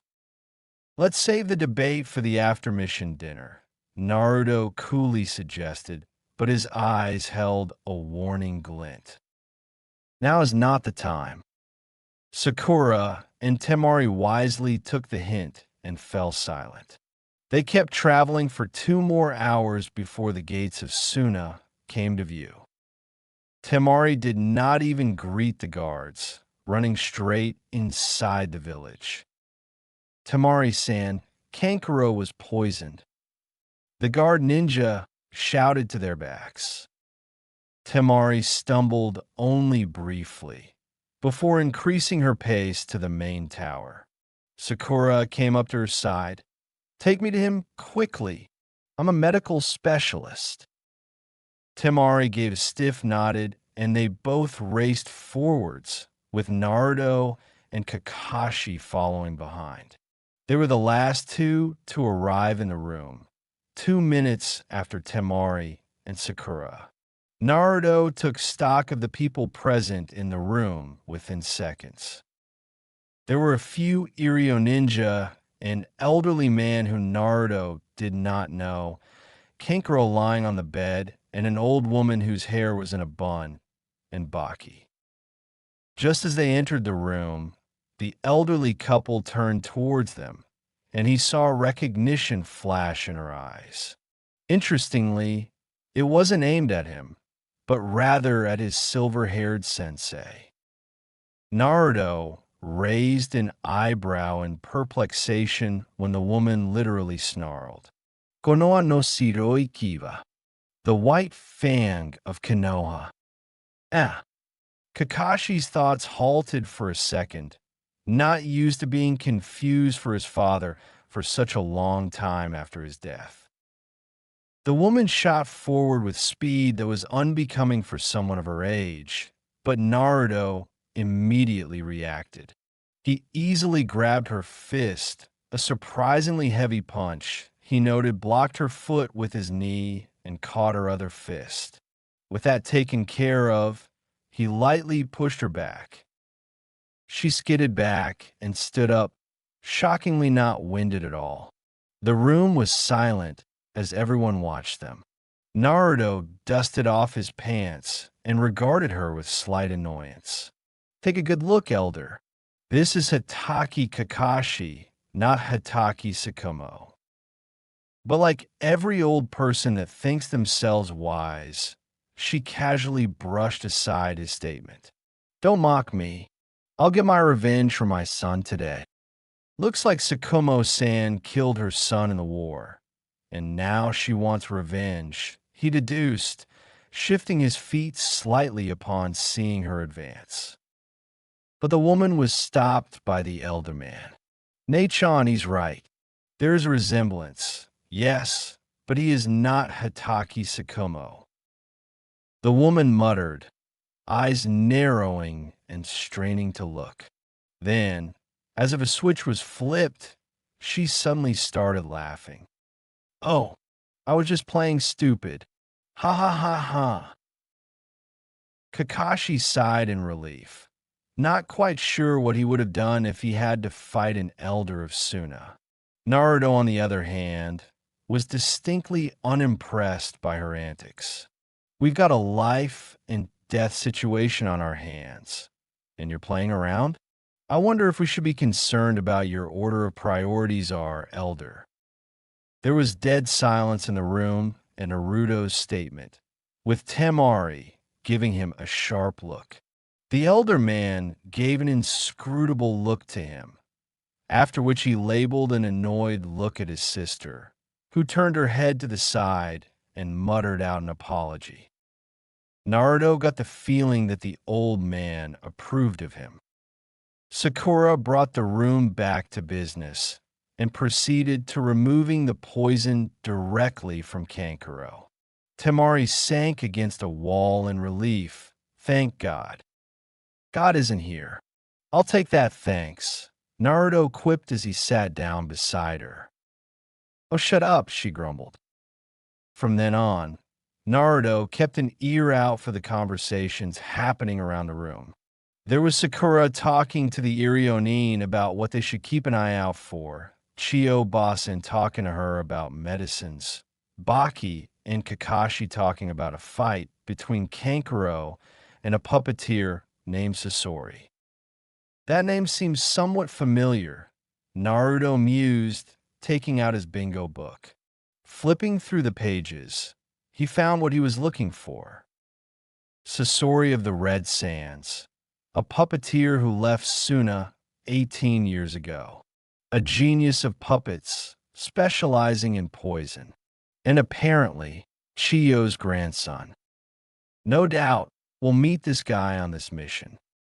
Kankuro said something about a piece of cloth, causing Temari to shoot up from her position and hover over him worriedly.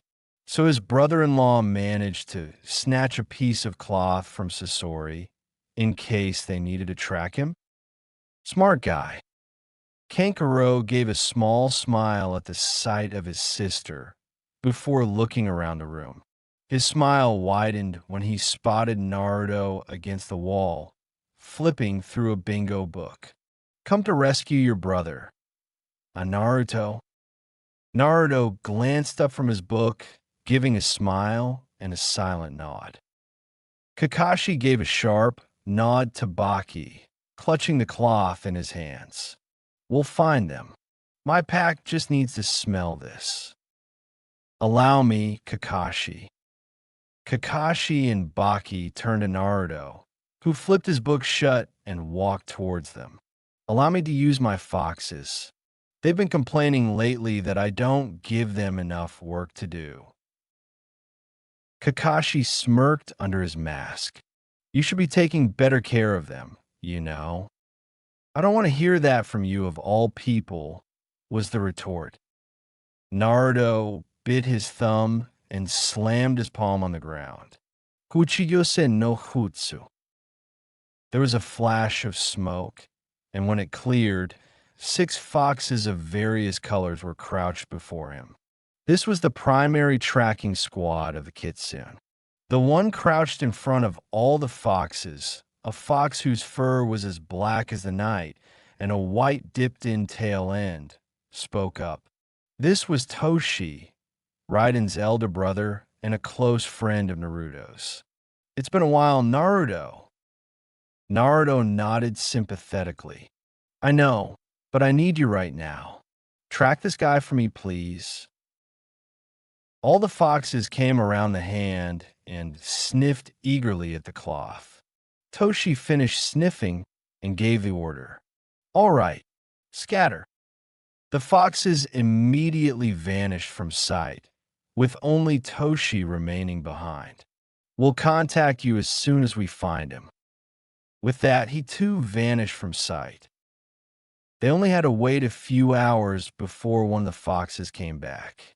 Its fur was a regular orange, and there was a sense of satisfaction on its features. Naruto-sama, I found them. After pointing out on a map where the Akatsuki were holed up, Naruto smiled and patted the fox's head. Well done, Tenka. You can go dash. Wait, Naruto. Tenka and Naruto turned to Kakashi, who walked towards them. Would you mind if I send you out on one more task? In answer, Tenka just looked at Naruto. Naruto just rolled his eyes and took out a storage scroll from one of his pockets, unsealed a piece of meat, and tossed it to Tenka. The fox quickly ate it up and turned to Kakashi. What's it? After explaining to Tenka where he needed to go, the fox immediately took off. Naruto stood up as well. We should depart immediately, Kakashi. We know where they are, we know where Gaara is, and we're going to take him right from their grasp. Kakashi nodded at the strategy. That was all they could do at this point. I'll inform Sakura. Within an hour, they left Suna. At first, it was a surprise to all of them that Chiyo Basan was coming with them, and Temari was stationed back at Suna, according to Tsunade's orders. Traveling swiftly, it only took them a few hours to enter Kawa no Kuni. I don't like this, Kakashi, Naruto muttered. Kakashi moved so that he was side by side with Naruto. They've gone far. I have no idea how long it takes to extract a bijou, but it shouldn't be long considering it's only the Ichibi. You know the tailed beasts? Chiyo asked from behind. Who doesn't? Naruto easily answered. Chiyo conceded his point. He wasn't going to tell her that he had one himself. Not when they just met, and he suspected the granny had knocked off a few of her screws. I haven't kept in touch with news concerning the tailed beasts for quite a while. Last time I did, it was when I sealed the chibi into Gaara. She was taken aback when cold, azure eyes snapped back at her, as cold as chips of ice. There was a barely held back rage in them, but just when she thought he would snap at her, he turned back and focused ahead. Just when he was about to speak to Kakashi, there was a flicker on his radar. He immediately stopped, holding up a fist. The others stopped right with him, posture alert. Naruto scanned the surroundings with a keen eye, all senses on high alert. What is it, Naruto? Kakashi asked. Naruto's brow furrowed. It was a brief flicker, but I can't sense anymore. Whatever it was, or is, doesn't seem want to engage. Did you catch that Kurama? I did, but like you, I can't sense it anymore. Then it's not worth wasting time on. Naruto motioned for them to move again. It was when they had only went a few miles when Naruto sensed something again. Someone is ahead of us. 1 mile. Naruto informed everyone. Chiyo was impressed by the young man. While being a jonin, the senior-most ninja usually has the authority on the mission. But Hatake Kakashi seemed to have no problems with Naruto leading this mission. The blonde seemed to be in his element as he led without hesitation. Soon enough, they broke through the tree line and came face to face with Uchiha Itachi. Kakashi breathed out, and Naruto saw Sakura instantly freeze in shock. There was no mistaking it. Slashed headband, black cloak with red clouds, tear troughs on face, and the distinctive red eyes of the Sharingan. The clearing was silent as Itachi most likely analyzed everything he could about them, trying to assess weaknesses. It's been a while, Kakashi-san, Naruto-kun. Itachi greeted them in a quiet, polite voice. It has, hasn't it, Itachi-san? Last time I saw you, I was running circles around you and your partner, Naruto replied. You have grown quite strong, I see. Naruto-kun, Itachi complimented in a quiet voice, not acknowledging the taunt. Itachi said nothing else, simply staring with his Sharingan into Naruto's azures. Naruto just averted his eyes and focused on Itachi's forehead. He wasn't afraid of being caught in a Jinjutsu.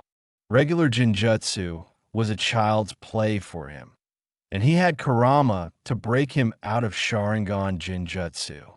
He silently released all his gravity seals. Don't look into his eyes. It's dangerous, Kakashi ordered tersely. Then it's fortunate that there are four of us, Chiyo spoke. Fighting a Sharingan user alone is often a recipe for disaster. But since we outnumber him, we can attack from multiple directions and prevent him from using his Sharingan against more than one of us. Also, if we get caught in any of his Jinjutsu, the others can break it. That was the strategy that was developed long ago for combat situations against an Uchiha. Normally, that would work, but Itachi has the Mangekyo Sharingan. The Jinjutsu cast by the Mangekyo run their full duration in an instant. The victim will feel the full effects of the illusion, as if three days have passed. Don't look him in the eyes, Kakashi added, remembering far too well what it felt like to be stabbed with a sword for what felt like a small eternity. As one would expect from you, Kakashi-san, you understood all that after being affected only once. That's not the only thing that I've understood, Kakashi continued, staring Itachi fearlessly. After you used that Jinjutsu on me, you were considerably tired and tried to leave as soon as possible. Itachi said nothing to refute Kakashi's statements, which made Naruto wonder just how much Kakashi knew about Itachi's eyes. Apart from using a lot of chakra, your eyes seem to also carry a risk with every usage. Kakashi uncovered his headband slowly, revealing his own Sharingan. Itachi looked as blank as ever, not reacting in the slightest, while analyzed Kakashi-san. Not only that, but tell me this, how bad has your eyesight gotten? Kakashi must have said something significant, because for the second time since Naruto had seen the man, Itachi was visibly startled, so much that he closed his eyes for a moment to settle himself on the inside. When he opened his eyes, they were back to being as blank as a wall. There was a moment where Kakashi and Itachi simply stared at each other. Naruto understood that Itachi must have attempted to catch Kakashi in a Jinjutsu once more. Then Itachi looked down and back at Kakashi. You? Kakashi's response was quite chirpy, given the tense situation. Not this time, Itachi. Then in a quieter voice, he told Naruto, take this one, Naruto.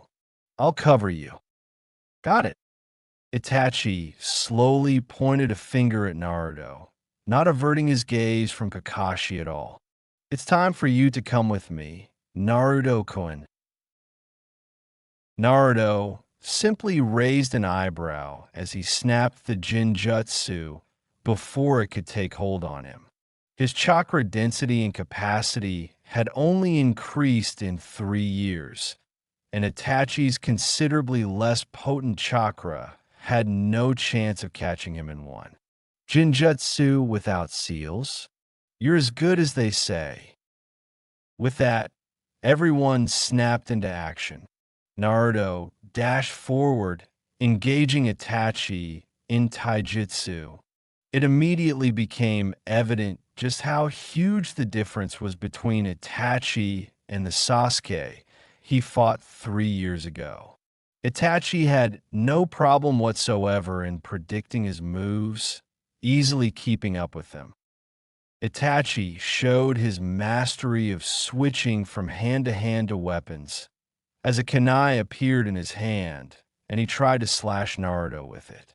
Naruto countered with his own kunai, and they once again locked themselves in a fight. It became evident to Itachi, however, after Naruto's kunai came too close to his eyes more than once, that taijutsu was not the way to go in a fight against Naruto. He jumped back, putting Sakura in a Jinjutsu, and then speeding through seals. Katon, Osenka no Jutsu. Fire style, Phoenix fire technique. A multitude of fireballs came towards them, scattering from Itachi's mouth. Kakashi jumped back to avoid them, while Naruto took a direct approach. Taking advantage of his faster perception, he jumped out of the field of the fireballs and then straight at Itachi, all in 2 flash steps. It seemed Itachi wasn't expecting that and was not in a position to dodge, for his foot caught Itachi in his side, sending him flying back. Itachi nimbly flipped in the air to make a perfect landing on the ground. Naruto didn't push his assault, choosing to stand his ground. He now had a sure shot at killing Itachi, but if he and Kakashi push him a bit more, maybe they could learn more about the Sharingan's techniques, in case he went up against Sasuke in a fight in the future. He had been informed that there was a higher stage of Sharingan, and wondered what abilities did that give to Itachi. Kakashi jumped to his side. Nice one. Thanks. But no more time was given for talking, for Itachi sent another jutsu their way. Katon, Gokakyu no Jutsu. A giant fireball made its way right at them, but Naruto didn't move out of the way. Instead, he performed a hand seals. In his training trip, he had created a jutsu just for this situation. Bird dog. Futon, Piasu Fuyari. Wind style, piercing wind spear. A thin, sharp burst of wind escaped his mouth in a straight line, the tip shaped into a spear. To Kakashi's shock, as soon as Naruto's jutsu collided with the fireball, they didn't clash. The wind jutsu went straight through the core of the fireball, dispersing it completely. A fire-like gate formed for the briefest of moments as the fireball dispersed, and the wind spear headed straight for Itachi, who was not expecting his fireball to be dispersed just like that. His moment of confusion cost him the fight, as the spear pierced right through the center of his chest, opening up a thin hole from which blood leaked through. But Itachi had already left the body the instant when the wind spear pierced the heart. XXXXXXX. Itachi's hologram opened its eyes in the cave where the Ichibi was being extracted, seeing that Kisame had also been defeated a short while ago. Itachi frowned as he thought of the battle he had just lost. He had only a vague idea how that wind technique dispersed his fireball like that. Wind was supposed to be weak against fire, and could only beat fire if it were in an overwhelming amount. But Naruto's jutsu was very thing, supposed to pierce. Focused on efficiency rather than power. He supposed that the wind in that jutsu was thin enough to pierce the fireball at its core, thereby dispersing it. But that was just a theory. Had that been a real battle, Itachi doubted he would have been able to use Susanoo in time. Looking at the bingo book entry was one thing. Experiencing it was a whole different one. Even without Hiraishin, Naruto had become a very dangerous man.